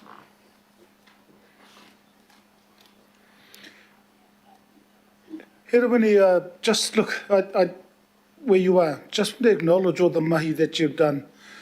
Since you've been here, and His Worship the Mayor actually mentioned something at the Independent Māori Statutory Board and governing body meeting around the short time you have been here, and you know the hesitation around how many, 5?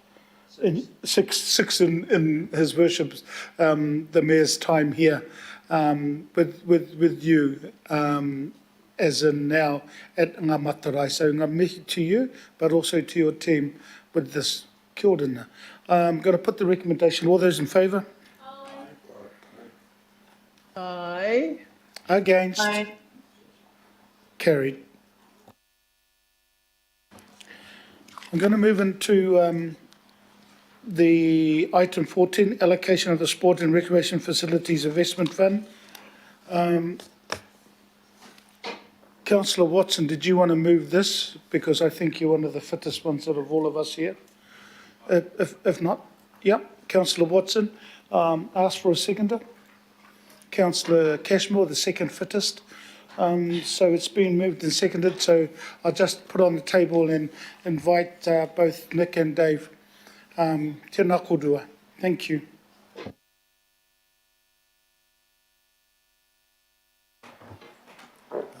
Tēnā koe, Mr Chair, and tēnā koutou I ngā rangatira o te committee, ko Nick Harris taku ingoa, no te whānau, te kaunihira, Sport and Recreation.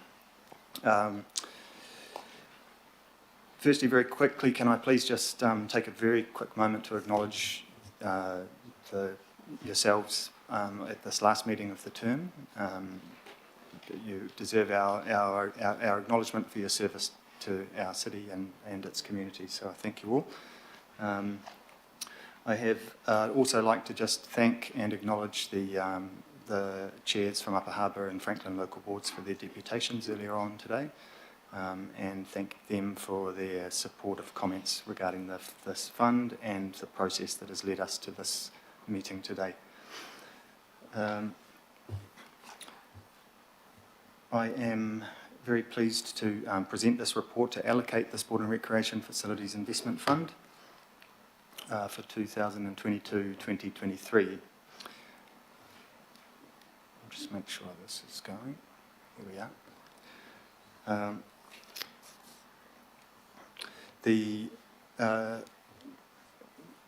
The fund is a contestable fund which will invest up to $150 million over the long-term plan to support development of sport and recreation facilities in the Auckland region. The fund is a strategic tool to address network gaps and leverage external investment into sport and rec facilities, which will respond to the changing needs in the sport and rec sector. We have $15.368 million available in the current funding round.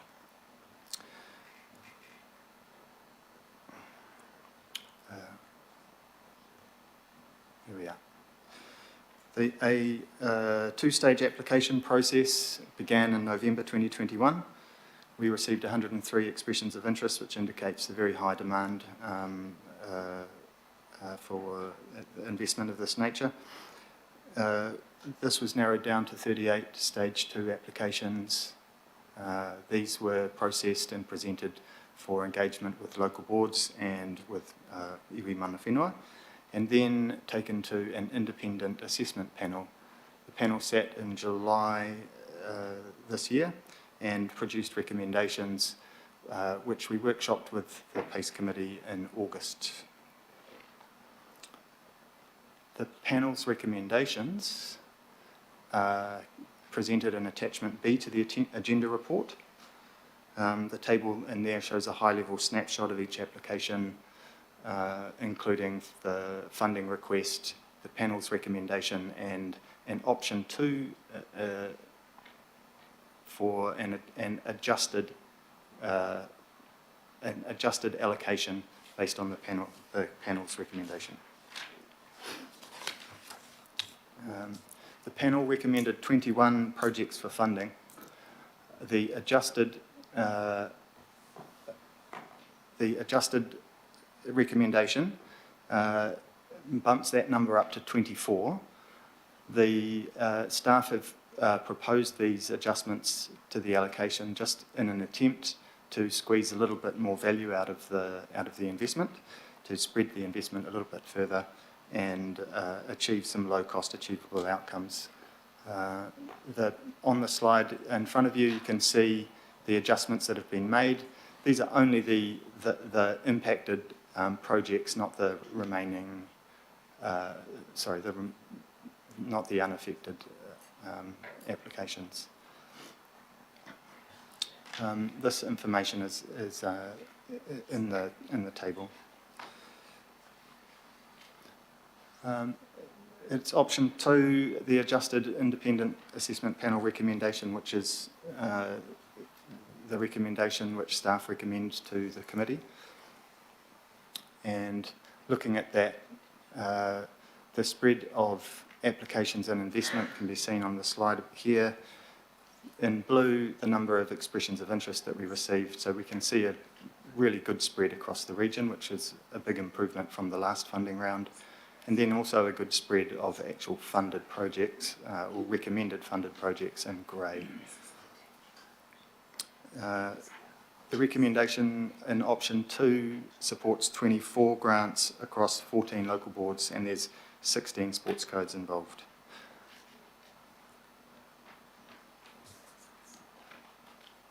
And just finally, 95% of the investment will go into construction phase projects, and with a potential leverage ratio of approximately 2:1. So thank you, Mr. Chair. That concludes my presentation. I'm happy to take questions about the report or the recommendation. Tēnā koe, Nick. Dave, anything? Kia ora, Mr. Chairman. No, thank you. Ka pai. So I got the first pātai is from Councillor Newman, followed by Councillor Bartley. Yeah, look, thank you very much. Good afternoon, Alf, and thank you to the officers. I'll be supporting the recommendations enthusiastically, but the question I have, having worked extensively with the clubs in my ward, the feedback that I get from a lot of clubs who don't go down the expressions of interest path is that it is such a huge amount of work with no guaranteed outcome. And obviously I'm very concerned in relation to Muriwai that an area that is, there's a real issue of a deficit in equity funding, that those clubs are preferring not to go down this path because of the challenge that we face.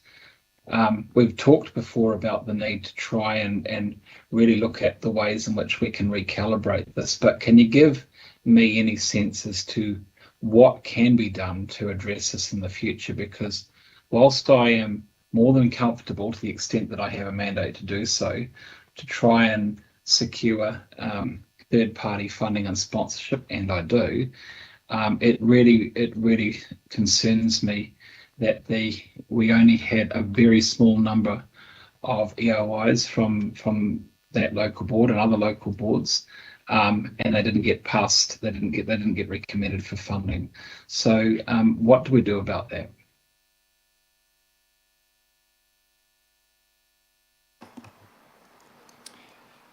Thank you, Councillor, through the chair. I think it's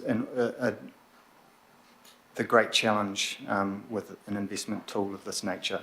It is a contestable fund, and it is for applications that can involve significant amounts of money, and therefore there does need to be a degree of rigour involved in the process. Also, the projects can be quite complicated, and particularly for, sorry, I'm talking about in terms of facility development projects. They can be a challenging undertaking for community level organisations. So we are conscious of that, and yet it is our task to administer the contestable funding in a professional and robust, transparent manner. So in terms of what can be done to improve that, I suppose, speaking hypothetically, there's reconsidering the way that the fund might work. That's not something that we can do at an operational level. And I mean in terms of the contestability or non-contestability of the fund, that's a governance level consideration. There is a possibility to attack it from the other end, from the application end, and trying to support communities with sort of community organisations with their applications. I would have to point out that sort of work is actually ongoing. It does occur successfully or otherwise, and yet obviously there's a need for some more. And that's that is a potential work on that has been identified through our internal debriefs. And it's probably sits out, I'm inclined to see it, if I may, as a challenge that sits outside the administration of the fund as a capability build piece of work. Thank you. Yeah, look, thank you, Chair. I'm gonna speak to this matter later on. It's not a comment about the officer's work here. It's just a comment about the process that I think needs to change in the future. But thank you very much, and reserve my right to speak. Kapa, I got you down on the list. Councillor Bartley. Thank you, Chair, and thank you to the officers, Nick and Dave. My question is no surprise. I wanted to ask regarding whether or how confident the officers are that the recommendations meet our policy objectives for this fund, in particular in terms of communities of greatest need and in terms of projects that will have a significant impact on insufficiently active communities with low participation in sport and recreation.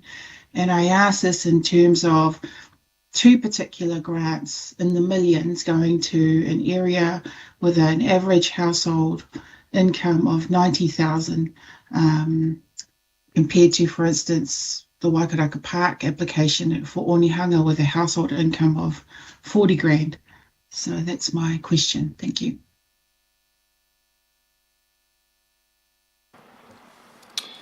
Through the chair, thank you, Councillor.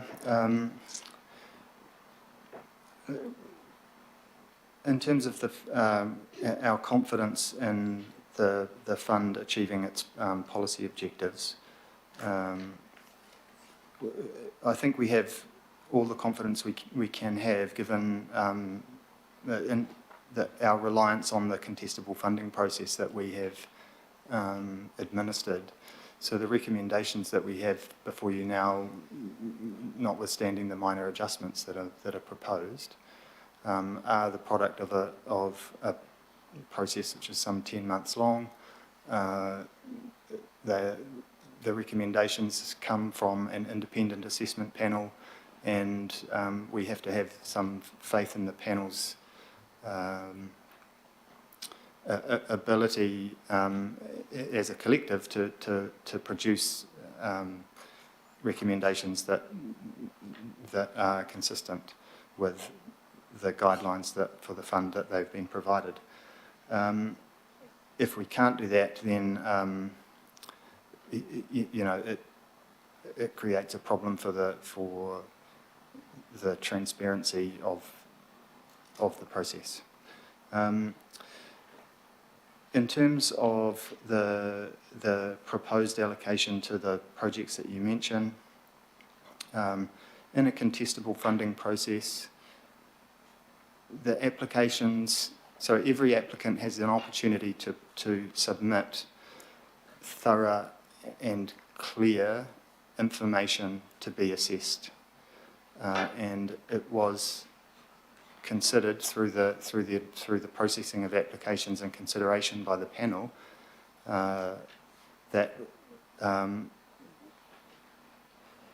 some applications had presented clearer information and made a stronger case for their project proposal than others, and that is weighted into the recommendations, and it is my understanding that is the dynamic that has been at play with respect to Waikaraka Park,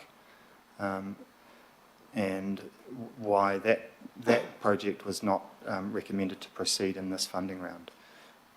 I would add that that's not necessarily the end of the line for Waikaraka Park or any unsuccessful applicant, because the next funding round will be starting in 4 to 6 weeks. And there will be an opportunity for unsuccessful applicants and new applicants to approach us to be considered for funding in the future. Yeah, kapai. Oh, kia ora, thank you. That's good to hear that they haven't, that it isn't the end of the road. Yeah, kapai. If I could ask one more question, please, Chair. Kapai. Thank you. In terms of like this fund goes to areas where there's already facilities, and so one could argue that they're at an advantage to areas that don't have as many facilities. Is there any advice as to how we can address that kind of inequity? Or is that for the chair? I'm not sure. Or is that something going forward post-election? Kia ora, thanks for the question and through you, Mr. Chairman. So as part of our analysis around the applications that we receive, we consider, I guess, network level provision and looking at where we have shortfalls as part of the network. And that includes, a number of ways of looking at equity. So it includes looking at equity across codes. It obviously looks at areas of deprivation as well. As Nick referenced in his earlier answer, there is an opportunity for us to think a little bit differently in the future around this fund, to have a more proactive approach where we identify areas of shortfall of our facilities to make sure that we're, going to the sector and asking for them to respond back to us on projects or areas that we feel like there are shortfalls of facilities, so taking much more of a proactive approach to the use of this fund. That's not where we are at the moment in terms of the contestable process, but it's something that we'd like to discuss with the future iteration of this committee in the future. Kia ora. Thank you, Mr. Chair. Thank you, Kapai. David, Nick. Yeah. And Nick, I just want to acknowledge the fact that you ended up following up with that email from Councillor Bartley and then meeting her. So just want to acknowledge that. Matua Wilcox, aroha mai. Thank you, Chair. You engaged with mana whenua prior to the kaupapa beginning, and you had some questions and queries about how you could improve the way it went forward. Did you take that into account when you were doing this funding round, or is that going to happen in the next funding round? That's my first question. Through the Chair, tēnā koe matua, and thank you for your question. Yes, so our engagement with mana whenua prior to this funding round did help us shape up the guidelines that we and the questions in the application forms that we used. So there was a small evolution as a result of that the discussions that we had there, and it was expressed in that kōrero that it would be what we intended to be the first of many. We do hope to be able to improve this investment tool each time we do it. So what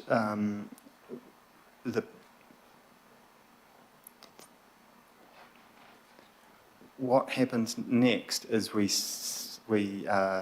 send the funding round out into the wild, and we see what applications will come back to us. And this is an echo of the previous question.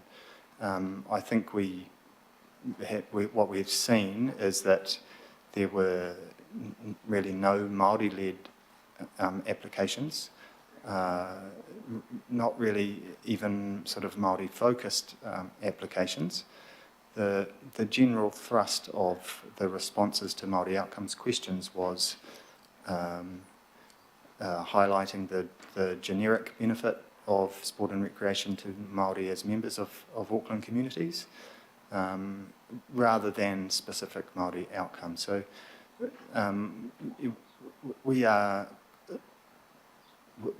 looking at this and looking at how to improve it.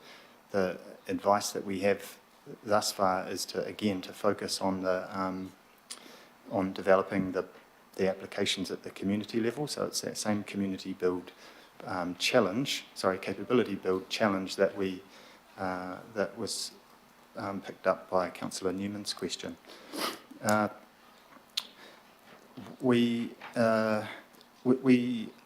we do hope that when an application like that does come through, that actually the way the questions and the funding criteria and the assessment process will actually, I suppose, prove its worth and see those applications through.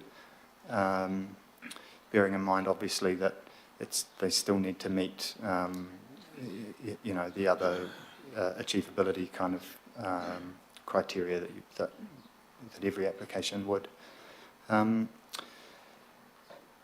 So it is, it's the similar challenge. It's the similar the tension between contestability and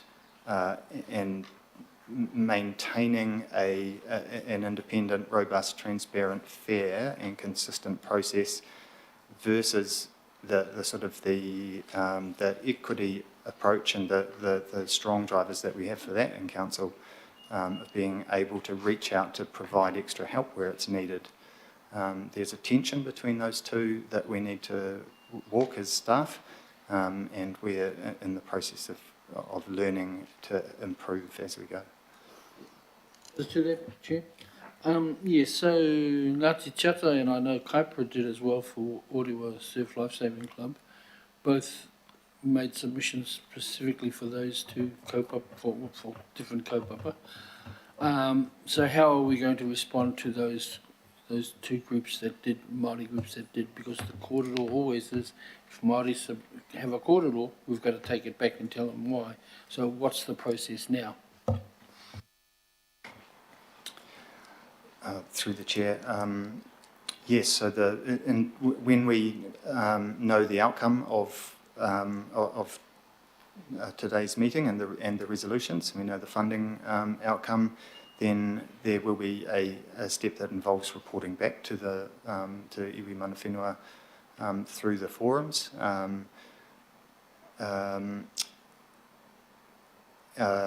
And also all of the applicants, successful and unsuccessful, who have been identified by mana whenua for further engagement, will be asked or have it made clear to them that that request has been made, and that it will then be on those organisations to seek out that kōrero in their time.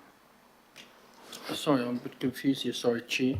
So are you saying that the organisations go back to those iwi or those hapu, or do council inform the hapu directly through our relationship under through the treaty? Through the chair, I apologise if I wasn't clear.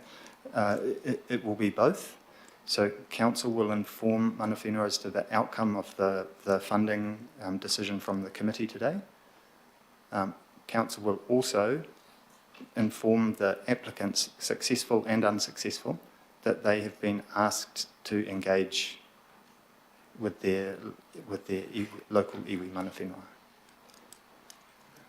Okay. Just one final question, Chair. What iwi is merrily? What iwi is merrily? There's a whakapapa question here. Aroha mai, I do not know.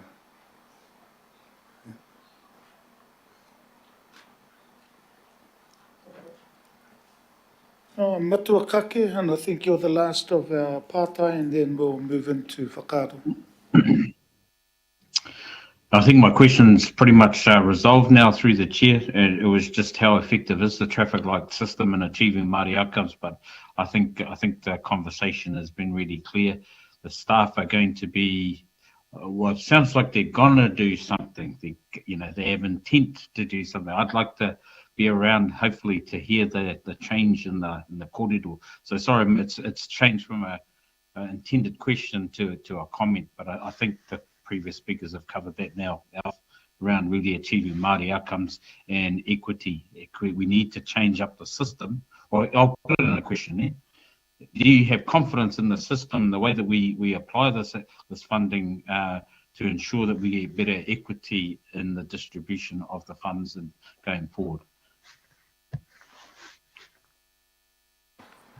Through the chair, kia ora matua. So, thank you for your question. So again, we're banging up against the tension between contestable funding, which requires almost a hands-off administration approach. It needs to remain consistent, transparent, robust, and the desired equity outcomes. As I have said, there is a tension between those two approaches. As staff, we don't feel able to change, at least in terms of inside the administration of the fund as a piece of work, to be able to provide the additional help to some applicants over others that is required in parts of the region where the capability levels amongst the community organisations is lower. We saw clearly in the last funding round that the applications came almost universally from parts of the region where the capability of community organisations was higher, and unfortunately, because it's a contestable fund, those were the applications that we had to consider, and that was why the funding went to those areas. This time round, we've actually been pleased with an increase in the spread of expressions of interest and in stage 2 applications. So we think that we're trending in the right direction, but I would comment that we will continually bump up against this challenge, the tension between the desired equity outcomes and the contestable funding, the rigours of contestable funding that are necessary of us to impose.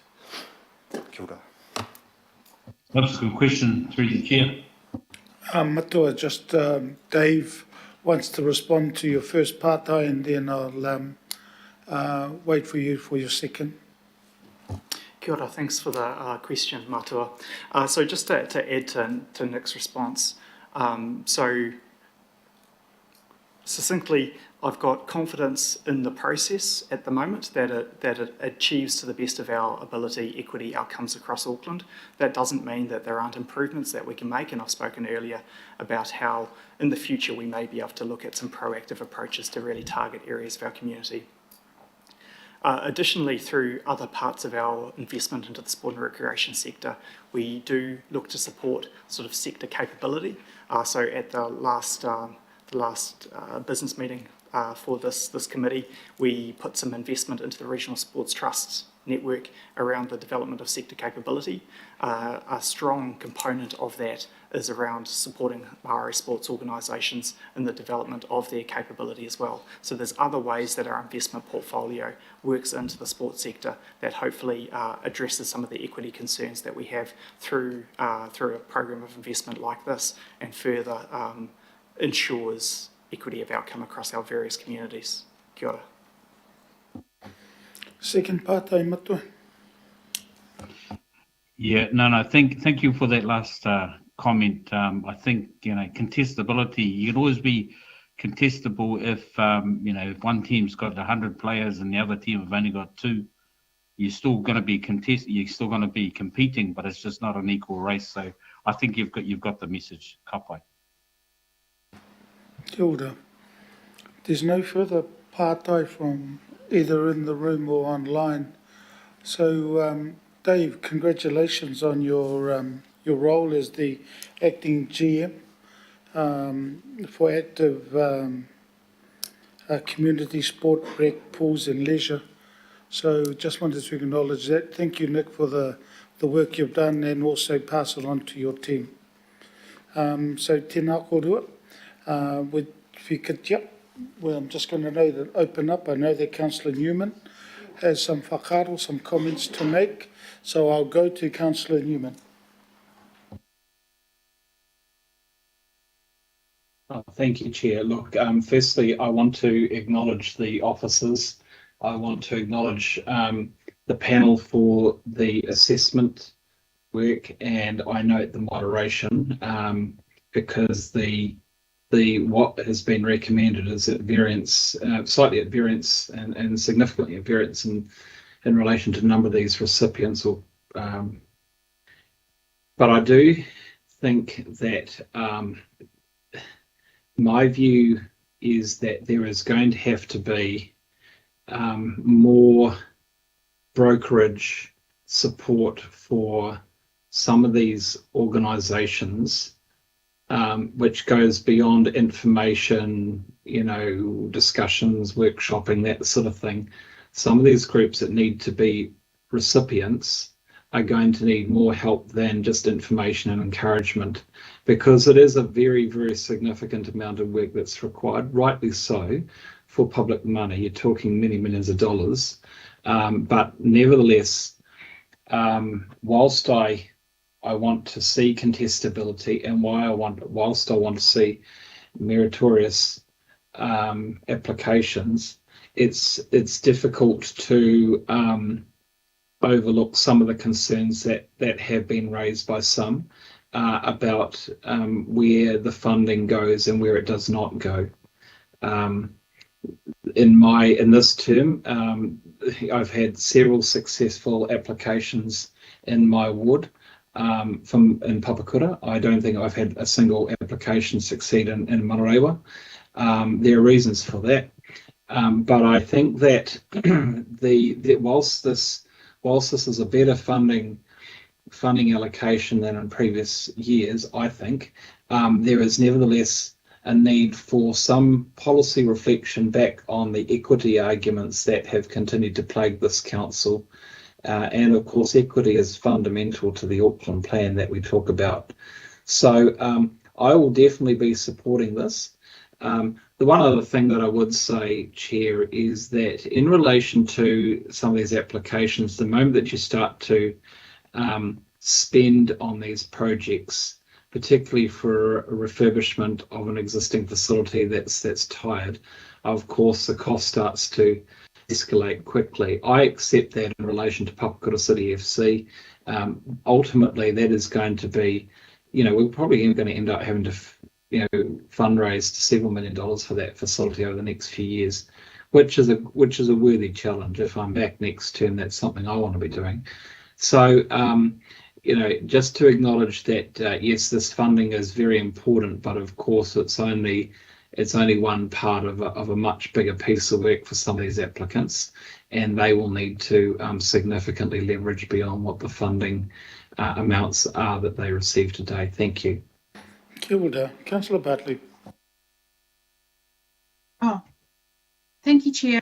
I did want to acknowledge the officers for responding to my email, for really taking on board my concerns around making sure that this fund is used to address real need, and how we reach out to those organisations that aren't further along the spectrum in terms of capacity and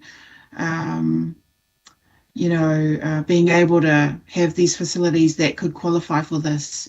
So I really do appreciate their time and effort. I am going to speak. I am going to support this, but I would like us in the future to look at the equity arguments that both the equity issues that we've spoken of earlier today. I want to speak about Waikaraka Park and acknowledge the leadership of Wade and Frank and the Auckland Stock and Saloon Car Club. They haven't had a good run with council, but I know this fund isn't about redressing the issues that we've done to that club with the grandstand and things like that. But I really applaud their leadership in trying to support the master planning for the whole park, for a community hub, a multi-sport facility there, which they are part of.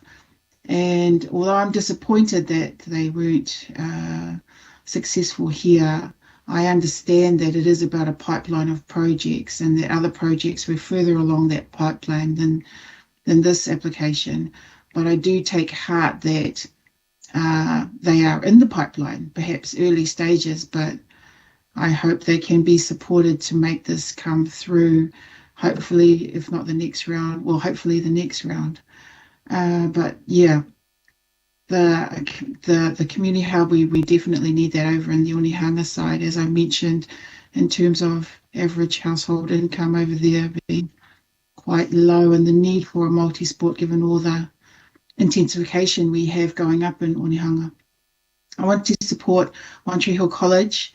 One Tree Hill, I went out to the school to check what the cover is for that they were asking for, and man, I was blown away by the diversity of the students in the school and the diversity of the community use that happens at the school. Again, 16,000 expected to move into the area, but no actual provision for green space or recreation around that particular area for those families that are moving in there. So the school is really doing us a favour by opening up to the community like this. So I support their application.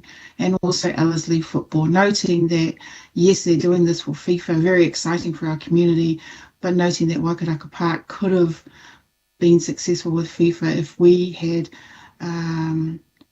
gotten behind and supported that park with all the issues that are going on there, and even the fact that we have a successful football club there, we still can't seem to get that park up to a good standard. So those are my comments, but I will be supporting this. Thank you, Chair. Kia ora, Councillor Cooper. Mr. Chair, I want to thank the staff and the panel. This is not easy. We'll never have enough money to do all the projects. It would be wonderful if we did. So I just wanted to say, I wanted to acknowledge all the people that had applied, because it does take a lot. It's usually volunteers that are doing this, and you've got to really acknowledge our volunteer community. They often aren't highly skilled in this. They don't do it for a job. They just work through the process. And I've worked alongside Writing for the Disabled, and this project came to my attention over 20 years ago. And this community, very small, basically 2 women on the committee, have just worked so hard. They've raised other funds, etc. One of the reasons I support that particular project is that there's a Writing for the Disabled in the south and one on the North Shore, but there's none in the west, and they've kept going, providing the service with a really subpar outdoor environment, which means in the winter often they can't do it, and they have to let down a lot of people with disabilities. And also out west we have some of the highest number of people with disabilities because it's cheaper to live there. So those people go there because they often don't have full-time jobs or high-paid jobs. So, and then the cost to get to the North Shore or to South Auckland is really makes it impossible for them. So I'm really happy to see that this facility will be built. It will also be used by Pony Club and other members of the community for other activities. And, to see this finally be able to be realised after over 20 years is really extraordinary. So I just want to thank all members of the staff that have worked on this. I was listening online when I was driving back from Paranui. And so thank you for that. And I hope that all councillors would support this as we all support one another's projects across the region. Thank you. Kia ora. I'm just going to say something, and then if the mover, Councillor, wants to close the debate, I'll let him do that. So look, I just trust the process, but I think what Dave and Nick were saying, which is important for us, is that if we need any policy change around communities addressing equity, that's a discussion and a decision that will have to be made in the next political term. But I trust the process, especially with the panel, and ensuring that they have an independent overview of all the applications and all the information. So that's it from me. I don't know if there's any further speakers. John, if you will close the debate. Kia ora. Yes, thank you, Mr. Chair. I just want to pick up on your comments about trusting the process, particularly at an election time. There's often in debates, or at least we're finding it in our wards, where there are people suggesting that if they get in or they ally with someone else, they'll get projects delivered to them, they'll get grants to deliver to them. But as much as I'm one of those councillors who are not slow in coming forward to criticise the council when I think I deserve it, certainly in terms of processes, when it goes to the allocation of projects, when it goes to Auckland Transport, when it goes to any of these facilities, there is an objectivity there that deserves recognition. People don't quite understand what thorough processes that projects have to go through to get approval, and that's not really open to influence, political or otherwise. So I would acknowledge and credit the people throughout the organisation who display that neutrality, because that's the way it should be, and certainly a number of candidates out there might do well to acknowledge that, because that's how all of Auckland is served. Thank you. Kia ora. So look, the debate's been closed, and I'm going to put the recommendation. All those in favour? Aye. Against? Carried. Aye. I'm just going to move an extension, a recommendation extension of time. So I will move that, Deputy Mayor, if you second that one. So I'll put the recommendation extension of time. All those in favour? Aye. Against? Aye. Carried. Move now on to item, and yes, it's yours, Catherine, as you put your jacket on and you and Duncan slowly move up here. We're moving on to 15 Regional Community Development Grants Program.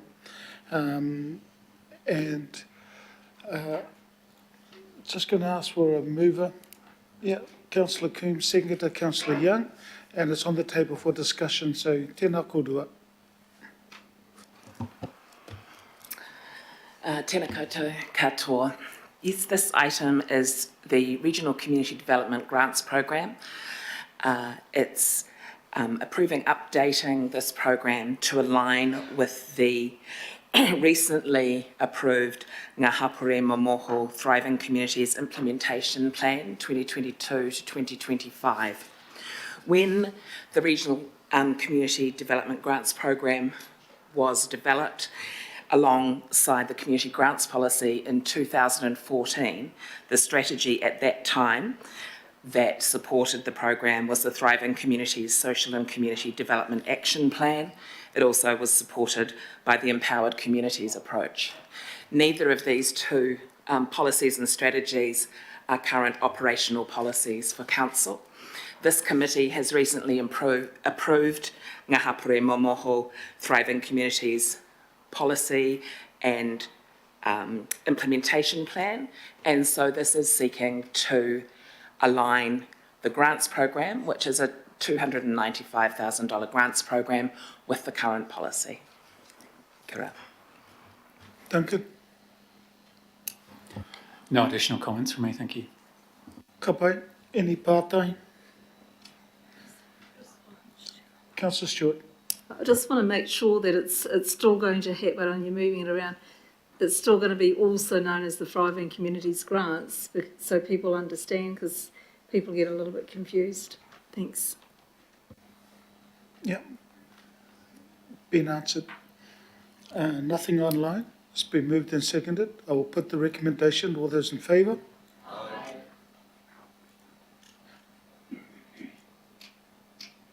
Against? Carried. Aye. Okay, we'll move on to item 16, Regional Arts Culture Grants Allocation. And I will move that. And Councillor Cooper second. It's on the table for discussion. Tēnā koe, Catherine. Kia ora. This is round one of the Regional Arts and Culture Grants Program for the 2022-23 financial year. And these grants are recommended to enable organisations, communities and artists to deliver arts and culture projects and activities across Tāmaki Makaurau. This funding round, as I said, is the first funding round of the year.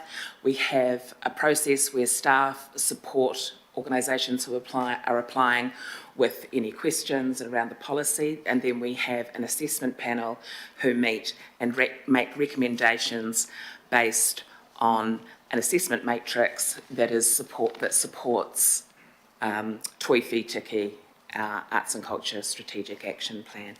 So the recommendations here for this funding round is a total of 422,546. This will leave a balance of 366,130 for allocation in round two, which is often a lighter round of funding.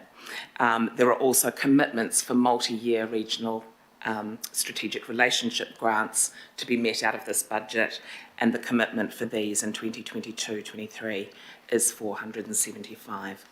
And the report shows the applications that are being recommended for funding, and in the attachment to the report we show all the applications that were received and steps that will be taken for applications that were not recommended for funding at this time, either being referred to other more appropriate council areas of funding, possibly local board funding, other regional funding such as regional events funding, and we also work with those applicants to help them improve future applications. Kia ora, Catherine, thank you. Any pātai? Nothing online. Any whakaaro? Nothing. I'll put the recommendation. All those in favour? Aye. Aye. Against? Carried. Tēnā koe. Thank you so much too, because it's been a long, yeah, 3 years. We'll move into local board input first before we get to the item. Phelan, thank you. Thank you for waiting, Mr. Patient Guy, along with our staff. But Phelan, thank you. And I just wanted to acknowledge, firstly, all the best for the journey after this term. But also knowing the advocacy that you have done and your local board in this particular issue.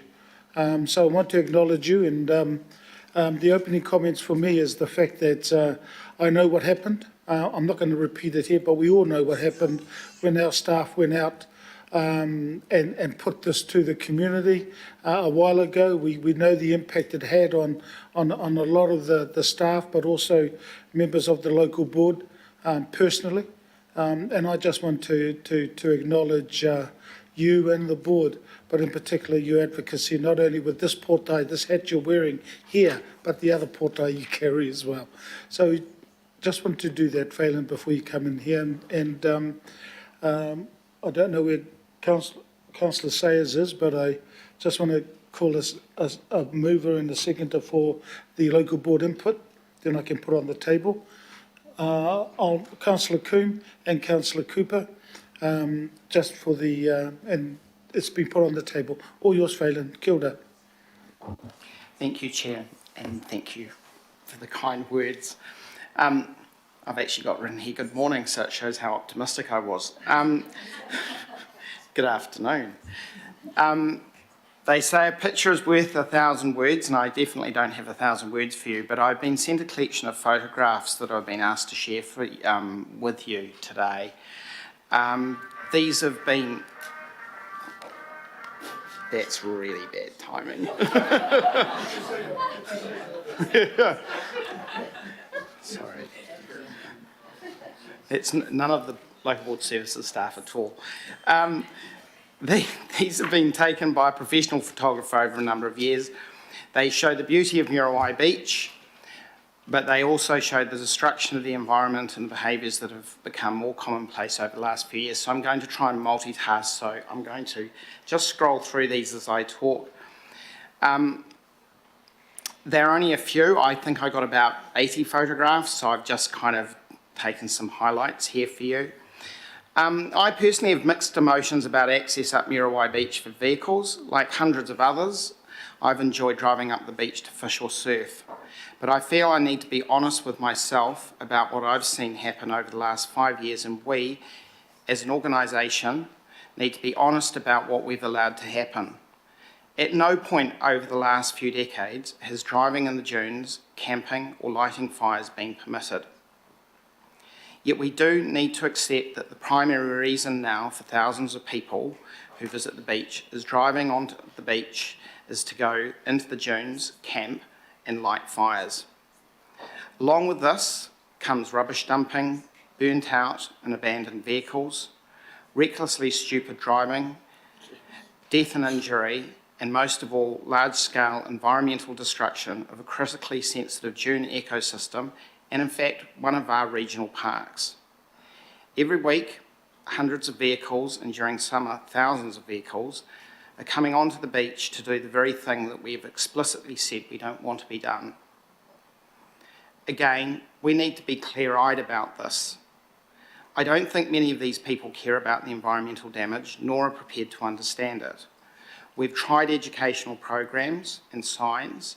We've tried working with four-wheel drive clubs, and I think, some of them are committed to trying to improve things, but to be fair, it hasn't made the slightest difference. We've not enforced our own bylaws, and we can't with the current arrangements. There's 50 kilometres of beach and dune system, and it would require 10 to 20 staff to effectively patrol and police it. The police have told me that they do not have the resources to provide the level of staffing to deal with an issue that is of our own making.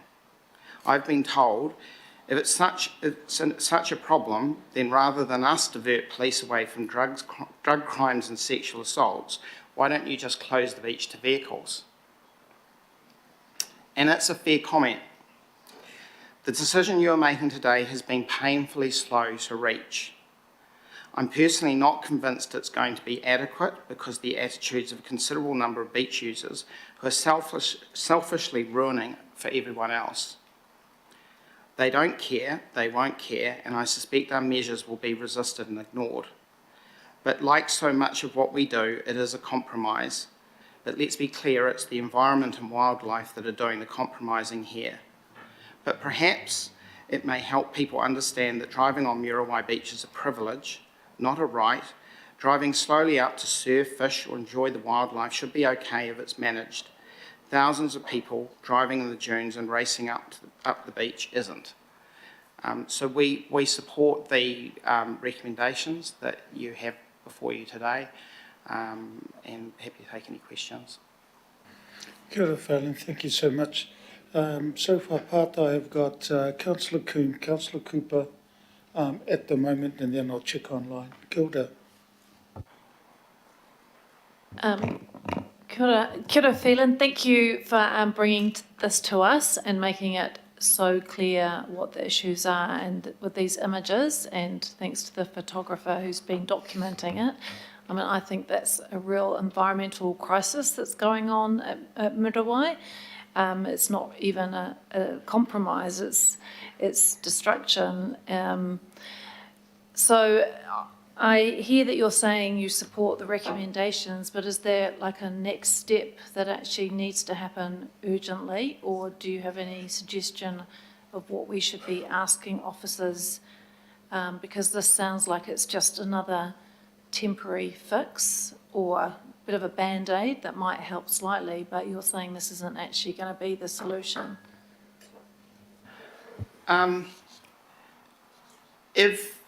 If these measures can be put in place by this Christmas, then it will make a difference over the Christmas period, and it will give staff an opportunity to assess whether putting a gate system in with a permit system is going to make a difference. If it doesn't happen until next year, we're going to just continue seeing this behaviour continue basically for another season. It's probably going to take a year or two to see whether this is actually having an effect on behaviour. It could have a dramatic reduction in vehicle numbers on the beach and behaviour, but it is still going to have to be enforced, and there's still going to have to be staff out there monitoring it, and we don't have a lot of staff to do that. So this provides staff finally with a tool to address some of the compliance issues, but it isn't a total answer. And if it doesn't change behaviour and the behaviour continues, then I guess either you have the opportunity to have a sinking lid where eventually everyone will lose their permit, apart from the very few people or the portion of people who are actually following the rules, because there are people who do. But I guess it's a start. But the longer it takes to implement this particular solution that you've got before you today, the longer this will continue on and the more damage that's going to continue to the environment. Thank you. And if I could just acknowledge your service while I've got this opportunity, and also for being so upfront and really, fronting this issue when it has been quite tricky and difficult for you in your community as well. So thank you. Thank you, Councillor Cooper. Councillor Cooper. Thank you. Thanks, Phelan. So we've seen feedback and kind of the distribution of it. You've been on the local board, 9 years? What sort of feedback do you get from people? I'm not just saying the people from the general community, the people that use Muriwai, not with cars, but visit it. Do you get feedback, or is it just the kind of people that think they might have something taken away from you that come and talk to you? To be honest, it's a mix of views. I think that if we'd been talking about this maybe 6 years ago, I think the majority of people going, you don't need to change anything, it's fine. I have found increasingly people who out at Muriwai who've literally been out there for decades and decades, have got to a point, and these are beach users, so people who go surfing and go up the beach to go fishing, have said that they think that it's now got to a point where, in fact, it's so unpleasant just to do the recreational things that something significant needs to change, and that they're prepared to perhaps forego the freedoms that they previously had to do that. But I have to acknowledge there's some people who are extremely angry about the thought of any change to this at all, and don't see what the problem is. So there is a range of views, right from we don't need to do anything through to why are we even allowing this to happen, it's ridiculous. I think we all need to remember why this has changed. The population has grown in Auckland.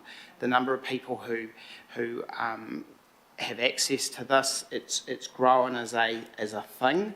It is now while fishing and surfing might have been a thing previously, now going and honing around in the dunes is a big deal. There's thousands of people who have bought four-wheel drives, modified them, set up camping facilities on the roofs of the vehicles, and that's why they're going to the beach. I think one of the photographs illustrates that. You could see the queues of vehicles. So I think people locally and even four-wheel drivers have said it's out of control and it needs to change.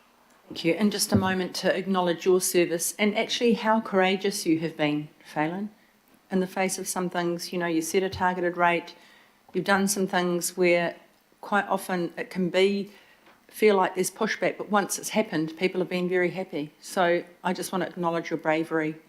Thank you. Any further pātai before we move into whakaaro? Well, no, there won't be any, sorry, it's local board. Not to cut you off just like that, Phelan. But look, thank you so much. It's been moved and seconded. I'll put the recommendation to thank Phelan. All those in favour? Aye. Aye. Aye. Against?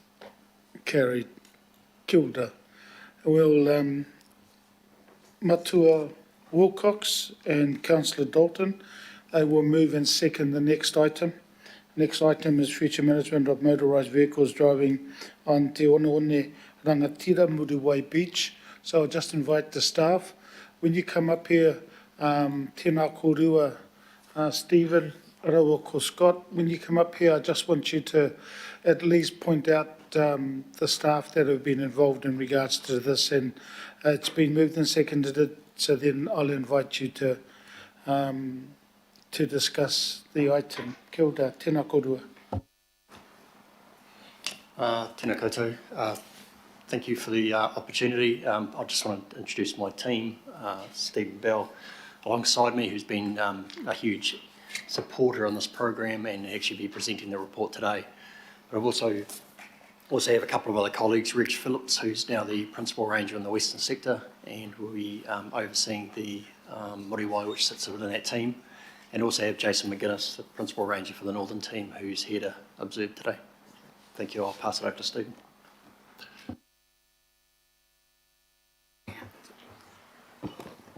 Tēnā koutou, Mr Chair and Councillors. Ko Stephen Bell, tako ingoa. I work for Regional Parks. I've had the privilege of working in the Western Sector for some years, and I think other people I'd like to recognise in relation to this particular issue is the ranger staff who work on the ground at Muriwai, and others who have assisted with public consultation over the last 18 months or so. The report before you is in the future management of motorised vehicles driving on Te Unioni Rangatira, Muriwai Beach, and it relates to the recommendations to apply a fee-based permit to access a control gate for permitted vehicles to get onto the beach. There are two recommendations in the report that are on the screen in front of you. The report itself provides the results of feedback from a public consultation process we undertook in the middle of this year around the implementation of a fee for a permit to drive on the beach. Of the 930 respondents to that survey, around 47% were in favour of a fee-based permit, with 44% who were opposed. So there was a bit of a balanced view there. We also asked a question around their comfort with paying a fee of up to $200, of which 60% of respondents believed that that was too high and would result in financial hardship and or access to the beach should remain free. A third option was put to them around a shorter permit period of time, and 62% of respondents disagreed and believed that there should not be a shorter period of time. It should remain at 12-month period. The report contains some background information on how we've got to here, and we've got a short PowerPoint presentation that we can work through to. Cool.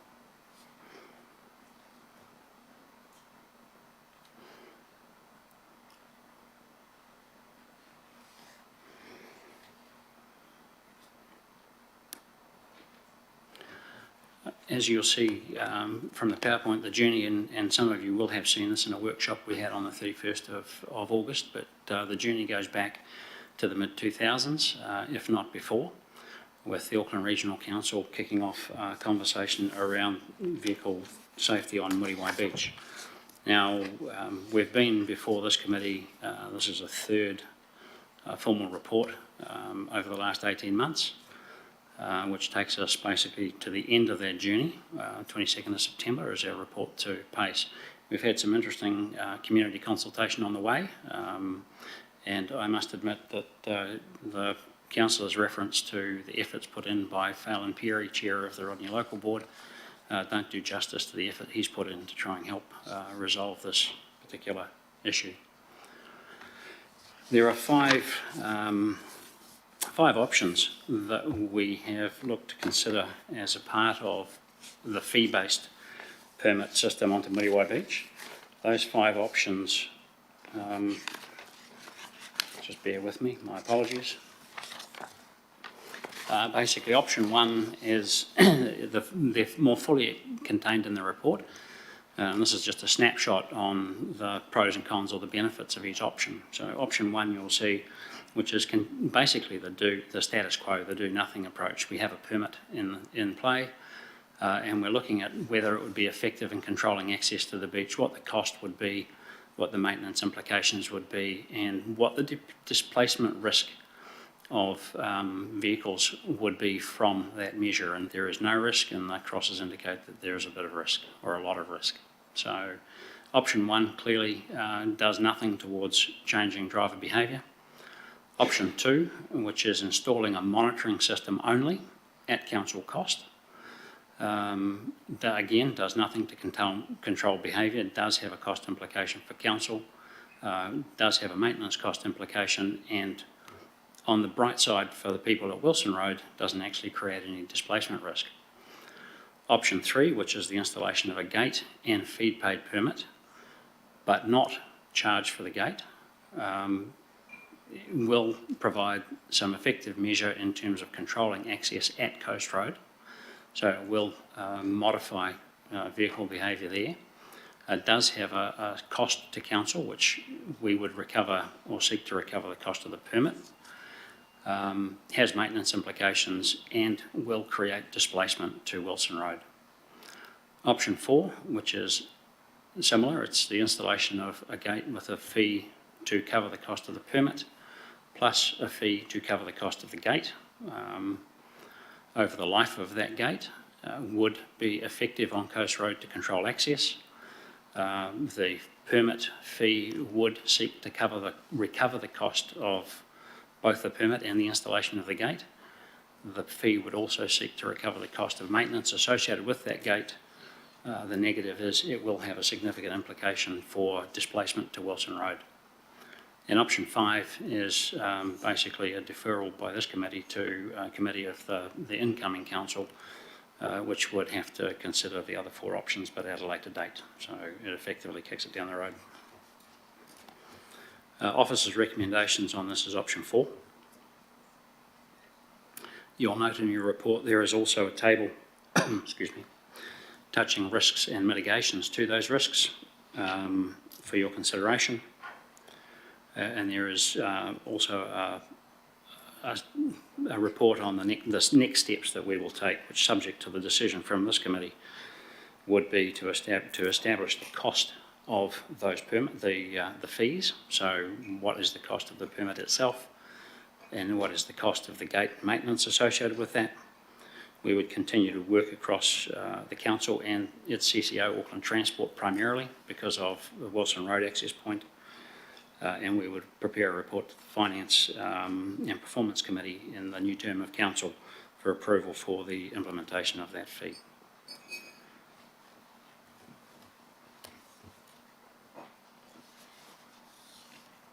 And for your reference, planning is underway for the previously resolved closure of Muriwai Beach to vehicles from 30 December 2022 to 16 January 2023.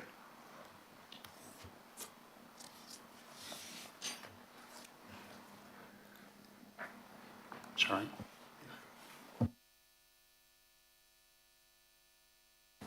Ka pai, Stephen. Scott, any of the last comments before I throw it open for Pātai? No, happy with that presentation, thank you. Ka pai. So look, any questions? I haven't got any online.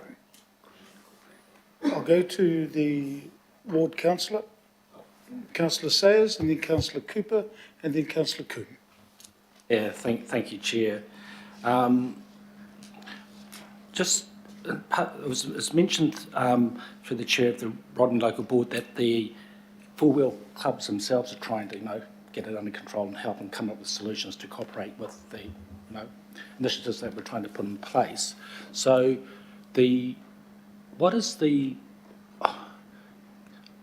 I know there's a group there, the New Zealand Four-Wheel Drive Association, right? And then there's, I suspect there's, I'm not quite sure of the hierarchy or the setup of it, but are they kind of a more over-branching one? And if so, are they supportive of the recommendation, I guess, is what I'm curious about, yeah. A couple more questions too, Alfred. Through you, Mr. Chair.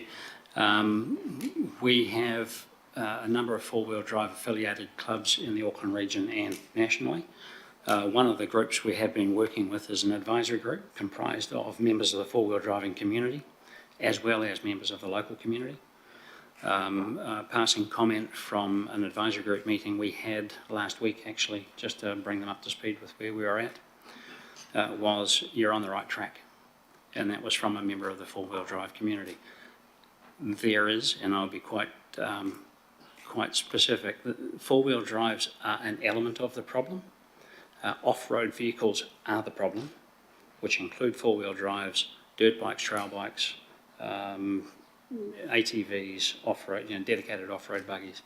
It is seen as a playground for everything off-road. And our experience is the clubs tend to be quite responsible and seek to control their membership. Unfortunately, they would make up the minority of users. Thanks for that. The other one was probably around trying to understand, I know it was quite a big spend, you know, $500,000, and that technology that we're putting in, like, I'm just thinking of the environment, you know, it's a harsh environment there. So can you just give some reassurance about how robust that stuff is to put up with the sand and, you know, that environment? And is it similar to the technology they're using further down the beach, you know, where the road's closed at the moment? I don't know if they use that technology down there at, was it Mototara Road? Yeah, what's the setup there? And probably the bigger question is around coping with that environment, yeah. Again, through you, Mr. Chair, the technology that's being proposed, we've engaged, well, Auckland Transport have actually done the work on behalf of Rodney Local Board, on our behalf of council, if you like. The technology, CSL Limited was there, or CSLI, I think, is the company that they engage. Technology is very similar to the technology you'll find in the Civic car park. When you drive in, it recognises your registration, opens a barrier, lets you through. We have taken great pains to stress the need to be ruggedised because of the nature of the environment out there. The salt latency here is the biggest killer, with sand coming next. And just know it's substantially more advanced than the technology at Muriwai Road, because that's a steel gate with a key. So simply not able to cater for the volume of traffic that would be going through.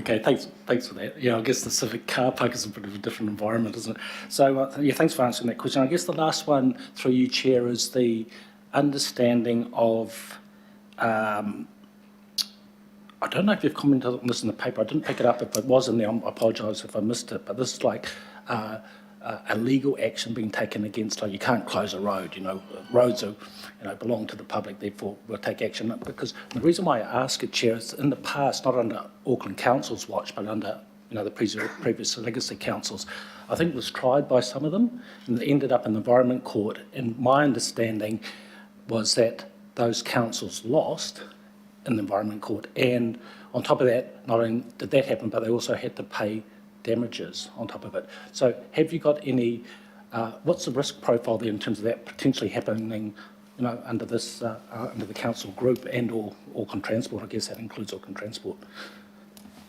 Stephen, before you answer, just to let Councillor Sayers know that Meredith Webb is on the call as well. In the event that we need any advice from her, that's really the only comment. So yours, Stephen. Yeah, great. Thank you, through you, Mr. Chair. In answer to your question, the proposed location for the gate sits within the regional park. It is not a roadway.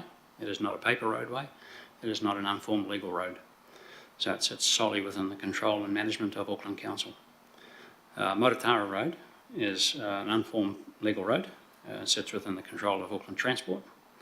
Currently the second access point onto Muriwai Beach is at Wilson Road. Again, another unformed legal road. The proposal has no gating at Wilson Road, but has monitoring of permits at Wilson's Road, so vehicles can continue to freely use that within the rules now, subject to any change to those rules in the future.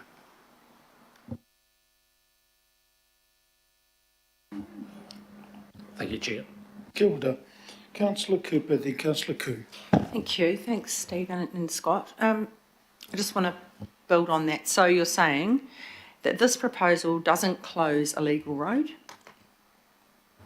Correct. So we can't be challenged?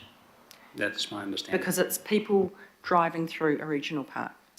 The other question I had was, I mean, already there's rules around driving on this beach, which, if they have been challenged, haven't won, which says you can only drive on the beach if you've got a permit. So we already have that in place. This is just about making people pay for that privilege and providing some sort of triaging system through a gate. So it's not changing it in any way other than paying for it and having a triaging system. Still have to have a permit, which we've already got in the Public Safety and Nuisance Bylaw. Through Mr Chair, in answer to your question, yes, we have a permit in place. The gate is a mechanism through which permitted vehicles would be able to access, as they are legally entitled to now, but non-permitted vehicles wouldn't, so it becomes a permit control point. And the fee is a means of recovering the cost associated with both the permit and the gate. And so really, we're just actually now kind of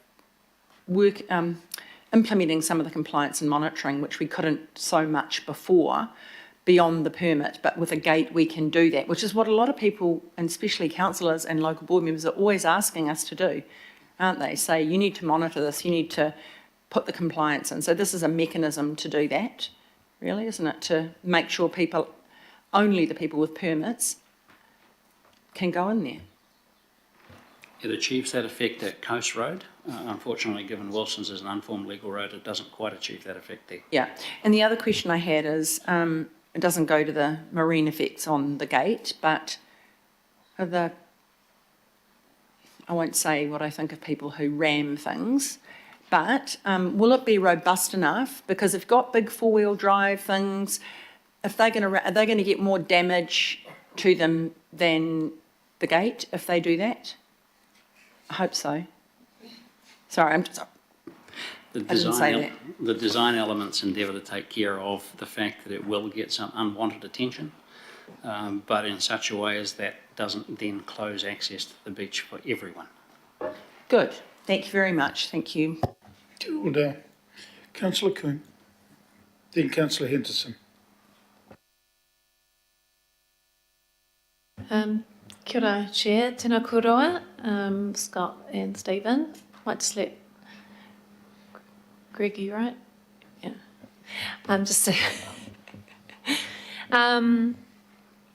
Just there's two partai. The first one is really just a clarification around A. Doesn't say the time frame. The report says it's going to be done in time for the season coming up. Does that need to be made any clearer? Because it's saying, we could approve this and it, could take some time to install.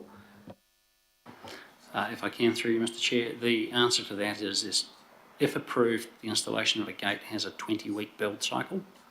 So it will not be in place for this coming summer period. It would need to be the following summer period. Okay, I might have read the report where that is picked up. Okay, maybe because that is a concern that it's going to take so long. And I guess, the main question I have really is around this is managing the status quo and that driving is going to continue. At the workshop, we saw that drone footage, which shows absolutely devastating ecological impact from vehicles in the dunes. And there's really no mention of that in the report. It even concerns me that, say, under the climate impact statement, it doesn't acknowledge that if a significant storm came in and further, washed away the dunes, we're facing a crisis, and there's no sort of assessment of that level of risk and that we might actually need to take drastic action. And I'm glad to see C is there because I feel that is going to be the follow-up, but I would really like to understand what conversations are happening with the experts that know about the impact on the ecology, on the wildlife, on the birds, and what are they saying to us in terms of what we should be doing when we're faced with an ecological crisis and a major risk when it comes to climate and weather events, what we should actually be doing next, and why is it kind of missing from the report? Through you, Mr Chair, when we presented the report to the governing body in September of 2021, we did engage with experts, coastal experts, in the development of that report. This is a continuation of the decision that was taken in 2021 around the control of vehicle access to the beach. And this report is really focused on establishing that control point and recovering the costs associated with establishing that control point. There is clearly a greater need to understand the overall ecological impacts up the beach. The regional park extends for the first 8 kilometres, and then there's basically coastal marginal strip and or private land for the remaining 37 odd kilometres of the beach. So there's a lot of work still to be done. What we're trying to do is establish control points to restrict vehicles to permitted vehicles only, and provide the opportunity to remove that access if somebody is seen behaving in a manner which they shouldn't be, which includes being in the back dune. Thank you. And so can I just ask who will be doing that reporting back and investigation undersea? Where's that going to go? I strongly suspect it could be us again, Councillor. It'll just go into the... If I can please comment on that one. Thank you, team.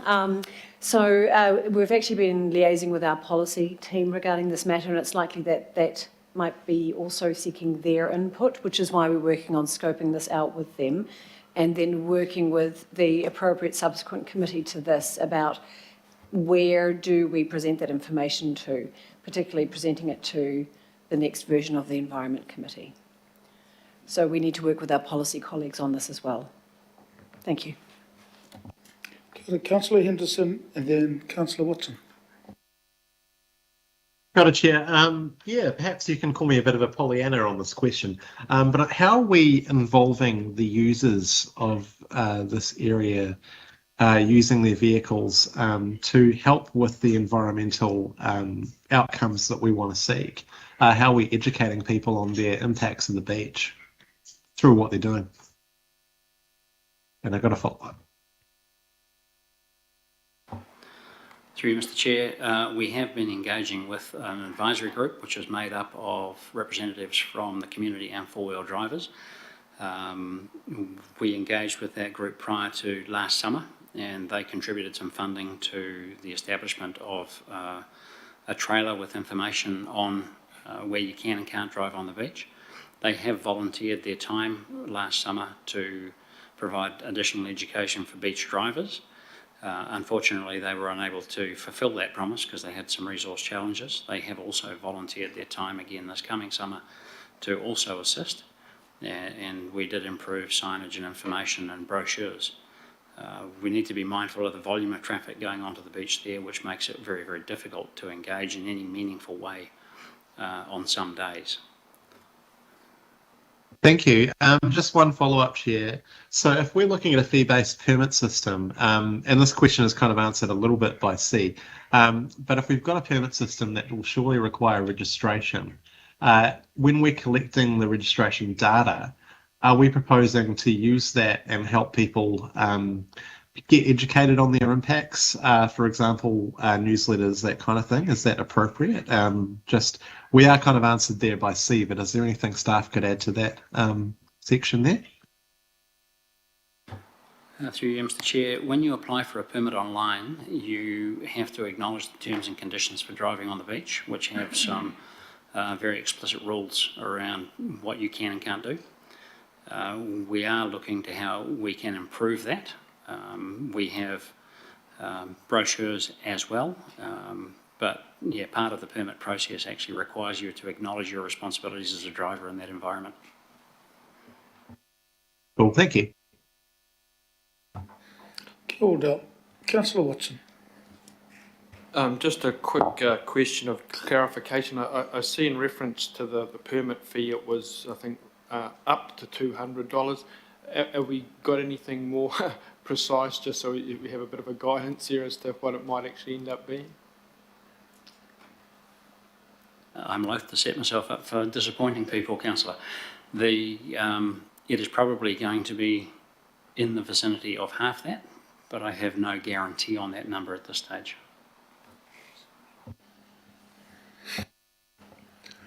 Kapai. So there's no further pātai. Thank you. Tēnā kōrua. Can you please pass on to your team around this? And as you said and Phelan said, this has been a long journey. But hopefully through this, it's seen light at the end of the tunnel.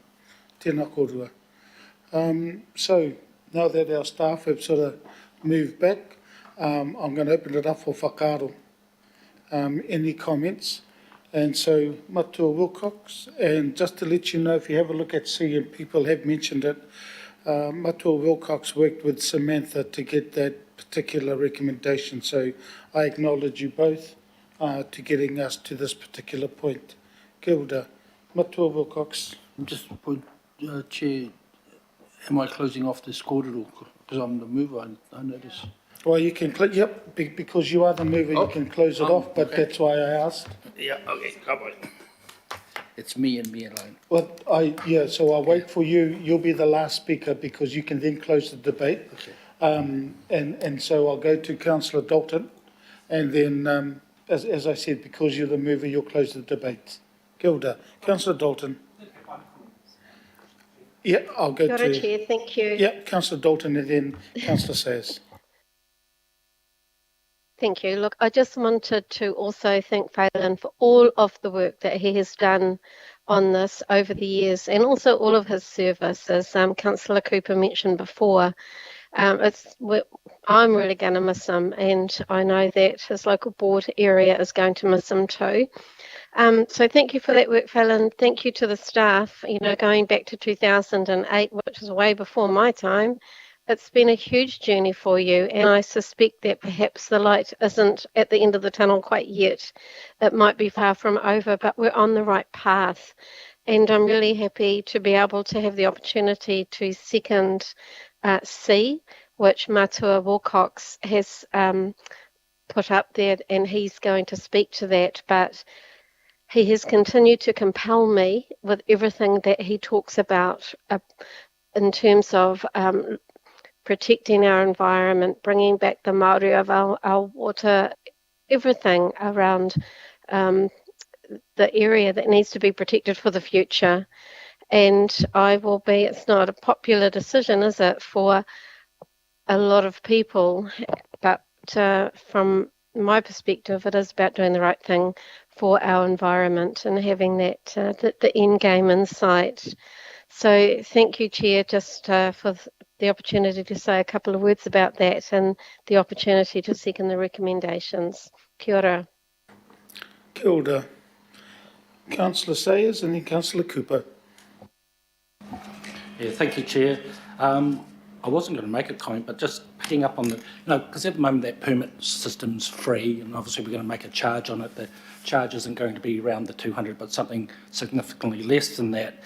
But that just prompted me to think that there are, probably shouldn't see that charging of this permit fee in isolation of other council charges. And what sprung to mind there was the swimming pools, where our policies around admission to the swimming pools, and we recover really a fraction of the costs of what it is to operate those pools. And similarly, more recently with our libraries, withdrawing, that we don't charge for the overdue books. Well, I suspect that that's being picked up by the general rates cost incomes. So, despite there being clear benefits for beachgoers, our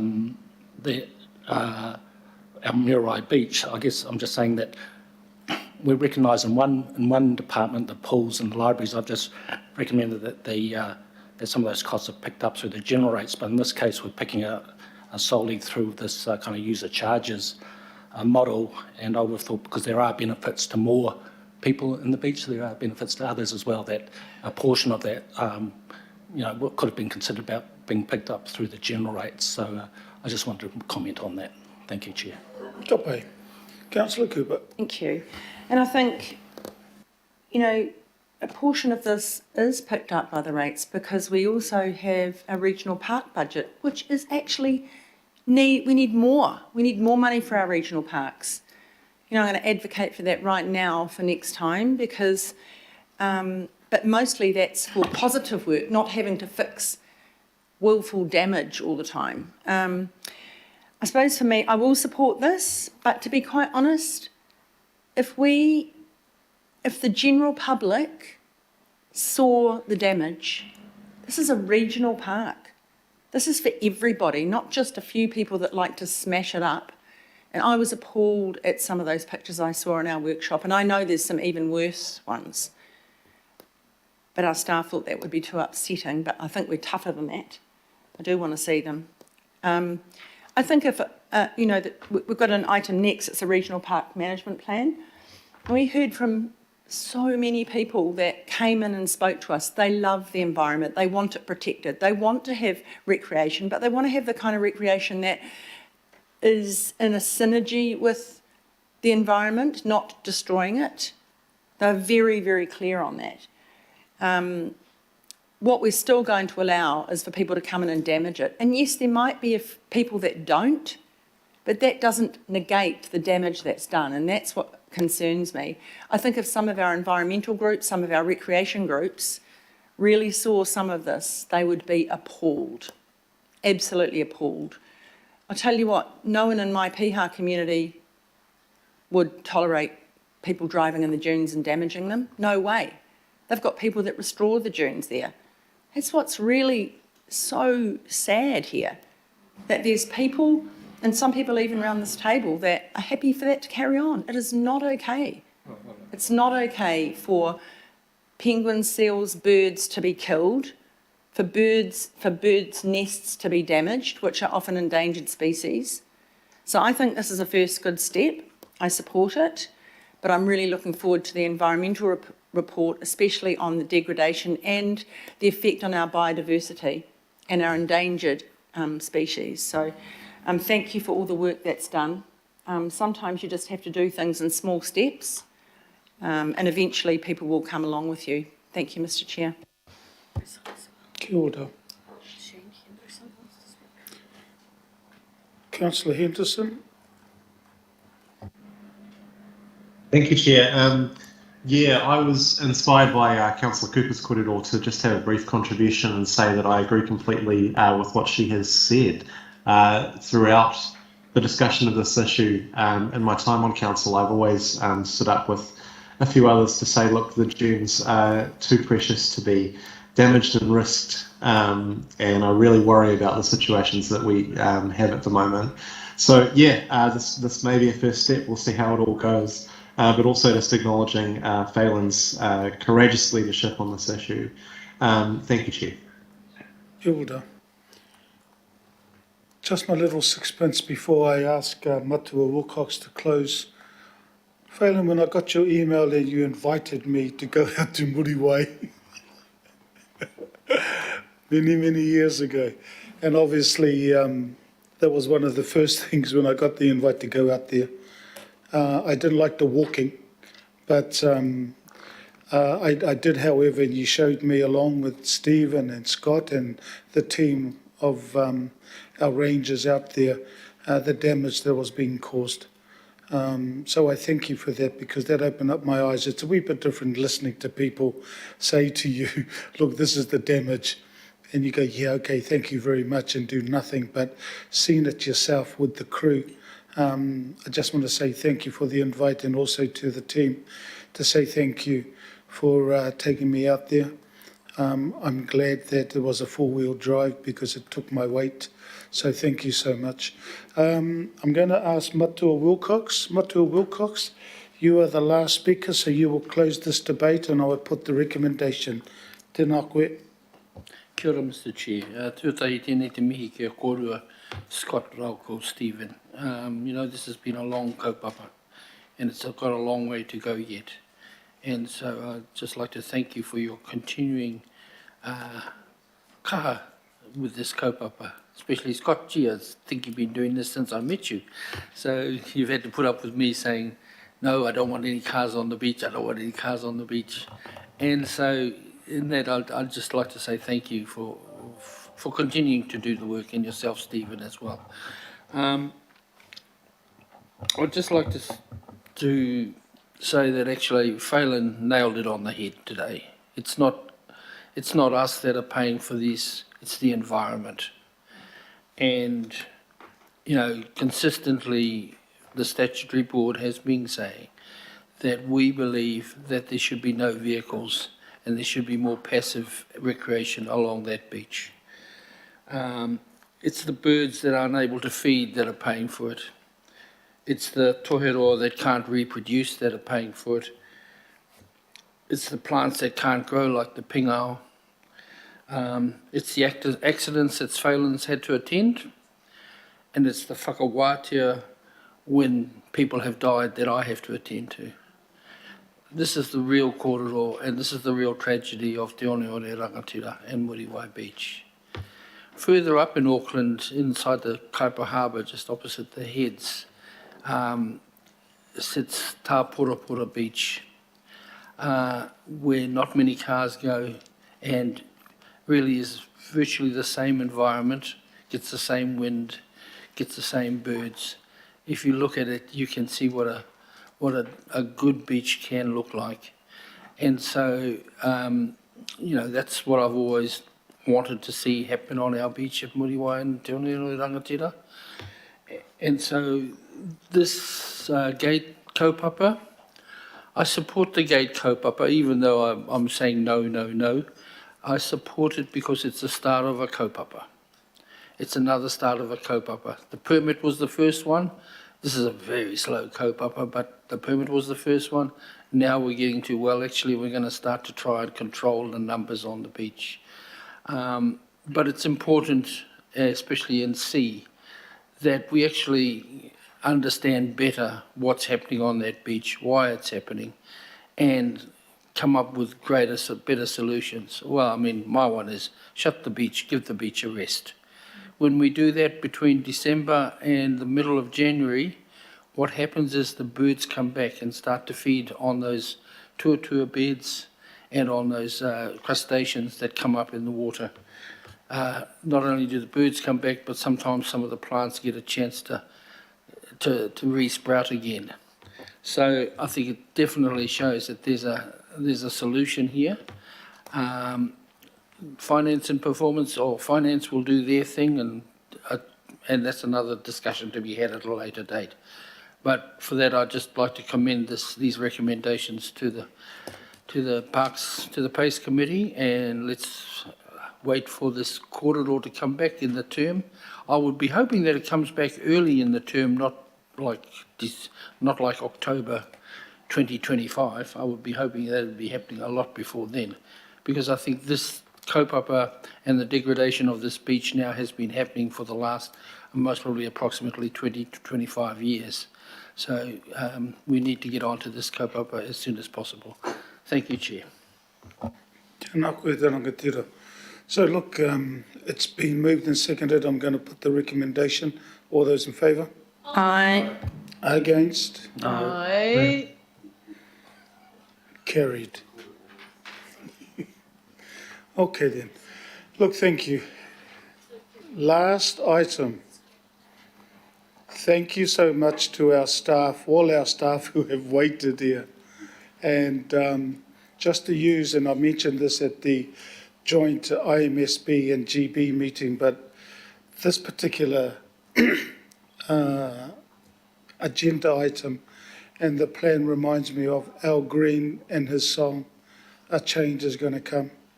And there's two lines that on the first verse which reads, it's been a long, long time coming, but I know a change is going to come. So this here, 10 years in waiting. So Joe, to you, to all your team, please come up. There are some extra seats here, and get as many as the team up here, because this work has been a long time coming. And I know over the last few years, the team has been working solidly on all this through the consultation. So I tried to text Councillor Casey to ask her if she's willing to move this, and for Councillor Cooper to be second. I won't move this particular item, but Councillor Casey, I haven't had a reply. Can you verbally say yes? Yep. Okay, and I know that you won't be speaking to it, so Councillor Cooper as the seconder, I'll wait for everybody to have their kōrero and then she can close it. Kia ora. So, tēnā koutou katoa, thank you so much. And Joe, if you could introduce the team, not only those that are here physically, but also those online. Kia ora. Kia ora. Thank you, Mr. Chair. And through you, the team that we have sitting here today, we've got Scott De Silva, Manager Regional Parks, Matt Ward, Team Leader Service and Asset Planning, and then to my right, Tristine Le Guern, Regional Parks Advisor, who is one of the primary authors of the plan. So, and of course, behind us we have more of the team, including around us, three of the sponsors who have helped us right throughout the process: Mace Ward, Justine Haves, and Taryn Crew. So they're here today as well. I'd just also like to acknowledge that we have Friends of Regional Parks and other, key stakeholders here as well. So really appreciate their support. Yeah. Shall I continue? Yeah. Okay. Oh no, I think. Oh, thank you.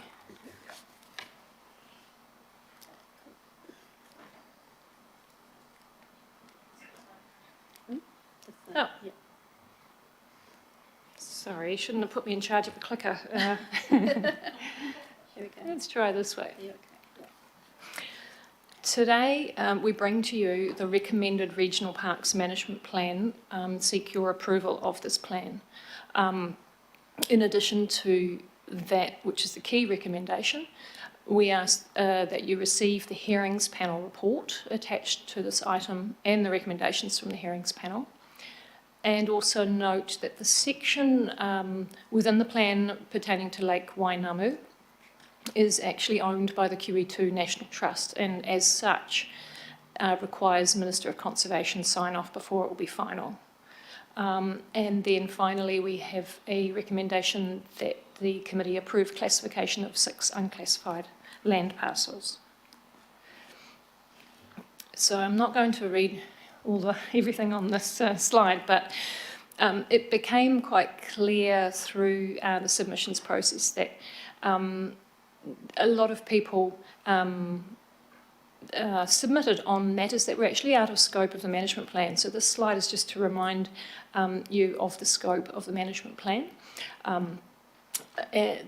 The management plan sets a focus for the direction of the management of 28 regional parks for the next decade. It sets a long-term vision and values for the parks that are to be upheld, and also identifies some key focus areas for the next decade. In doing that, it provides a management framework and policies to guide management of all of the parks, and that's book 1. And then in book 2, there is a chapter for each regional park that goes through with management intentions specific to that park. And then there's a set of maps which help to identify location of key assets or features on the parks. I won't go through all the things that are out of scope, but as you can see from the list there, a number of these matters, we received a lot of submissions. We'll be passing that information on to the appropriate teams.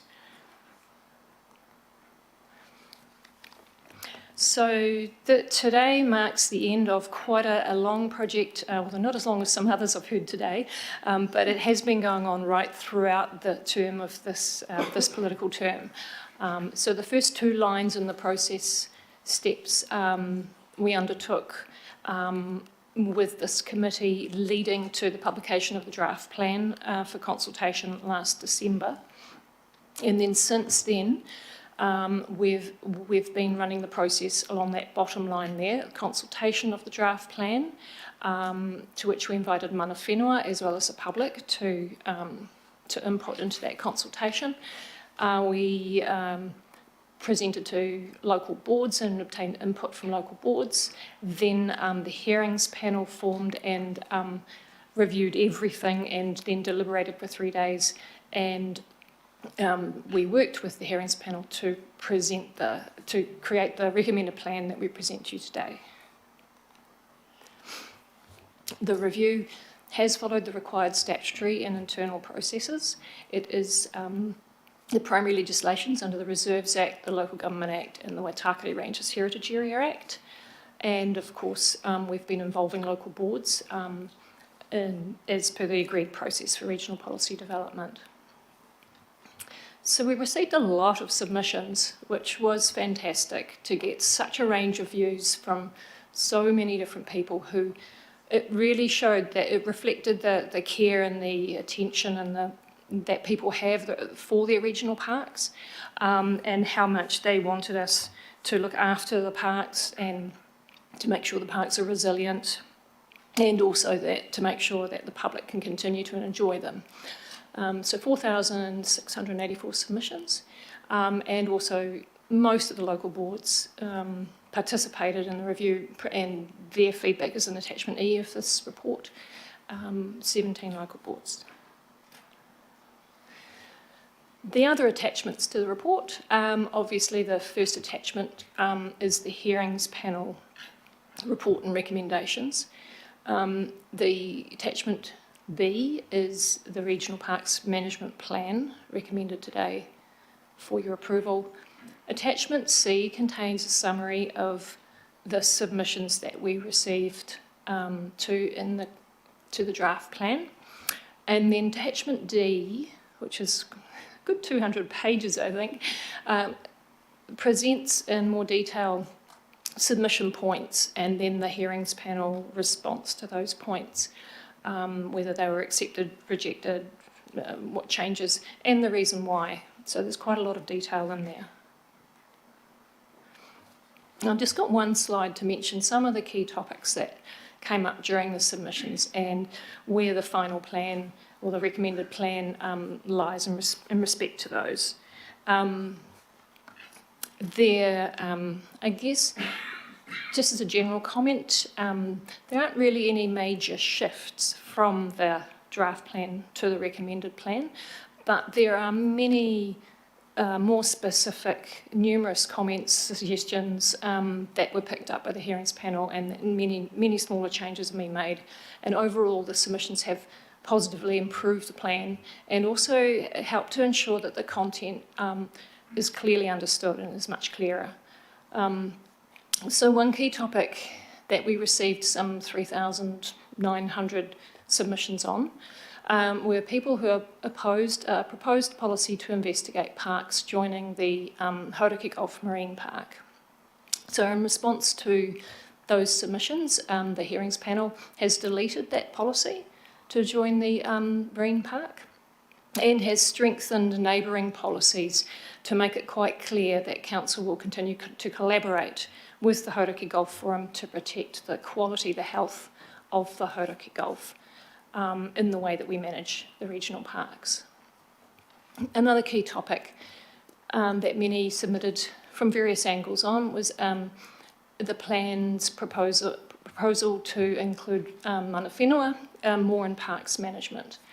And as a result, the plan clarifies that co-governance is not provided for under the plan, and confirms that greater involvement by mana whenua, including co-management, is provided for in the plan, but no specific co-management or transfer proposals are in the plan.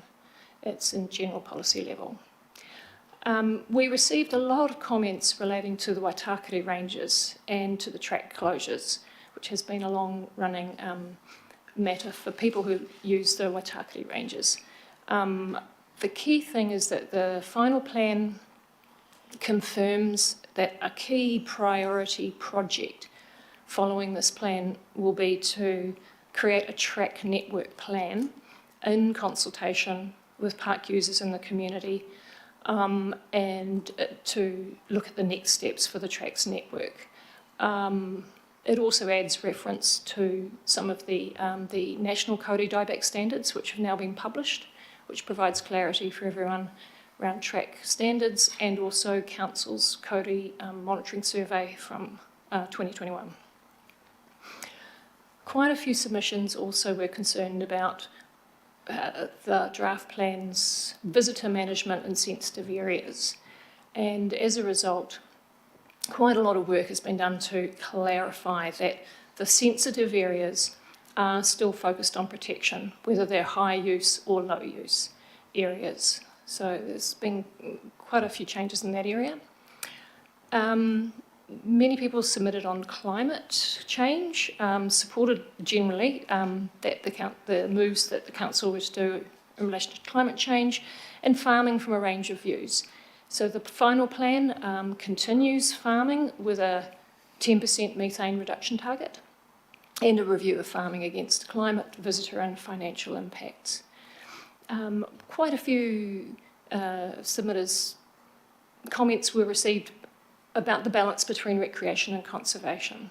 And the plan confirms that protection of natural values is first priority, because without those natural values, the visitor experience will suffer. But there has been some clarifications that recreation and the ability to use the parks is very important, and there's been some strengthening of policies in that area.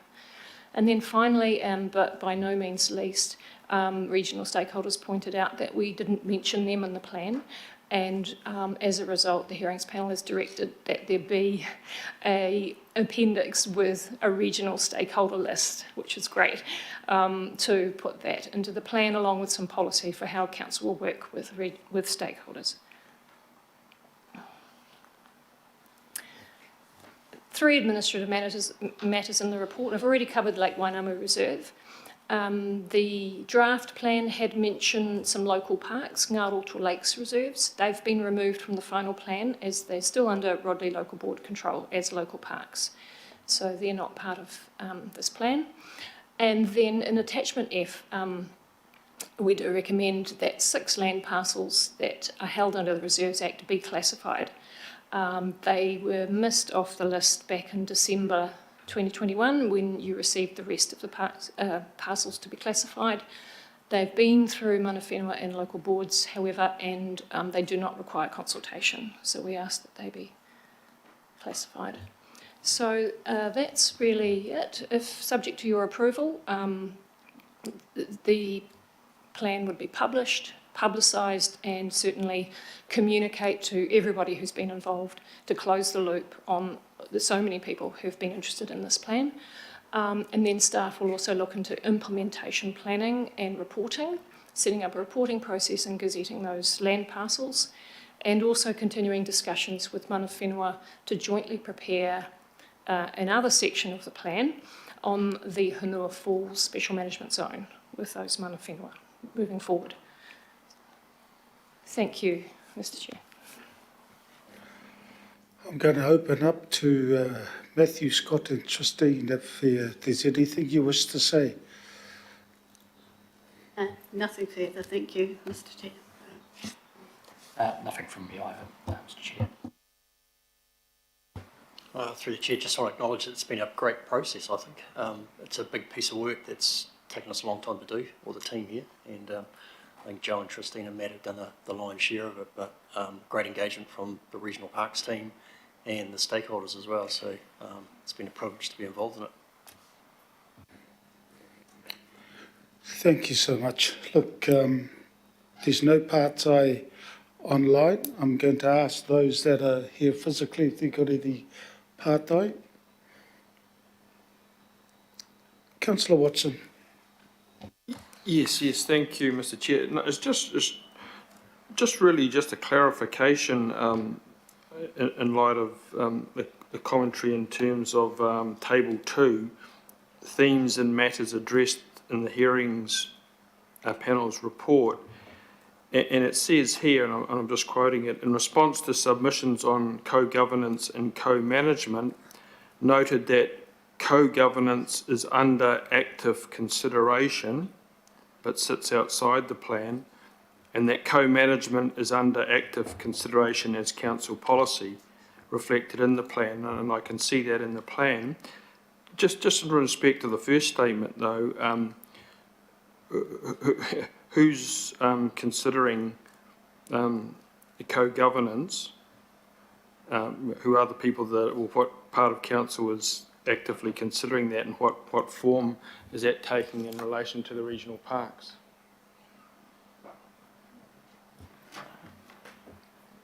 Through you, Mr Chair, that section, table 2 of the covering report is taken from the hearings panel report in attachment A. Yeah. So we were reflecting their words there. Oh, okay. Yeah. So you don't know who's involved in that and what form it's taking in relation to the regional parks? No, I'm... Councillor Watson, I was just going to say that Councillor Cooper was the chair of the hearings panel. Yeah. Did you want any comment from her? If not, It answers it. It answers it for you if you want me to, but if you don't, that's fine. Yeah. Given that it wasn't from the staff. Yep. Okay. Well, it's in the report. Yeah. That's down black and white. So I'll follow that through, Mr Chair. Okay. Thank you, Councillor Watson. Any partai? No? Okay then. Look, I thank you. Before you step back and we get into our whakaaro, our discussion, that very short PowerPoint doesn't indicate the amount of work that you have done. I just want to say thank you so much. I hope you didn't get raked over the coals when you forgot our community that have been involved in regional parks, but at least now they're mentioned in there. So look, I just wanted to say thank you. I'm going to then open it up for our debate and whakaaro. So to you all, tēnā rā koutou katoa, kia ora nā. So I'm just going to open it up, and so that everybody knows, when I open it up, because Councillor Casey won't be able to close the debate, I'm going to leave Councillor Cooper to say what she needs to say if there's no further people who wish to speak. So I've got Matua Wilcox and Councillor Coombe, and at the moment that's the only two. There's nothing online, and then I'll leave it to Councillor Cooper to close. Kia ora.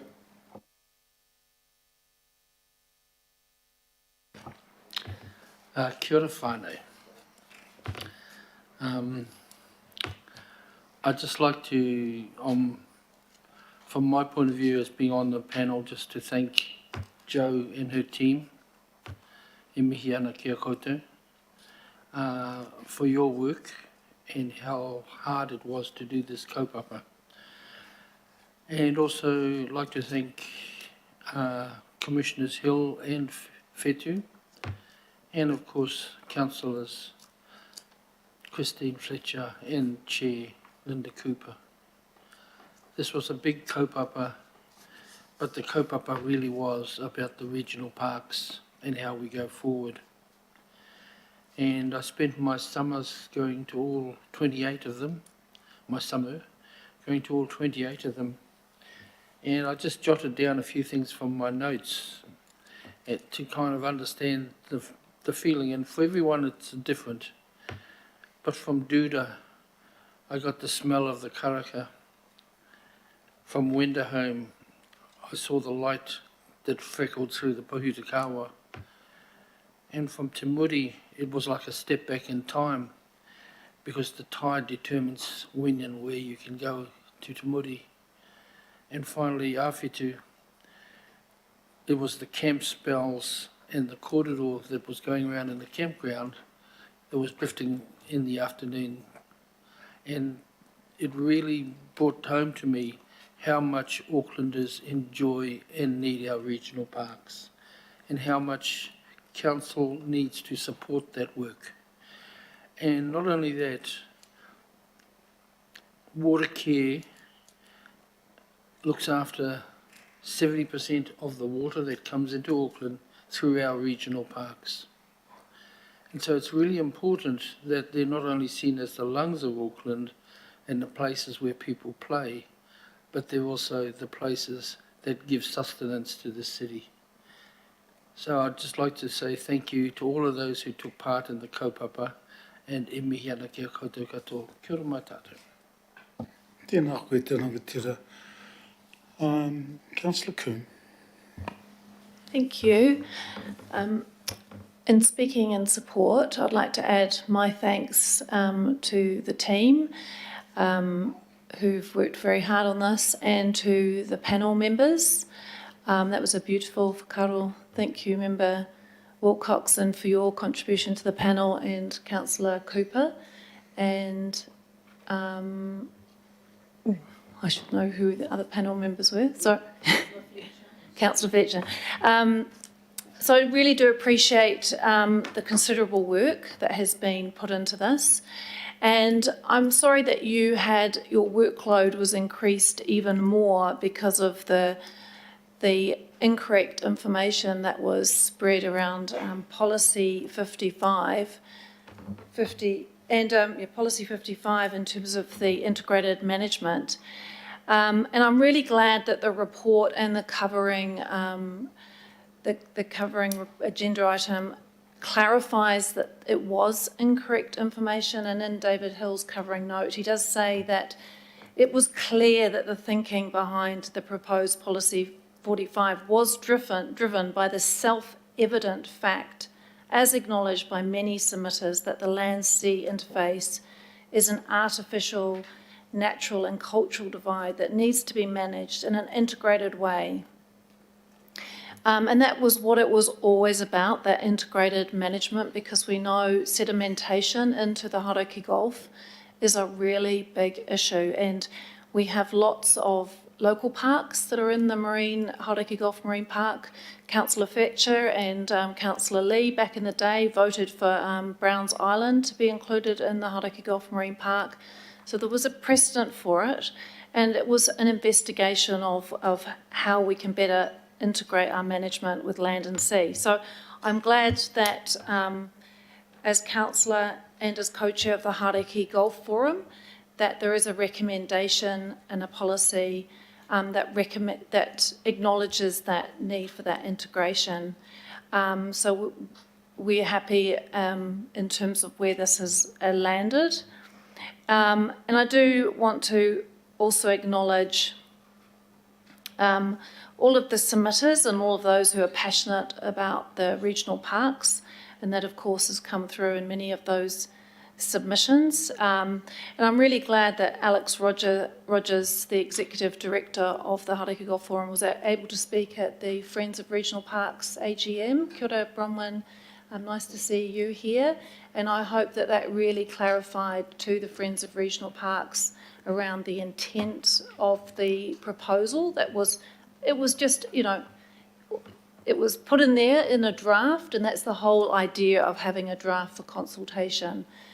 So thank you for that opportunity to come to your AGM and to be able to clarify that with your members, because it was very unfortunate how that proposal got caught up in a much larger proxy campaign against co-governance and against Three Waters and all sorts of different agendas that people had, because it was a very, very simple recommendation and need to meet that in terms of the integrated management between our regional parks and the marine environment. So, e mihi ana ki a koutou, thank you for all of the considerable work. It is very much appreciated, and for all those who submitted and the team that have waded through it all and come with the recommendations today, which I fully support. Kia ora. Ka pai. Councillor Watson. Thank you, Mr. Chair. I think it was a couple of terms of council back when someone in the field related to surveying did a survey of Aucklanders in terms of what they valued most in Auckland in respect of Auckland Council, and it was the regional parks. It was a phenomenal percentage of people who put the regional park network at the top of their most valued assets in Auckland, and I think this process has reinforced that view. In fact, Mr. Board Member Wilcox said he travelled around the regional parks over the last summer. By virtue of where I live, I've got a lot of regional parks in very close proximity. And what has really impressed me in recent years is just the huge diversity of people who come to the regional parks now, just all types of ethnicities, all ages. It's a real mixture, and everyone's having fun, everyone's doing stuff. And in some cases, you know, the parks are absolutely chocker. You know, it's a long bay. It's the no vacancy sign has to go up pretty early on in the Christmas holidays because it's fuller, and they keep going up. So I think in the first instance, as much as we're giving out acknowledgements, we need to acknowledge those people who provided those regional parks, and that was the Auckland Regional Authority and its successor, the Auckland Regional Council, that provided the lion's share of those through the 1960s. Some of them through an aggressive acquisition policy, as with Shakespeare, which has been a wonderful benefit to our community, but and to the region, but wasn't quite so beneficial to the poor old Shakespeare family. But we now see the benefits of that policy, and there's certainly been some key figures amongst their own midst, such as former councillor Mike Lee and Chris Fletcher, who played their part when they were in positions of some influence. I do want to also acknowledge Friends of the Regional Park for the wonderful work they do and their role in this submission process. I, like others, kind of look upon them as guardians of our network, the public guardians anyway, and it's just really uplifting to see people really who've had a lifetime commitment to maintaining and improving these regional parks for the benefit of all Aucklanders. So, the regional parks are a real and continue to be a real good news story, and I think that's why there were so many submissions. People were absolutely passionate about making sure that they are not compromised in any way. And I think in that respect, I'm certainly very pleased to see that Policy 45 has been removed, and now that it's been removed, perhaps we can release the legal opinion on that, which people are still seeking, and they can perhaps make their own judgment then on what the consequences may have been if it was incorporated into the Hauraki Golf Marine Park as proposed, because some of that advice tells quite a different story from what we have heard. But overall, I think this is a day to be grateful for what we have in our regional park network, to duly acknowledge the people who work in our regional parks, who are amazing people, and also organisations such as the Friends of Regional Park, who continue that legacy of those people from the ARC and ARA who provided so many of Auckland's regional parks today. Thank you, Mr. Chair. Kia ora, Councillor Watson, totally agree. She'll close it because Councillor Casey won't be speaking to it. So look, I'm just going to sort of add my little sixpence as I always do. And Justine, I just hope you get some of your life back after all this. That also applies to you, Joe, to Matthew, to Scott, to Justine, to Taryn, to Mace, just to all the team, even our regional park wardens, man. I just hope you get some of your life back as a result of this work.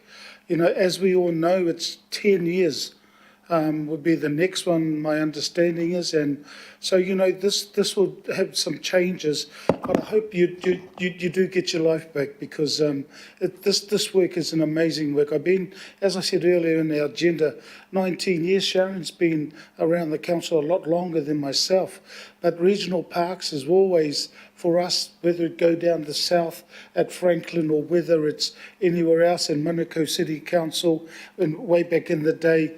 So look, I just want to acknowledge you all again, and I want to acknowledge Councillor Fletcher as the portfolio holder around this, and we all wish her all the best in regards to her visit at the moment because of COVID.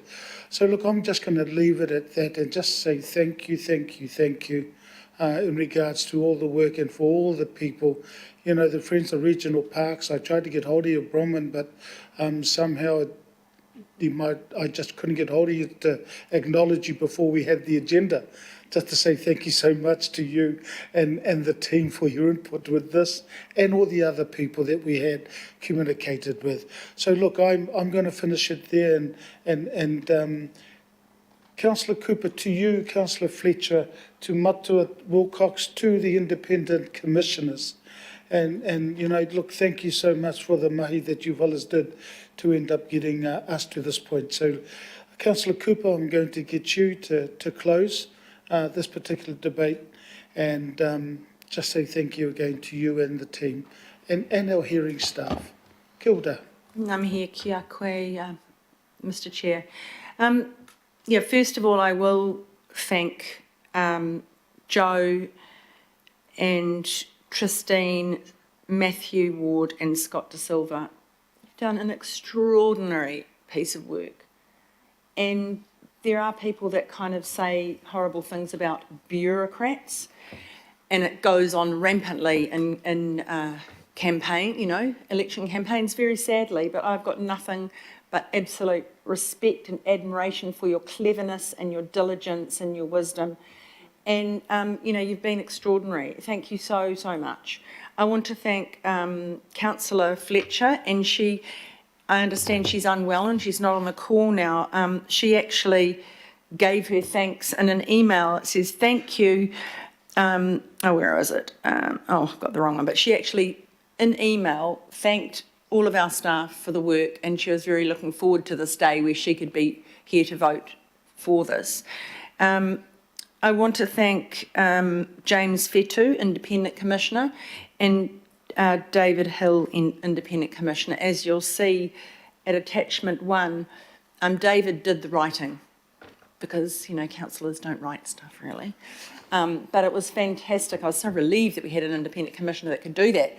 But he was absolutely diligent. He did all the writing. He just came back to us for feedback.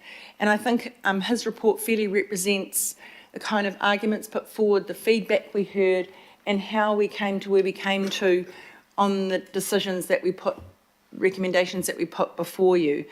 And Stephen Bell too, some of our rangers. But I also want to thank Julie McKee from Hearings and Nick Somerville, who took us through as well.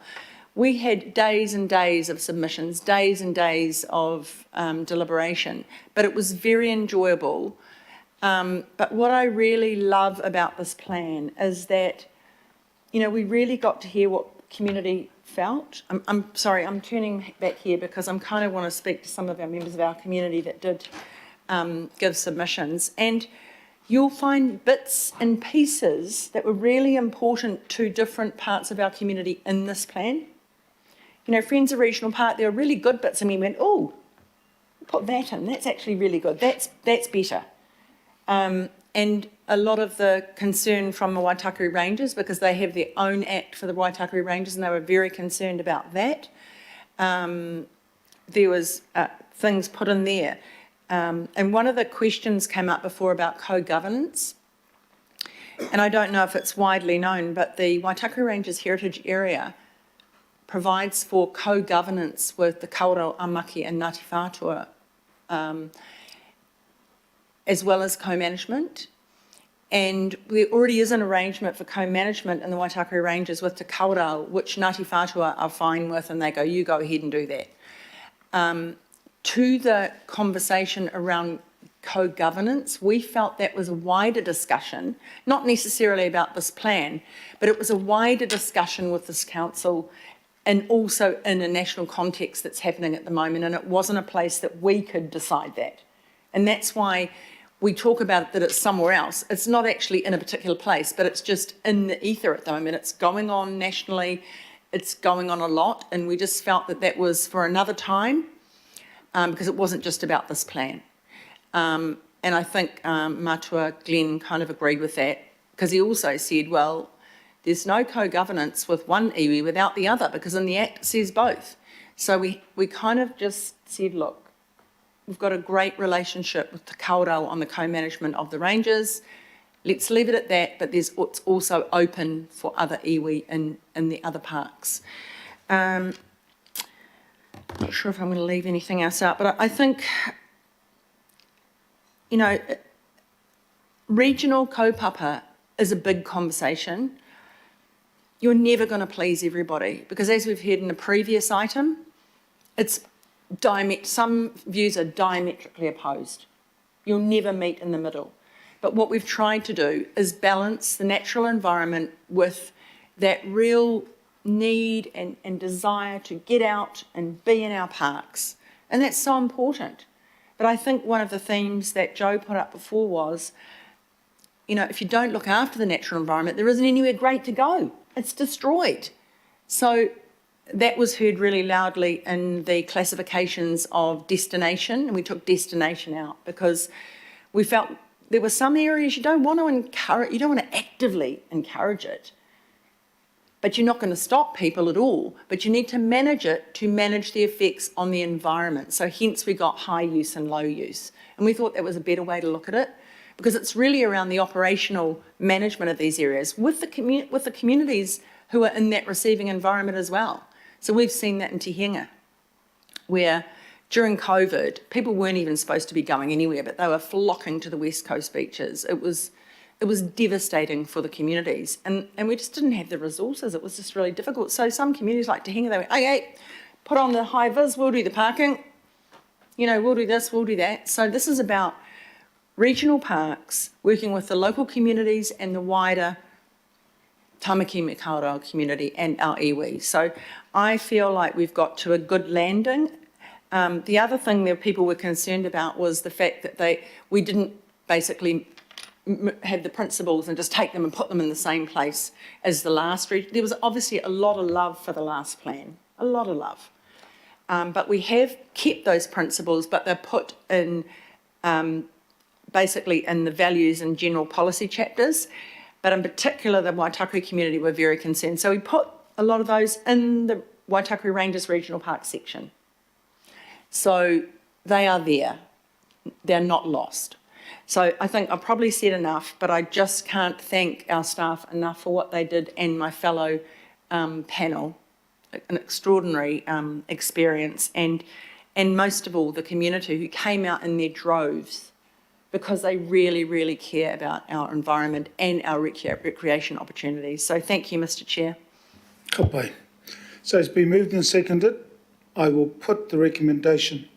All those in favour? Aye. Aye. Aye. Against? Carried.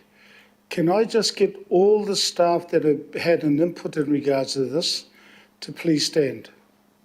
Taryn, that's you, that's Justine as well, and that's all our wardens. Steve,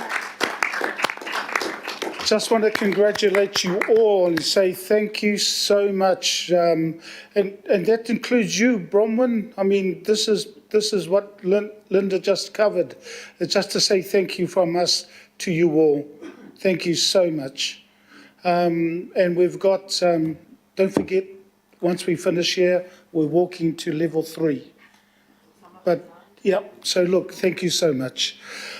Just to the committee, this is our last committee of this triennial. So what I'm going to do is I'm going to give people around this room, because I've asked online, they do not wish to say anything. Some of them have said it to our staff, and that's all I'm suggesting, is that we acknowledge our staff. But before we do that, Mace, can you come up to the front, please? Mace, wherever you are. Oh, is he? Yeah, he's trying to hide. Mace, if you could come up, please. The reason I've asked Mace is that obviously Mace now has a new role.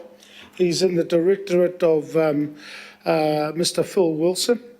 And Mace, I want to acknowledge your work. 40 years. 40 years. You obviously started when you were 10. But 40 years, and that 40 years is within the wider parks and rec industry. I want to acknowledge you for that. And then John mentioned with his corridor around the ARC, and I know that 25 years ago, you were also part of the ARC. Now, there have been several things that I know, not only with the ARC, because I used to be the contact at Manukau City Council and went in through to the ARC around transport issues, but also covered off with regional parks as well. And so I remember the fact that you were there, so I want to acknowledge you. The other acknowledgement is also your mahi within Auckland Council, because I know within Auckland Council you were the manager of regional and specialist parks, then the GM for parks, sport and rec. Mace, I know, look, I ended up talking to some of your staff in regards to the mahi you did, and some of them sent me little things. I just want to mention 3 of them, because there were heaps, but there were 3 things that you were part of that is still here, sort of continuing. One of them is obviously the Regional Parks Management Plan from 2002. So, you know, that's one in particular. The other one, I think, for me, when I got was the instrumental in the acquisition of over 3,000 hectares of new local and regional parkland. I mean, that's massive. And I think, again, Councillor Watson mentioned the regional parks and how massive it's going. And I think some of the other committee members are saying that we need to put in more.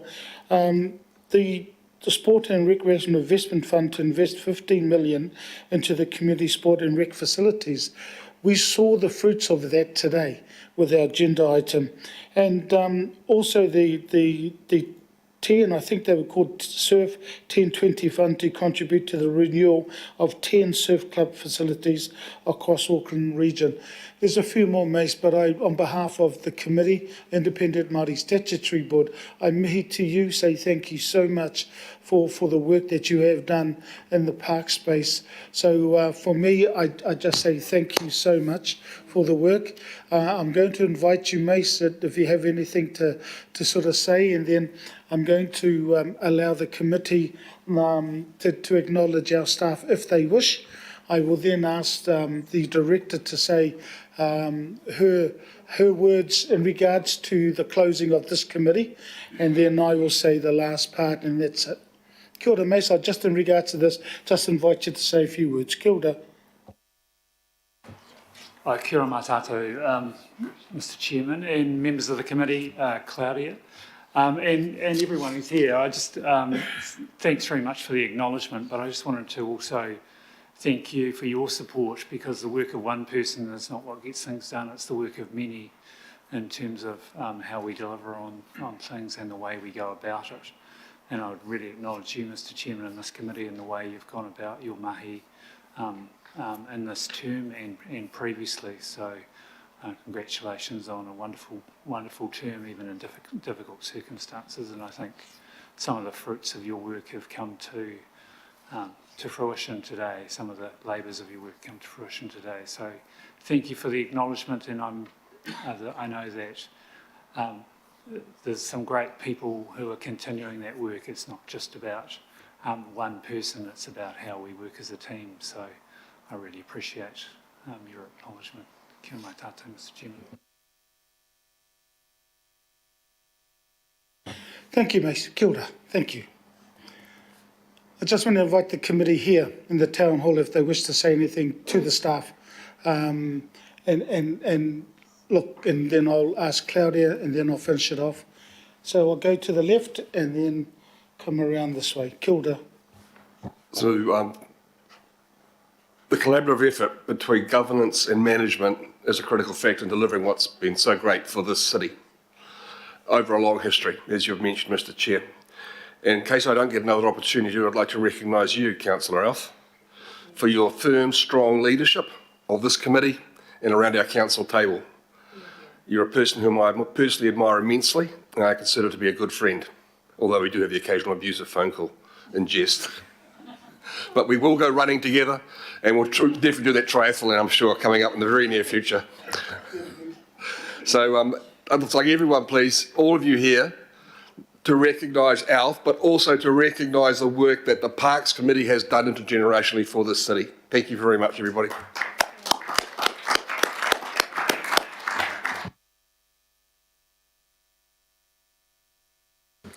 Thank you. I mean, I think I acknowledged our staff before. There's so many staff that are involved in this portfolio. Incredible. All wonderful people, responsive, care about our community. They wouldn't work for council because, contrary to popular belief, they don't get top dollar. You'd think everybody thinks they do, but they don't. They do this work because they love it.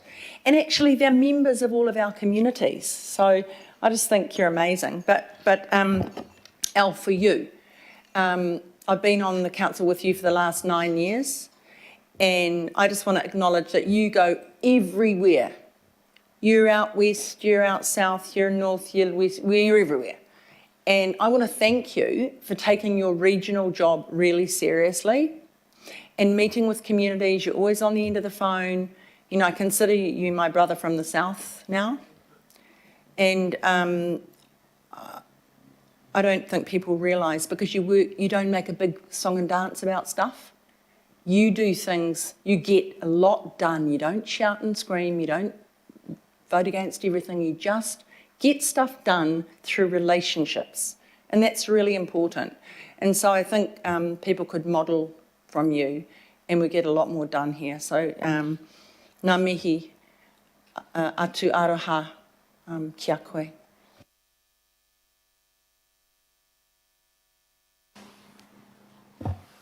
Yeah, thank you the staff, and thank you the chair and deputy chair, and we're very enjoy, and hopefully the next time come back and the committee will do much better and moving forward for the Tamaki Makaurau. Thank you very much. Kia ora. Councillor Watson. Yeah, thanks, Alf, and thanks to the people who've worked on this. Thank you very much, and Scott, maybe you extend the thanks to the people in the field, the unsung heroes who probably, luckily for them, they're never in here, but who are out there doing the work, and who you know, I know the public really appreciate, because every time I interact with them, the people are invariably helpful, and the regional park networks is a tribute to everyone that's involved in terms of the state of them. So please pass that on to the rangers, and if they live in the Albany ward, tell them what I said.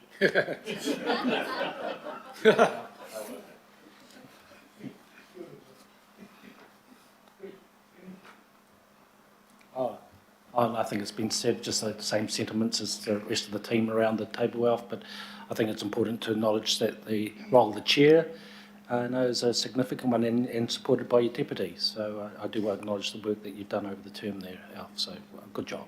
Thank you. I think it's all been said, really, so thank you very much, but I do want to thank Mace down the back for making sure that Councillor Dick Quacks's memorial happened, because there was a lot of problems there and it looked like it was going to go somewhere different, but thank you very much. Kia ora, Sharon. Matua. Thank you, staff. Thank you, people. This committee is all about the parks. It's all about the things that people want to do, and it's one of the more enjoyable parts of council, in that we do these things for community events, and we do these things for the enjoyment of Aucklanders, and it's the work here that's the fruition of a lot of the work that yourselves do. And so, Chair, I'd just like to say thank you for that.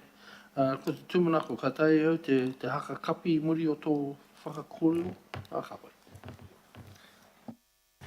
Mr. Chair, sorry, I just realised in my kōrero around the Regional Park Management Plan, I didn't thank Glenn. I meant to, but did I? Properly and fully? Oh, that's right then. Okay. Phew. I'll be off the Christmas card list. Thank you.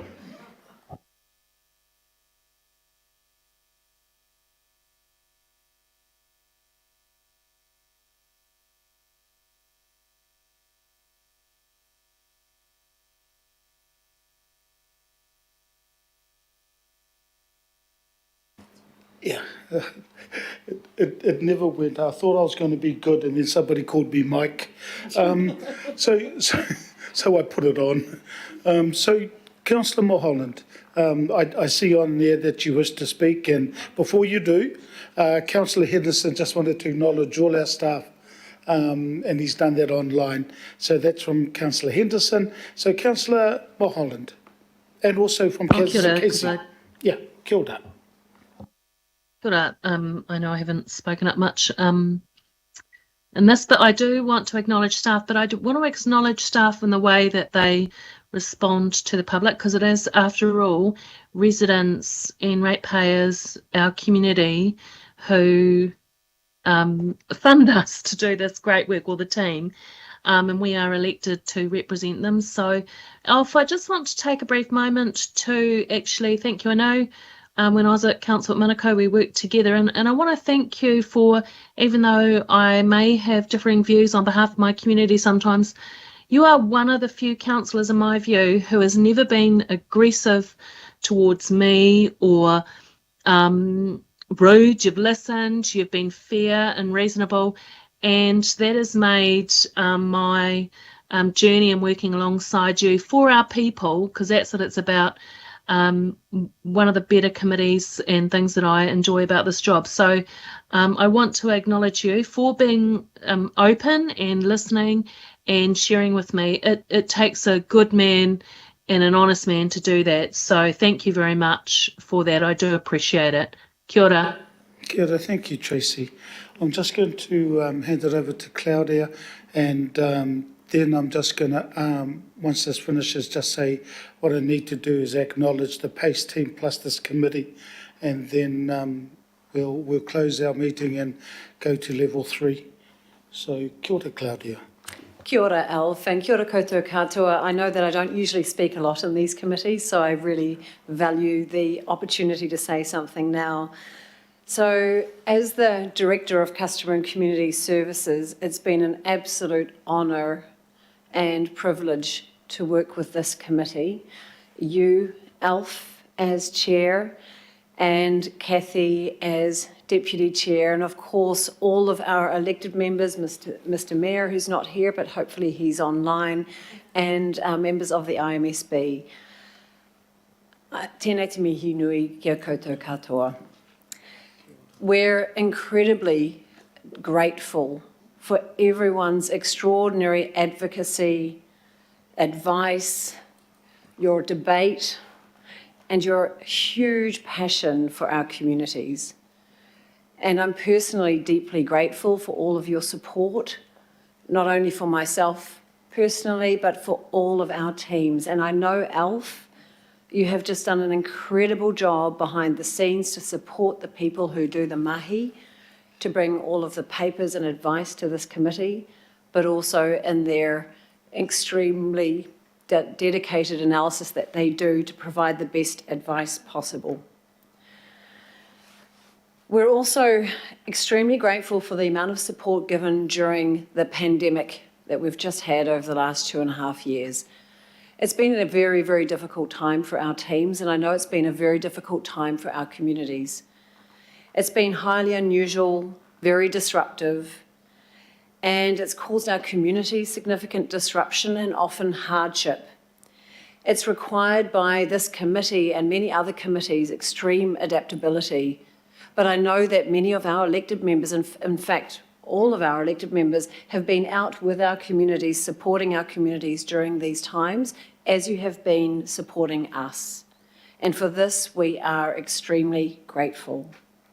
And despite the pandemic, I would like to tautoko the incredible, momentous success of the PACE Committee and its significant work program, which could have not occurred without so many wonderful people on our teams, and of course all of the support of our chair, who has got to be one of the most incredible chairpersons I've ever worked with, our deputy chair and so many others. And I'm not allowed to be biased, but I will allow myself just in this moment to have a little bit of leeway to say it's probably my most favourite committee, and I have absolutely loved working on it.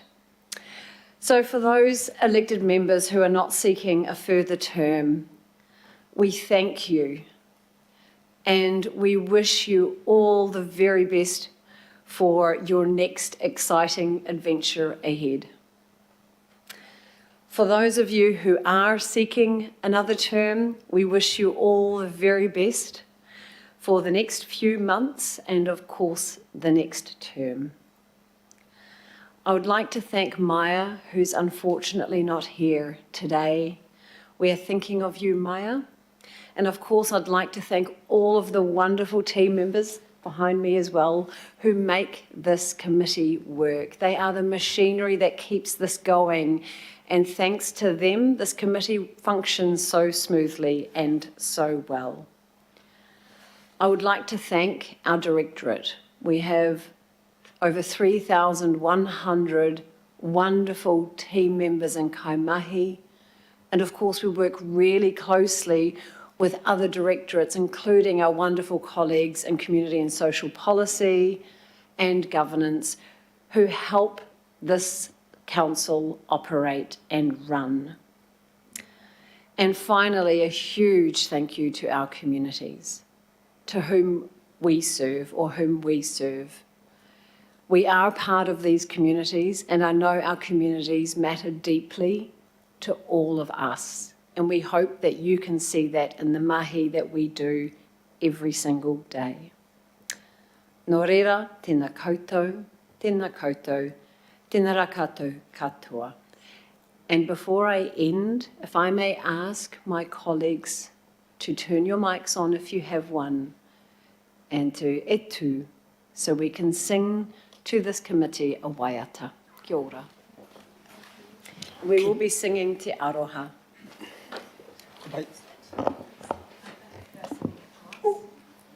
We're singing to you. We're singing to everybody.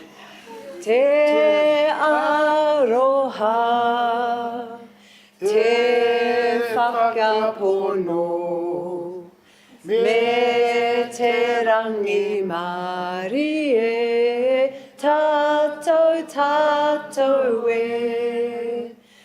Te aroha,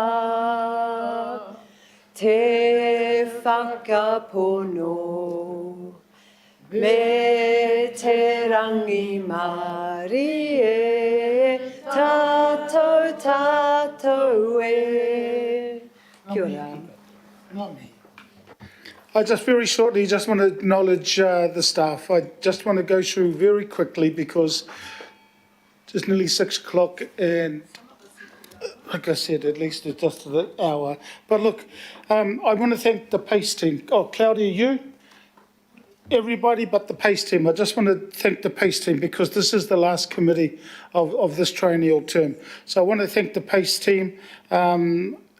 Miriam, to you, to Justin, to Jason, to Sarah, to Priscilla, to Michael Bain, to Peju, to Isabel. I want to say thank you. Thank you so much for all the work that we've done over 3 years. I'm going to save the few people that I will save last.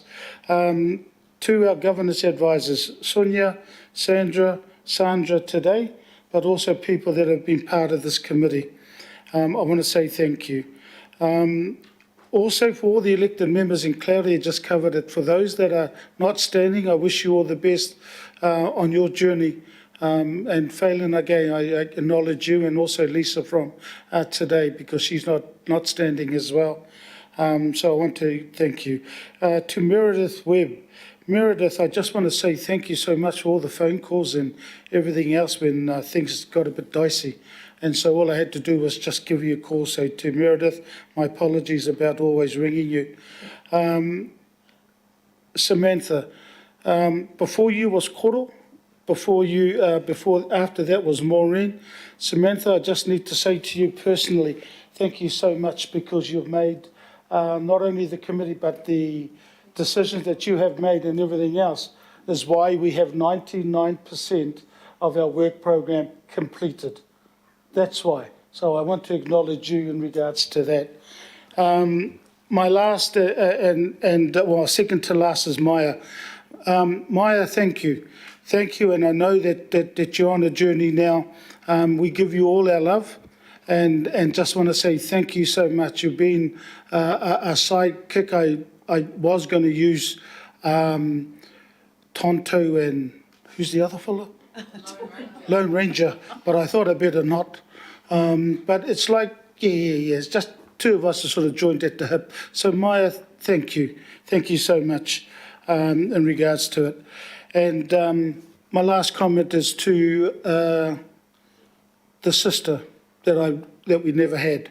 Well, I never had anyway. We had 5 other brothers. Kathy, thank you so much. Thank you so much for being there right through the 12 years when we got on in 2010. I just want to mihi to you all the best. Say hello to the brother and enjoy whangare when you get up there. So look, everybody, thank you so much. My bro, can you turn the camera off, please? We're finished. The committee is now closed.